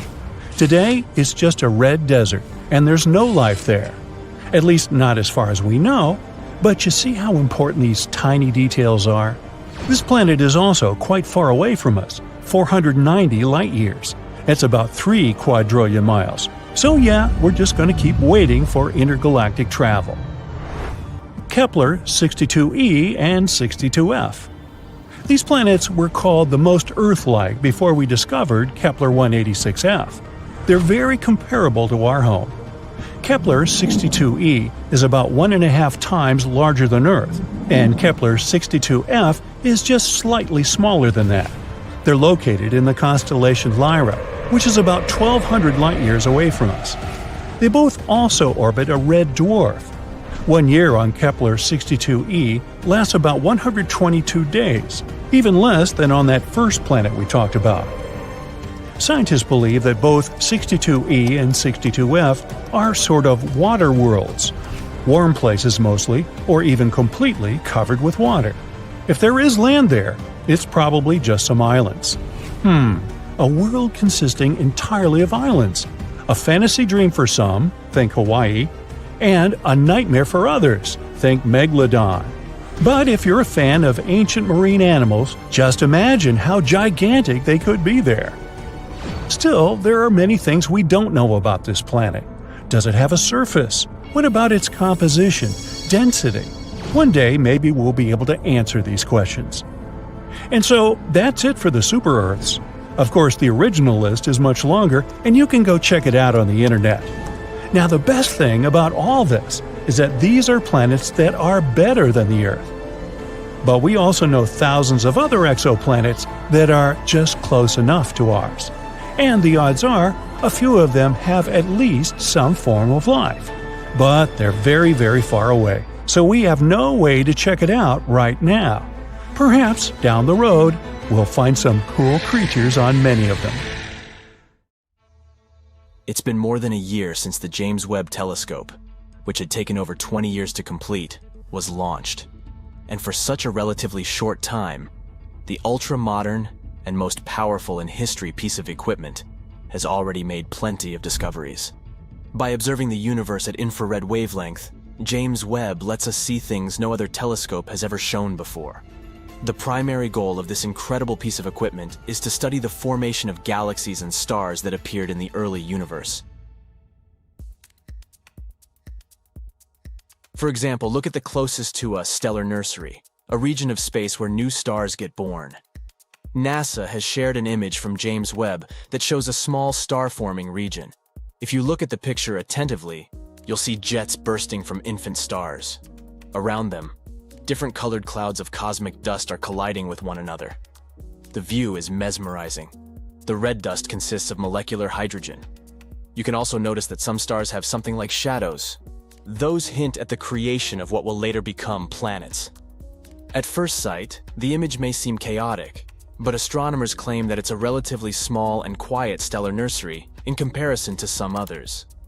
Many young stars there are similar in size to our Sun, or a bit smaller. The photo itself was taken with the help of Webb's near-infrared camera, NIRCam.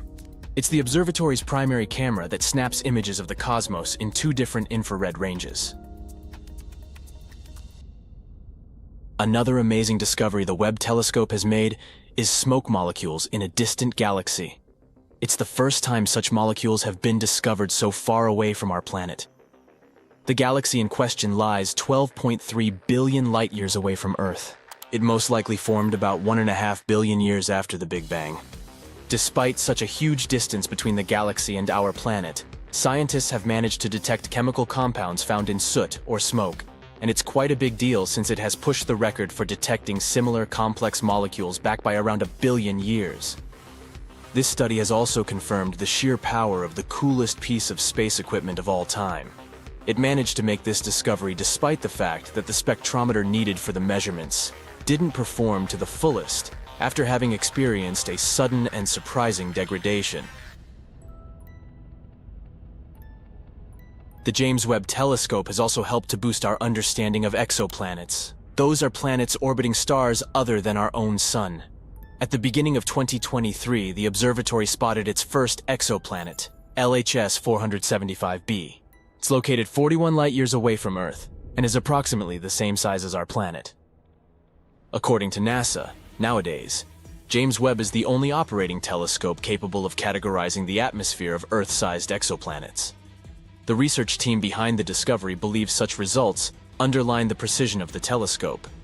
They hope that it will help us locate many more rocky exoplanets that we might be able to colonize in the future. Even though, at first sight, it may seem that the universe is pretty empty, it's actually a very busy place, and Webb has all the necessary instruments to see all kinds of cosmic events happening out there. Just look at this image of WR-124. It's a star on the cusp of its explosive demise. In the image, the star is about to go supernova. It happens when a star runs out of its fuel and explodes at the end of its life cycle, releasing a giant cloud of space dust and hot gas into space. The star captured by the Webb telescope was at the Wolf-Rayet stage of its life. That's a period when a star is shedding its outer layers before going supernova. The next amazing thing discovered by James Webb is a star-planet hybrid with very strange clouds. This bizarre world, VHS 1256b, is actually a brown dwarf. Those are bigger than planets but too small to classify as stars. They emit some light of their own and are quite hot, but their mass is simply not enough to fuse hydrogen into helium like full-fledged stars do. Space bodies of this kind aren't actually brown. They occur in a wide variety of colors, but those are mostly invisible to the human eye. What we can see is the light they emit, and to us, it appears to be dark orange or magenta. The brown dwarf discovered by the Webb telescope is almost 20 times the size of Jupiter. It orbits 2 red dwarf stars, and to complete one orbit, it needs over 10,000 years. Astronomers first found out about this unusual exoplanet in 2016, but at that time, they didn't classify it as a brown dwarf, and, thus, couldn't explain its puzzling reddish glow. Now, thanks to the James Webb telescope, they know the space object's origin. Anyway, back to those clouds. As you know, clouds on Earth are made of water vapor. But those on the brown dwarf are different. They seem to be made of sand. It looks like good old sand from Earth, but it's actually not. The clouds are made of tiny particles of silicate. Another recent discovery involves several large galaxies that scientists believe were born not long after the Big Bang. They aren't supposed to be there, and no one expected to find them. But the James Webb Space Telescope has spotted them. These galaxies, as massive as our home Milky Way, are full of mature red stars. Astronomers have analyzed the light coming from them and estimated their age 500 to 700 million years after the Big Bang. It means that they came into being when our universe was very young, almost a baby. But the most bizarre thing about these galaxies is their tremendous size and the age of the stars dwelling there. The data received by the telescope don't coincide with the existing ideas about what the universe looked like and how it evolved in its early years. It also doesn't match the earlier observations made by Hubble. And here, James Webb has captured a distant region of space in unprecedented detail. This section of space is known as Pandora's cluster. In the image, you can see 3 massive clusters of galaxies coming together and forming a megacluster. The combined mass of these clusters acts as a powerful gravitational lens. And thanks to this natural magnification effect, scientists can see other galaxies in the region.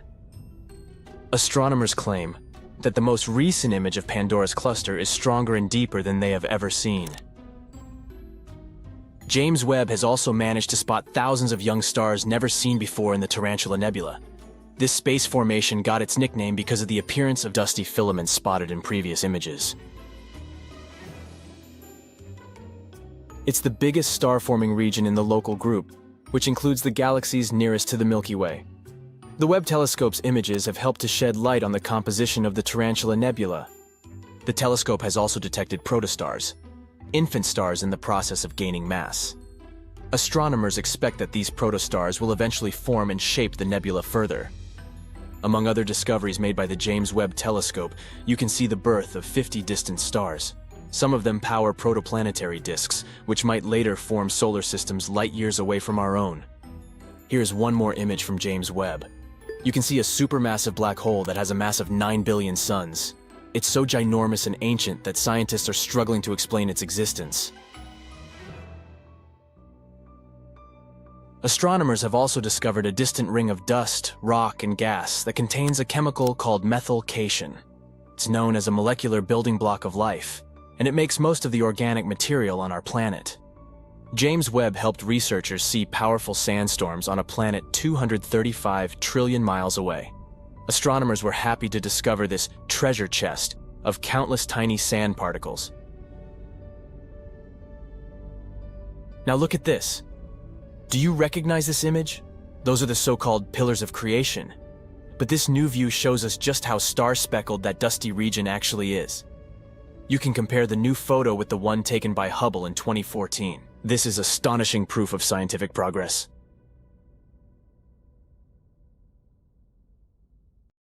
In the heart of the galaxy, there lies a mysterious object, the likes of which no astronomer has ever seen. It streaks across the sky like a shooting star on caffeine. So, what is this mysterious blob? And how is it related to the black hole in the center of our galaxy? Let's find out. This thing is called X7. It's the mysterious blob that's been hanging around our galaxy's supermassive black hole for decades. Some even say it's been lurking around there for, like, hundreds of years. We know a few things about X7. For example, it weighs around 50 times as much as Earth. It may sound like a lot if you're an Earthling, but in space, that's like a tiny drop in the ocean. X7 is also moving pretty fast, at speeds of up to 700 miles per second. That's faster than you trying to catch the last slice of pizza before your roommate gets to it. But what in the world is this thing? A magic star we've never seen before? An extraterrestrial spaceship? Well, there are some theories connected to the blob's future tragic fate. Unfortunately, X7's days are numbered. Right now, it's on a 170-year-long elliptical orbit around the supermassive black hole at the center of the Milky Way. But it's not going to make it that far. Each year, it's spiraling closer and closer to the black hole. In just a few years, it will become spaghettified. Yes, that's a real scientific term. And finally get sucked in, never to be seen again. There are supermassive black holes in the centers of all galaxies, including our very own Milky Way. These black holes are so massive that they warp space-time, causing nearby stars to orbit around them at incredible speeds. They serve as cosmic vacuum cleaners that suck in anything and everything that comes close enough. The black hole in our galaxy is called the Sagittarius A star. Sounds like the name of a fancy Hollywood celebrity, doesn't it? But this celestial object is far more impressive than any mere mortal. It's about 4 million times more massive than our sun, which means it could probably eat our entire solar system for breakfast. But don't worry, these black holes may seem really scary, but in reality, they're too small to compete with an entire galaxy. They'll just suck in a couple of the nearest stars, and that's all. Also, Sagittarius A star doesn't seem to have a very good appetite. It's been observed to be pretty quiet lately, which is good news for us. But even if it were super greedy, it wouldn't pose any threat to us. This black hole is over 26,000 light years away. From Earth, we can see it in the Sagittarius constellation. In 2022, the Event Horizon Telescope collaboration released the first ever image of Sagittarius A star. It took years of collaboration and technology to capture this stunning image. And this is our second photo of a black hole in history. The first one was released in 2019, and it showed the supermassive black hole called M87 star. Yes, they both have star in their names. Don't try to make it make sense. Anyway, you may remember this photo as the first ever image of a black hole ever. It went crazy viral across the internet. And this black hole, M87 star, located in the Messier 87 galaxy, is way scarier than Sagittarius A star. You thought 4 million solar masses is impressive? Then how about 2.5 billion solar masses? M87 is a real monster. It's also known for its powerful jets of plasma, which are so energetic that they extend thousands of light years from the black hole's center. If M87 were a superhero, it would be Iron Man, with his repulsor beams on full blast. Now technically, you can't take a photo of a black hole itself, since it's, well, black. No light can escape its grasp. But the glowing orange ring in this photo shows the matter surrounding Sagittarius A star. It's called the accretion disk, a swirling disk of hot gas that spirals the center, heating up to millions of degrees in the process. It's like a giant fiery vortex, but with no escape. And the shadow in the center indicates the black hole itself. Inside that shadow, there's an event horizon. The event horizon is the boundary around the black hole, beyond which nothing, not even light, can escape its gravitational pull. It's the point of no return, where the gravitational force is so strong that even the fastest object in the universe, light, can't escape. Once you cross the event horizon, you're doomed to fall toward the center of the black hole, where the laws of physics as we know them break down. And this is exactly the fate that awaits our unfortunate X7. Right now, the pure blob is getting stretched and yanked by powerful tidal forces.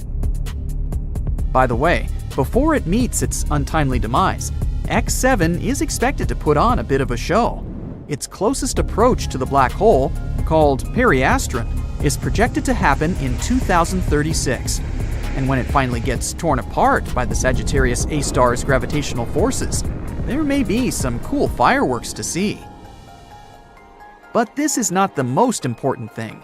The funny part is, X7's future end may help us finally understand what the heck even is this thing. a team of scientists have been studying how a strange blob orbits the black hole. And that's when they discovered that X7 has stretched to almost twice its initial length. And what does that mean? Well, it suggests that X7 is most likely made of debris ejected during a recent collision between two stars. Yep, you heard that right, a space car crash. Imagine this. Two stars fall in love and start circling each other for many years. After that, they finally merge together. At this moment, they eject tons of gas and dust. And perhaps this cosmic dance created our blob baby, X7. It's basically like the crumbs left on the table after a giant space feast. Something like this is actually pretty common, especially around black holes. It's like a galactic fender bender that sends debris flying everywhere. Actually, the universe is full of mystery blobs. They're called the G objects. No, they're not the G-men from Men in Black, but they're just as mysterious and elusive. These guys have been puzzling astronomers for more than 20 years. They look like gas clouds, but behave like stars. It's like they can't decide whether they want to be a cloud or a star. Come on, guys, make up your mind. G objects stretch out at the closest point to the central black hole, but emerge intact, like a rubber band that stretches but doesn't break. Scientists think that they're the stars that have merged together into one. And while doing that, they also produce a huge cloud of gas that hides the result from view. Kinda like when you're wearing a bulky sweater, so that no one knows that you've put on a few extra pounds. And then a study published in 2021 found that one of these objects, G2, was actually a molecular cloud concealing 3 baby stars. Talk about a plot twist. But X7 is the black sheep of the strange blob family. It's significantly different from the G objects, like the weird cousin you see once a year at family gatherings. Its evolution has been more dramatic. Also, it's not being held together by a mass lurking in its center. So what is it being held together by? Pixie dust? Magic? We need answers! That's why scientists believe that X7 isn't a G object itself, but debris left from it. Or maybe not. We have no idea. The possibilities are endless, and that's what makes astronomy so exciting. So let's keep our eyes on the skies and see what other strange objects are out there. Who knows? Maybe we'll discover another mystery blob, and this time it's going to be a spaceship. Now that would be awesome. Let's cut the Earth in half. You can see all of its layers. Here's the inner core. It's about 40 times hotter than the inside of your oven. That's the mantle, an ocean of hot lava. Here comes the crust of the Earth, the solid surface on which our civilization lives. But if you look up, there are many layers besides the atmosphere and the ozone layer. Scientists recently discovered a strange bubble here, which protects our planet from radiation. And nope, it's not the Earth's magnetic field. This bubble is made of radio waves. Our planet grows like a Christmas tree in the radio spectrum. But we're interested in low-frequency waves, the ones that let us keep in touch with submarines. So, radio waves are like light waves, or regular ocean waves. Look at this one. The distance between the two peaks is the wavelength, and the number of these waves over a period of time is the frequency. For example, there are 10 waves in this interval of 1 second. So, can you guess the frequency of this wave? Yep, it's 10 Hertz. Cell phones use waves with a frequency of 300 to 3000 megahertz. So, add 6 more zeros to that number. But waves of that frequency don't penetrate barriers well. Think of how you lose your cell phone connection when you're driving through a tunnel. That's because there is metal inside. It's a conductive material that weakens the radio waves a lot. Salt water is also a kind of conductor. So, if the submarine is deep enough, the thick layer of water weakens the signal, and we lose communication. To maintain it, we send fewer waves but make them longer. In the same amount of time, the frequency of the short waves will be much higher than the frequency of the long waves. That's why they're called very low frequency waves. But, as it turns out, these waves travel all over the Earth and even into space. This is where things get interesting. The waves collide with particles of radiation from the sun. We think of the sun as a friendly giant giving us light and heat. but it actually emits a lot of harmful radiation. Each flare, or the electrical discharge of material on our home star, causes an even greater burst of radiation. These particles fly to our planet, just as radio waves do. They travel 93 million miles from the Sun to Earth in 8 minutes and crash into our bubble, which acts as a shield. Basically, radiation particles from the Sun accumulate in the radiation belts around the Earth. Our planet's magnetic field traps them, and a recently discovered bubble of very low-frequency waves lies right below this radiation belt. It helps us repel some of the harmful emissions. Analysis of old studies confirmed that the radiation belts used to be much lower and closer to Earth. But when our civilization began to use radio actively, our waves raised that belt higher. No one expected such an effect from simple radio waves, but it'll give us a way to protect astronauts in the future. When you're on Earth, its magnetic field keeps you safe from radiation. You can physically see it when charged solar wind particles make the air particles at the poles of our planet glow. This is an aurora. Next time you admire this beauty, know that it's actually the Earth saving you from some extremely harmful rays. But if you're outside the Earth's magnetic field, somewhere in space, I have bad news for you. Nothing protects you there. This is a big problem for astronauts who spend months on the International Space Station. Perhaps scientists will learn to create protective bubbles of very low frequency waves around space stations and spacecraft. The same is true for other planets. We're probably going to colonize Mars. There is no magnetic field there, and nothing can protect you from radiation. But if you create an artificial bubble there, you can reduce the harmful radiation. Another invisible bubble protecting us is the atmosphere. It's like a layer cake or an onion. Each level of the atmosphere has its own properties. The lowest layer that we live in is the troposphere. This layer contains 80% of the weight of all the air on the planet. It's also the main place where water vapor lives. And this is where the machine called weather works. The sun sends rays of energy to the Earth. Our planet's surface reflects them and heats the air in the troposphere. This makes it move and change places with the cold air, so all the wind, cyclones, storms, and tornadoes only happen in the troposphere, up to about 7.5 miles high. That's why commercial planes fly at an altitude of around 6 miles. The wind or other bad weather conditions hardly affect this area, and the air here is not as dense as it is down on Earth. Flying 1 mile above sea level is like moving through a biscuit. It's hard, but at a 6-mile altitude, flying feels like moving through light whipped cream. The plane almost feels no resistance, so it's a win-win. They save fuel and keep the passengers safe. A couple of significant downsides are that it's very cold and you can't breathe there. It's cold because there are very few air molecules to absorb heat from the ground and transfer it to each other. You wouldn't be able to breathe here for the same reason. That's why planes are equipped with oxygen masks, just in case. Let's go a little here. This is the stratosphere. There's even fewer air molecules up here, and that's where the weather probes fly. They're the kind of small balloons with computers people use to predict the weather. This part of the atmosphere also contains the well-known ozone layer. This is our shield against harmful ultraviolet radiation. Ozone is almost the same as oxygen, except it has 3 atoms in it. When harmful ultraviolet rays enter our atmosphere, they crash into the O3 molecule. The ray breaks the molecule into O2 and another oxygen atom. The ray itself is converted into heat, but the ozone regenerates quickly. A single oxygen atom joins the O2, and the ozone molecule is ready to protect us again. It's the invisible shield that protects us from radiation. It gave birth to all life on Earth. As our civilization developed, we started to emit freon gas into the atmosphere. We used to fill our old refrigerators with it. A single chlorine atom would detach from a freon molecule when in the air, and then it would bind a single oxygen atom.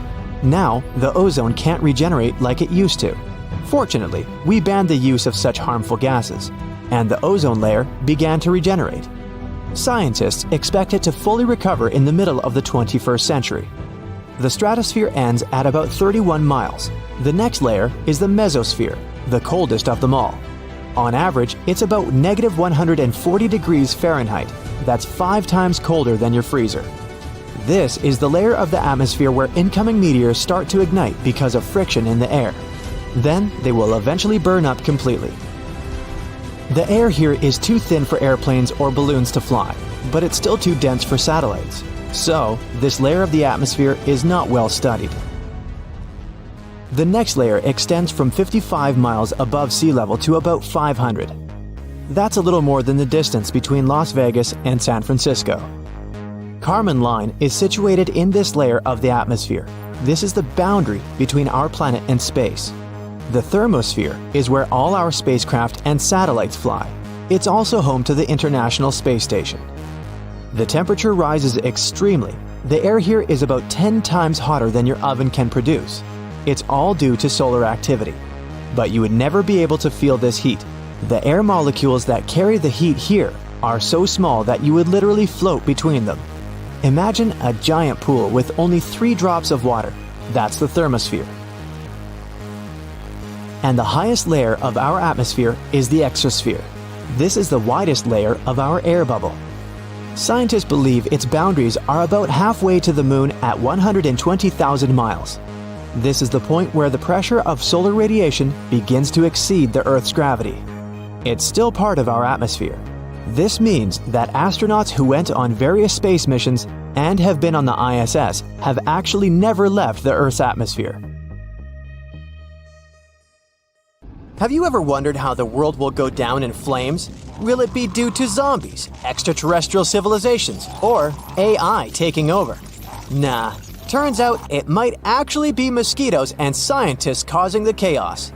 It's funny how things created by nature aren't as threatening as the stuff that doesn't exist naturally. And you know what's on that list? Editing the DNA genome. Experiments with the genetic structure of living organisms can produce completely new species, and no one knows how nature will react to them. Let's look at an example of gene drive. So it all started with malaria mosquitoes. To somehow stop the growth of their population and prevent the spread of malaria, scientists created a gene that magically made mosquitoes only have male offspring. Several insects with this gene transmitted it to others during the mating season, and thus spread infertility. Scientists were able to stop malaria and destroy almost the entire mosquito population. But imagine if something went wrong in the mosquito genome and their population began to increase exponentially. Malaria could spread across all continents and create huge problems for all of us. Now, let's move from the little mosquito problem to a planetary disaster that can be caused by the desire for knowledge, which is deeply embedded in our nature. British cosmologist Martin Rees once said that we lived in the 1st century when human beings could determine the planet's future. It seems that it's so easy not to destroy yourself, but our nature is quite complicated. In pursuit of solving the mysteries of the universe, we have built a giant machine that, according to some people, may destroy our planet.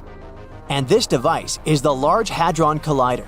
The main task of this giant machine is to accelerate particles and make them collide with one another. Scientists expect that the collider will help better understand the structure of our universe. In simple words, this is a miniature simulator of the universe. Using it may also shed light on the mystery of dark matter. During operation, the machine compresses atoms and makes them crash into one another at great speed. Perhaps this is how our universe appeared. Some people fear that a small black hole may form because of this collision. A tiny particle with a huge weight will pull all objects inside itself. Its mass will grow, but its size won't change much. As a result, it will compress the entire Earth and turn it into a ball measuring a little more than 300 feet across. At the same time, our planet will still have the same weight.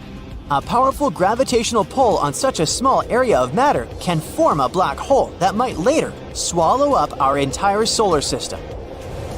There are also theories that the Hadron Collider could open a portal to a parallel universe with creepy monsters that would enter our world. But of course, such theories have little to do with science. Scientists have already launched the collider several times, and as you can see, nothing terrible has happened. But there is a small nuance. With each launch, scientists increase the speed of particles. who knows what will happen when they accelerate them too much? According to Martin Rees, the probability that Earth will become a black hole is very, very small. Particles with a much larger energy charge fly in space faster than in the Hadron Collider, and nothing catastrophic happens. Okay, now let's go back to our genomic games to see what else can happen if we continue experimenting with nature. The main problem might be an imbalance in ecosystems. In the 19th century, sailors accidentally brought mice to Gough Island in the South Atlantic Ocean.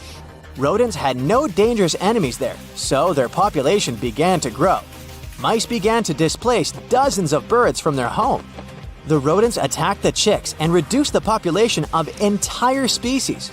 Trying to save the birds, scientists decided to get rid of the mice, but these little creatures still managed to survive. As a result, the balance of the whole ecosystem was disrupted. Using gene drive to get rid of one species can lead to uncontrolled population growth of another. Imagine that malaria mosquitoes controlled the population of some flies. And what would happen if these flies lost their main natural enemy? The population of these flies would start destroying other species, and it would begin a chain of destructive events. All this suggests that playing with things that don't exist in nature is very dangerous. We worry a lot about how artificial intelligence can take over the world and eliminate us. Still, at the same time, we don't pay attention to our actions. Genome editing can lead to positive consequences, such as the appearance of healthier people, and destructive ones, like the creation of artificial bacteria that can cause serious health problems. In general, destroying other species is a trait inherent in humans. Because of our actions, many animals have disappeared from the face of the earth. Moreover, we even destroy each other. Such aggressive behavior is our nature. And artificial intelligence doesn't have anthropomorphic properties. Its logic may be completely different from ours, and instead of destroying people, it might strive to save them. And we have something to save us from. Remember the giant asteroid that erased more than half of the living creatures on Earth? The fall of the space rock caused a massive blast wave, a tsunami, earthquakes, and dust clouds that covered the sun. Dinosaurs and other animals couldn't survive in such conditions. But what if something similar happens these days? Fortunately, we're better prepared than dinosaurs. Firstly, we have the technology to track giant meteorites and calculate their trajectory. And artificial intelligence can also help us with this. Secondly, we can destroy an asteroid before it reaches us. Several powerful rockets will quickly deal with any space rock and turn it into cosmic dust. Moreover, we will know in advance about its approach. But suppose that a huge stone the size of dozens of Everests will fly towards us. In that case, humanity should hurry with Mars colonization. But don't worry. Observing the sky shows that large asteroids capable of causing severe damage to our planet are moving in a different direction. The most giant known asteroid that could collide with Earth might do so in 2088. The probability that it will fall on our planet is 1 in 50,000, so you shouldn't have to worry about threats from outer space. What lies in the bowels of our planet is much more dangerous. Millions of tons of magma and hot gases can burst to the surface through destructive volcanic eruptions. More than 70,000 years ago, a large-scale eruption threw a tremendous amount of ash into the air, which then floated in the atmosphere in the form of a giant gray cloud for a long time. As a result, Earth's surface cooled down by several degrees, which led to one of the most massive extinctions in the history of our planet. Some eruptions happen not only inside volcanoes. There's such a thing as flood basalt. A colossal magma bubble accumulates under a vast area and begins to seep through faults in different parts. Magma slowly goes out there for many years and destroys all living things around. And the worst thing about this situation is that we can't do anything about it. Humanity has learned to track meteorites in space, but we're still not good at predicting a volcano's behavior. Even if we find out that some giant rock will wake up in the next 6 months, there's nothing we can do about that. We won't be able to prevent an eruption. All we can do is evacuate people from dangerous territory. We have no protection against earthquakes, and even more so, we can't stop the emission of ash into the atmosphere. It's possible that artificial intelligence will help us with this in the future, but right now, we're powerless. As you can see, there are several options for the end of the world for humanity, and they're all slightly different from those imposed by pop culture and the media. In the end, is it right to look for threats from space or artificial intelligence? Hop on! I've prepared a tour around Earth's fellow planets. Let's start with Mercury, the smallest planet in the solar system. During the day, the temperature on the surface of this planet can reach 800 degrees Fahrenheit, and during the night, it can drop to negative 290 degrees Fahrenheit. The temperatures here are so extreme because the planet has no atmosphere. Instead of it, Mercury has a thin exosphere. That's one of the reasons why Mercury is not habitable.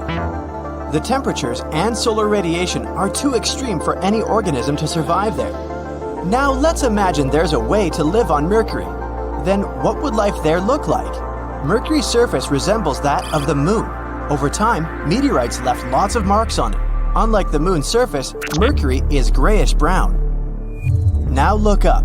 The Sun on Mercury would appear almost 3 times as large as it does on Earth. The sunlight would be almost 7 times brighter. I wonder what type of sunglasses people would wear if we lived there. Can life appear on this planet in the future? Don't get your hopes up, it's very unlikely. Now, how about landing on Venus? You might think the hottest planet in our solar system is Mercury since it's the closest to the Sun. But in reality, this title goes to Venus. What is it that makes Venus boil? The biggest reason is its atmosphere. It's made up almost entirely of carbon dioxide. The atmosphere is so thick that it leads to the planet warming up non-stop. Basically, the gases in the atmosphere prevent thermal radiation from leaving Venus. So, the planet simply can't cool down. The water on its surface constantly turns into vapor. If the surface of Venus was food, then its atmosphere would be the microwave. That's why the temperatures in this world can go up to 870 degrees Fahrenheit. What would it be like to live on Venus? On Earth, seasons change because of the planet's tilt, but Venus doesn't experience any significant changes throughout the year.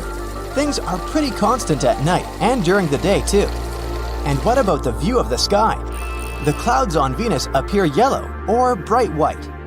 They're mostly made of poisonous sulfuric acid, but then why does Venus appear reddish-orange when you look at it from Earth? Talking about the true colors of planets can be a tricky business.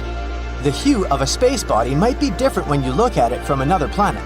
If we traveled all the way to Venus, a reddish-brown surface would welcome us. The molecules of carbon dioxide and sulfuric acid block sunlight coming into Venus's surface, hence the reddish-orange color of the planet. Oh, and did you know that Venus is often called Earth's twin? Both planets are nearly equal in size. Both have relatively young surfaces and thick atmospheres with clouds. Plus, the orbit of Venus is also the closest to Earth. That might raise a question about the possibility of life on Venus. I'm sorry to break the news, but nope. Venus is not habitable. The next destination is Mars. Unlike Venus, Mars has seasons due to the planet's tilt on its axis. It also has a secondary seasonal effect caused by its highly elliptical orbit. The southern hemisphere has colder winters and hotter summers than those in the northern hemisphere. The average temperature on Mars is negative 80 degrees Fahrenheit. But temperatures can also range from the poles to the equator, and they can change very dramatically within a single week. Still, not that bad compared to the previous 2 planets, huh? Is Mars habitable? The number one thing a living organism should worry about here is space radiation. Earth has a magnetic field and a thick atmosphere to protect its surface from radiation. Mars has neither. The planet's gravity is 1/3 of Earth's. So, weaker gravity and a thinner atmosphere make it harder for any living being to survive on the red planet. In 2013, NASA reported an ancient freshwater lake that could have been a hospitable environment for microbial life. This is evidence now that liquid water once flowed on Mars. This confirmation suggests that Mars could have had the necessary environment to support life. But what happened to the water on Mars? The most popular explanation is that the planet's atmosphere became too thin and cold to keep liquid water on Mars's surface. The disappearance of water might also be related to the loss of early magnetic fields. Or the reason might be the red planet's size. Mars is probably too small to keep water. So, for now, Mars is not habitable. But, scientists keep sending missions to Mars. Maybe they'll find some new information. Let's wait and see. Now, Jupiter. Have you ever wondered what it might be like to live on the biggest planet in our solar system? Jupiter's environment is an unlikely place to support life. The temperatures on this planet and its composition are too extreme for any organisms to appear there. Jupiter has layers of gas, mostly hydrogen and helium. These gases fill the entire planet. Quite literally, there is no solid surface on the planet. Gases go all the way to the core, below the surface. They become liquid and turn into plasma because the atmospheric pressure there is way more intense than any place on Earth. To put it into perspective, an organism on Jupiter has to resist 1,000 times more atmospheric pressure than it would on Earth. Can a living being survive in such conditions? Unlikely. Jupiter is completely uninhabitable. But hey, have you heard that its moon Europa might be a possible habitable zone? Change of scenery. Saturn. It's the second largest planet in our solar system. Like Jupiter, Saturn is a gas giant ball mainly consisting of hydrogen and helium. What about temperatures on Saturn? It's freezing. Plus, there are extremely powerful winds there. The winds in Saturn's upper atmosphere reach the speed of 1,600 feet per second. Let's compare them to storms on Earth to have a better understanding. The strongest hurricane ever recorded on Earth was moving at 350 feet per second. So the answer to the question, is there life on Saturn? Seems pretty obvious. Life, as we understand it, doesn't exist there. The next stop is Uranus, one of the largest ice giants. Uranus's atmosphere is dominated by ice, but it's not the only reason that causes the planet's blue color. It's also the methane in the atmosphere. It absorbs red light and reflects blue. The same goes for Neptune. Uranus is the coldest planet in the solar system. The temperatures there can be as low as negative 371 degrees Fahrenheit. Life on Earth needs sunlight to get energy, but there's nothing on Uranus that can produce any energy for life forms to thrive. The bottom line is Uranus doesn't have the environment to sustain life. Heading for Neptune, the second ice giant. What is there on the planet furthest from the sun? Obviously, it's incredibly chilly. There's neither a source of energy that bacterial life can exploit, nor a source of liquid water. Currently, scientists believe it's unlikely to find life on Neptune because of such unfriendly conditions. So, what makes our planet so livable? And I'm not just talking about human life, I mean any living organisms, even microbes. Life requires very special conditions to exist. All living beings need some sort of food, water, and the right temperature to develop. The atmosphere is a vital element. Humans, for instance, need oxygen to breathe, and they can only survive in temperatures that aren't extremely hot or cold. Another thing is gravity. All the other planets I've mentioned don't have exactly the same conditions as Earth. Life there would probably be different than what we have here.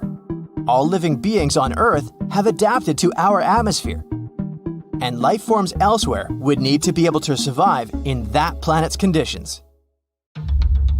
The planet races through space. Its orbit is unstable, like a pool ball gliding across the table looking for a target to collide into.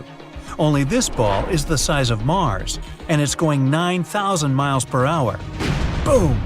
It crashes into another planet. This Mars-sized object was called Theia, and what it smashed into was Earth. The impact released 100 million times more energy than the asteroid that wiped out the dinosaurs. The planetary collision threw tons of solid material from both objects out into space, but only one of the bodies survived. Theia was obliterated and then swallowed entirely by early Earth. But that debris didn't go flying endlessly into the cosmic void. No, something crucial happened. All those solid chunks gathered into a cloud. Gravity squished it together, pressing more and more. And in the end, our moon was born. So goes the theory. At the time of the impact, the solar system was just forming. And this rendezvous of epic proportions probably wouldn't have happened if it weren't for a newly formed Jupiter throwing Theia off its orbit and straight into Earth. Our young planet withstood the blow. Time passed, Earth evolved. Its surface will become unrecognizable over the next 4.5 billion years. It's hard for the human mind to understand this vast amount of time, so we'll squeeze it all into one day. If midnight is when Earth first formed from gas and dust that remained after the Sun's creation, the next 4 hours show a lifeless planet. Red hot, covered in lava, constantly bombarded by asteroids and, as you know by now, even a whole other planet. Yet life finds a way. The first cells appear. It's 4 a.m. on the clock. At 2:08 p.m., we see the first single-celled organisms form. It's not until 8:28 p.m. that sea plants appear. 20 minutes later, what's this? Jellyfish. After them, the planet flourishes with different fish, reptiles, insects. The forests grow at 10:30 p.m.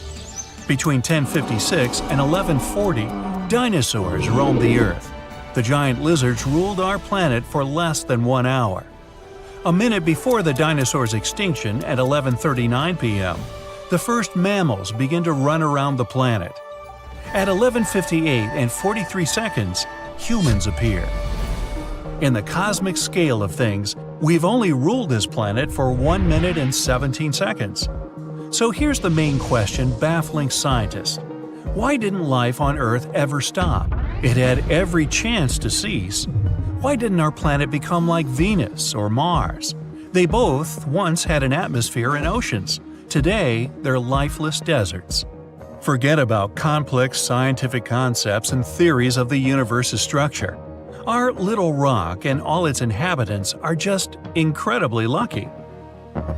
Professor Toby Tyrrell at the University of Southampton used computer programs and climate simulations to solve the puzzle of why asteroid collisions in ice ages didn't turn our little rock into a lifeless wasteland. The research team took not 10, 100, or 1,000 virtual planets similar to Earth. They used 100,000 for the experiment. And every single one of those 100,000 were simulated 100 times. They exposed these virtual planets to different phenomena. They were bombarded by asteroids, frozen, exposed to epic eruptions of supervolcanoes that blacken the skies and block the surface from the sun's rays. Just 9%, or 8,700 of them, were successful one time in 100 simulations. Of that group, 4,500 planets remain inhabited 10 times. Only on one planet out of 100,000, life didn't stop all 100 times. If life is a lottery, Earth got extremely lucky. In 2009, the unique Kepler telescope was launched into space. Its task? Search one patch of the night sky, or 150,000 stars, for rocky Earth-like planets. Over 9 years in service, it ended up surveying more than 500,000 stars. In all that time, with all those observations over nearly a decade, Kepler discovered 2,600 possible Earth-like planets. The weird thing is, most of them are a type you can't find in our own solar system. They're something between the size of Earth and Neptune. But back to the real Earth. If you go far from the city and look up at the sky, you'll see an ocean of stars. If you're lucky and it's a clear night, with an unaided eye, you could count a maximum of 2,500 points of light. Yet, there are at least 100 billion stars in the Milky Way. Some estimates put the numbers of stars in the Milky Way up to 400 billion. So, where's this giant range coming from? Well, counting stars isn't exactly an easy job.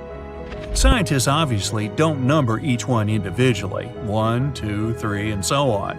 You know how long it takes to count just 1 billion? Over 100 years. Now, multiply that by 400. Instead, they look at small patches of space and use some complex scientific formulas to make educated guesses of how many stars there are in total. You can do a similar experiment yourself. Imagine a bucket filled with 10 pounds of rock, sand, soil, and other items. Your job? Understand how many rocks are in that mix. We'll count only those rocks that are visible to us from above. Get a rough estimate of their volume and weight, what percentage of the total we can see, and with some calculation, you can get a number. Is it exact? Nah. Why? Because you can't know if the rocks in the bucket are spread evenly throughout, or if they're all about the same size throughout. What if the ones at the bottom, if there are any, are bigger or smaller than your sample view?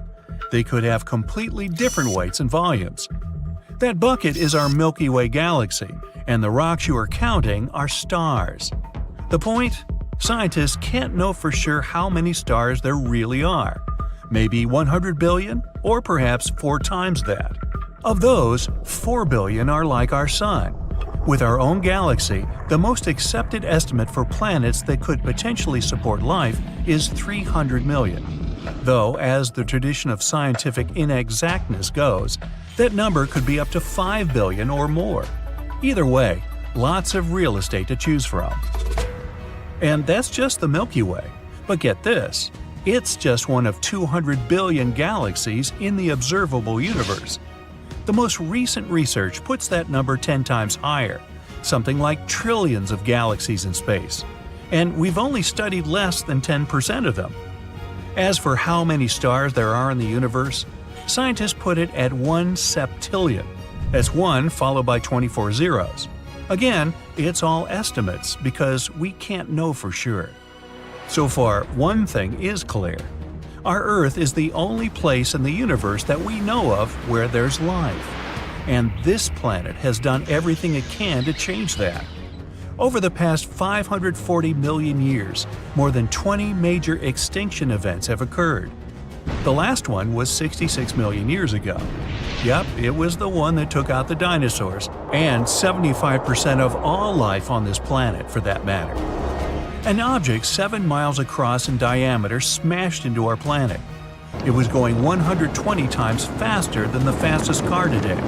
Over 900,000 miles all around the impact site, everything caught fire. A huge tsunami swept across the world's oceans. Billions of tons of dust and sulfur rose into the sky and blocked the sun's warm rays. A global cooling came to Earth.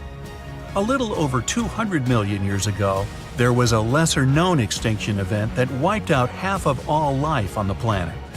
Most likely volcanoes or an asteroid strike are to blame.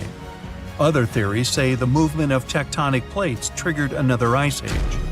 At that time, huge crocodiles ruled the Earth. They disappeared, and new animals entered the arena of history, dinosaurs. But the worst this planet has ever seen was the Permian-Triassic event about 250 million years ago. 80% of marine life, 70% of land animals and plants, all gone. Volcanoes spewed out a colossal amount of lava where modern-day Siberia is, but it affected the entire planet. Around 445 million years ago, the dominant life form on our planet was marine invertebrates. There was only one continent, Gondwana, and plants were just starting to flourish on land. But something happened that took out 75 to 85% of all living organisms. It could have been an ice age, rising temperatures, or a more daring theory.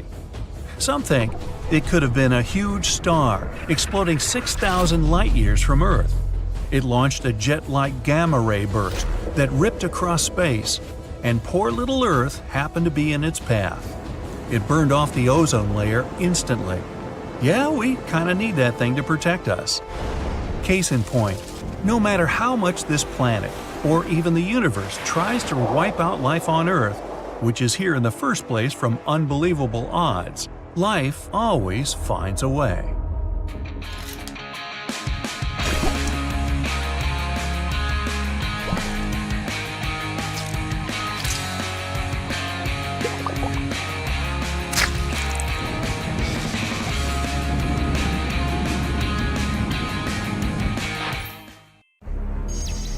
Weird, unusual sounds out of nowhere are spreading all over our galaxy, constantly repeating, and it's something we've never heard before.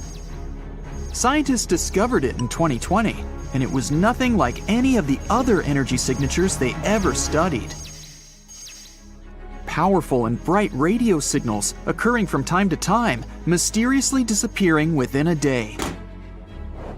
It doesn't fit the profile of any space body we know. The signal is a bit irritating, and it disappears without a schedule. When scientists tried to match the signal with some other telescopes, it was gone. Low-mass stars sometimes flare up with radio energy, but not here, since they mostly have X-ray counterparts. Very dense collapsed stars, like pulsars and magnetars, are also not a choice.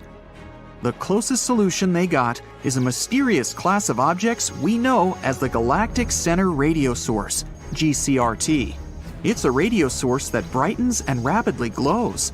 It decays near the center of our galaxy and could help us unravel the mysteries of the universe. If you had a flying car that could go up at a speed of 60 miles per hour, you'd only need 1 hour to get into space. The moon is a little bit farther, 250,000 miles, which is about 10 times the circumference of our planet. That means a moon trip would be like taking a tour around the globe and doing it 10 times straight, which would take less than 6 months.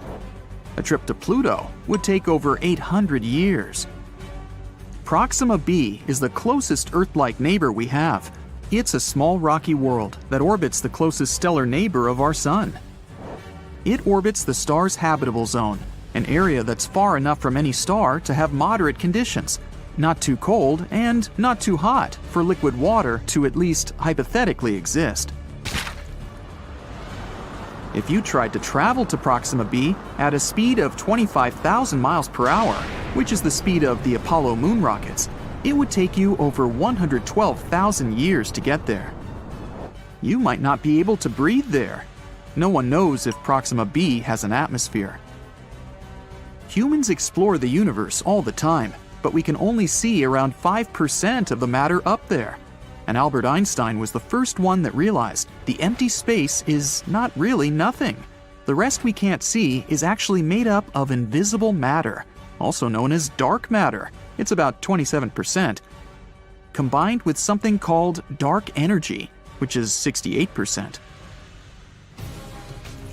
If you try to pour water into space, of course, outside of a spacecraft, it would immediately boil away or vaporize.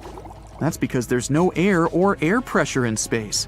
As air pressure lowers, the temperature you'd usually need to boil water at also gets lower. Keeping that in mind, water boils way faster on a mountaintop than, for example, at sea level. There's no air pressure in space, so water could boil at a very low temperature. Scientists believe that there are at least a couple of billion galaxies out there. We don't know the real number, and probably never will, but they tried to calculate it by counting how many galaxies we can see in a pretty small and restricted area of the sky. It may seem as if the universe was filled with stars and a couple of planets here and there, but our home galaxy has at least 100 billion planets. If you fill a balloon with helium and release it, you'll notice it floats very high.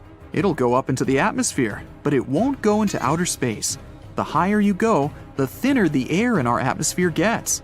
Your balloon will rise up until the point where the atmosphere surrounding it has the same weight as the helium inside it. That will happen at approximately a height of 20 miles above the surface, so this is as far as a helium balloon can rise. We don't really know how big the universe is. We can't see its edges, nor do we know if it even has an edge. We use technology to see out to a distance of around 14 billion light-years from our planet. This means we can see around 28 billion light-years in diameter across, starting with the outermost layer of our atmosphere that ends at around 600 miles above our planet's surface. Although the size of the universe is constantly changing and gets bigger through time. Mercury is closest to the Sun, so most people think it's the hottest planet too. Still, Venus is the hottest planet. It's the second planet away from our central star, around 30 million miles farther from the Sun compared to Mercury. Mercury doesn't have an atmosphere, which is like some sort of a warming blanket that helps maintain the heat coming from the Sun. Venus has an unexpectedly thick atmosphere, around 100 times thicker than the one we have. Its atmosphere doesn't let the heat out, it just keeps it, and constantly makes Venus hotter and hotter. Also, it mostly consists of carbon dioxide that freely lets solar energy in. But it's less transparent to lose long wavelength radiations that the warm, heated surface emits. The average temperature there is around 875 degrees Fahrenheit, which is hot enough to melt tin. The maximum temperature on its neighbor, Mercury, is 800 degrees Fahrenheit. In maybe 2 or more billion years, it will be way too hot for life to exist on our precious planet. As the hundreds of millions of years go by, our sun will keep getting hotter and brighter. Eventually, temperatures will be so high, our beautiful oceans will be wiped away. Since they produce 70% of the oxygen we need to survive, there'll be no life without them. All of this means that our planet will simply become a vast desert, something like Mars is today. Pluto, a very distant used-to-be planet, now dwarf planet, is actually smaller in diameter than the entire US. The biggest distance there, from Maine to Northern California, is approximately 2,900 miles, while Pluto is only 1,473 miles across. Pluto is very far, but the edge of our solar system is 1,000 times farther away than this dwarf planet. But astronomers found many space objects orbiting our sun way farther than Pluto, such as Kuiper Belt objects and trans-Neptunian objects. There's also an Oort comet cloud that goes half a light year from Pluto, also 1,000 times farther. A neutron star is really heavy. Just a teaspoon filled with it would weigh 6 billion tons. Neutron stars are something that remain from huge stars that have run out of fuel. The fading star explodes, and its core falls apart, but due to gravity, it forms an extremely dense neutron star. These stars typically have a mass of up to 3 suns, but the radius there is around 6 miles, because this is one of the densest things in our universe, at least that we know about. The universe has a color, and it averages to be some kind of beige, or as they call it, cosmic latte. It also has its own smell that reminds you of seared steak or hot metal. At least, that's something astronauts floating in space have said. If you want to build a spacesuit, get ready to work really hard. It takes 5,000 hours to make it and will cost you $1 million. A really good one will have 11 layers of material and weighs about 110 pounds, and it needs to be comfortable. You'll need more space in there because you grow up to 2 inches when in space. When you're floating around in space, Earth's gravity doesn't have any impact on you. That's why the vertebrae in your spine might expand and relax a little bit, which means you'll be maybe 3% taller. For 6 feet, it's about 2 extra inches. Oh, don't worry, it's not permanent. As soon as you go down to Earth, you'll shrink back down to your normal size within a couple of months. Space isn't the best option if you want to have a conversation with your friend, because up there, sound doesn't travel at all. Molecules there are so far apart that sound vibrations can't reach them, which automatically means they can't vibrate, so we can't hear them. Movies are not accurate with this. No one could hear you screaming in space, too. We kind of live inside our sun. The sun is not just that big hot ball of light located 93 million miles away from us. Its outer atmosphere is way bigger.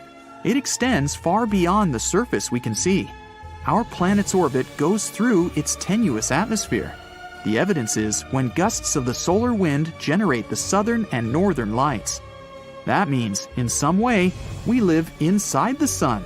Not just us, other planets too, including distant Neptune. The heliosphere, which is what we call the outer solar atmosphere, extends to about 10 billion miles. Our good old solar system is actually a pretty bizarre place, what with all its out-of-this-world phenomena that we humans haven't managed to explain yet. There are rumors that a gigantic, undiscovered planet is hiding behind Neptune.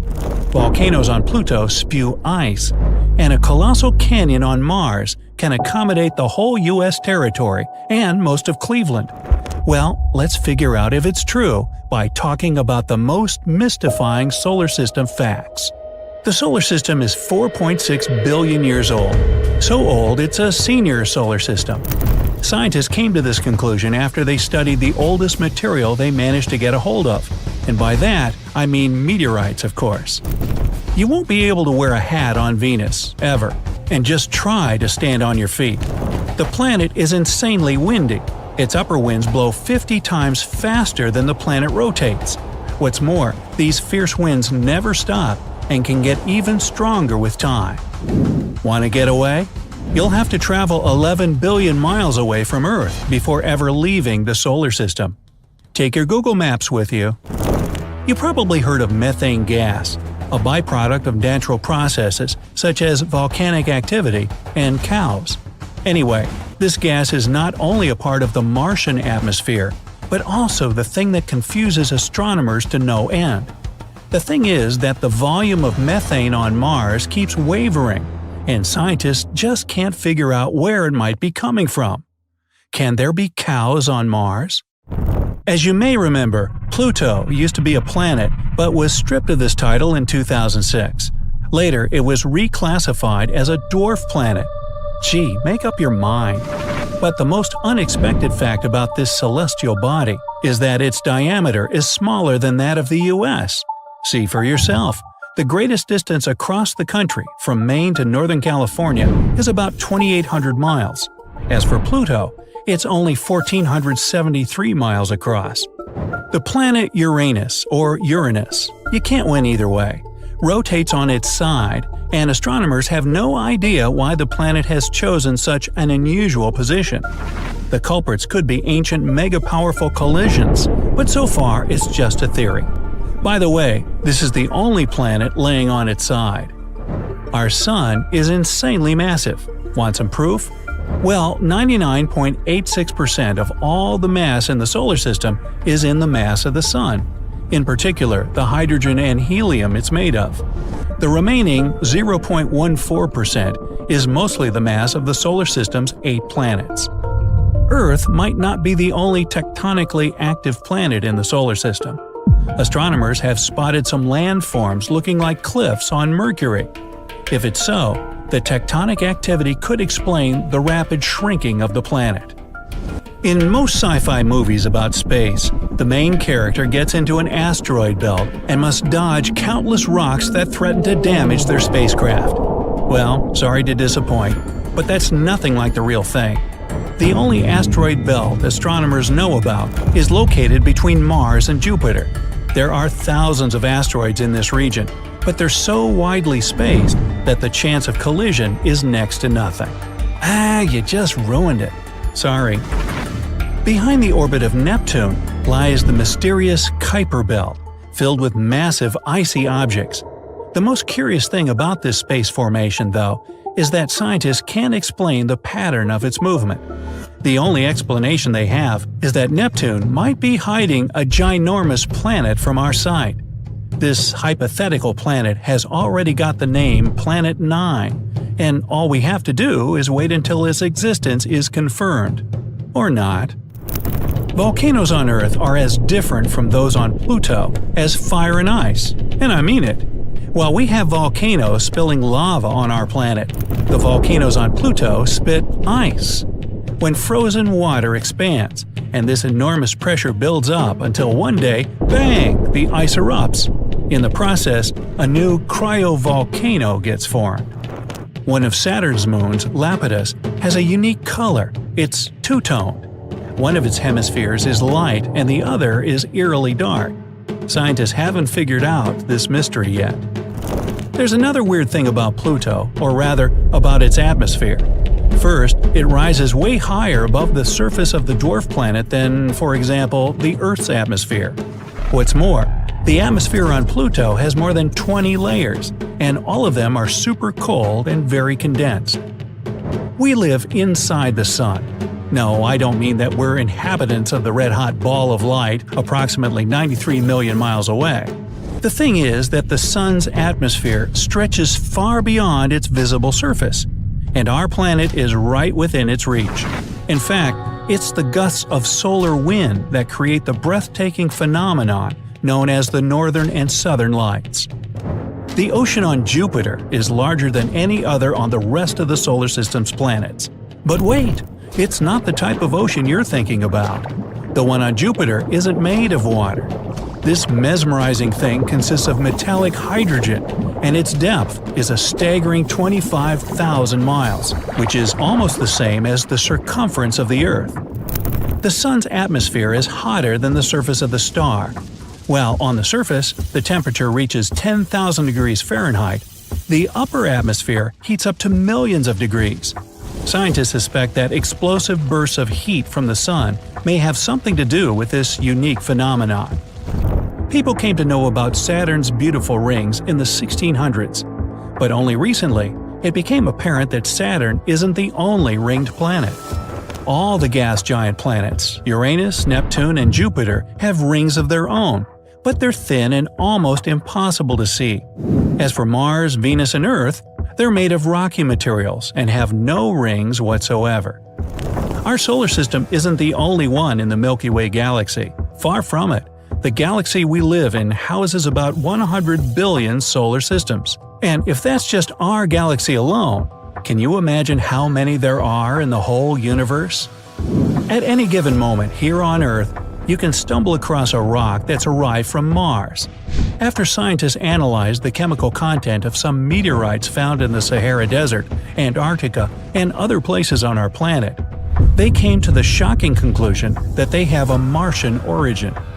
Since Mercury is the closest planet to the Sun, many people simply assume that it's also the hottest, and that's where they get it wrong, because, in fact, Venus, which is about 30 million miles further from the Sun than Mercury, is way hotter.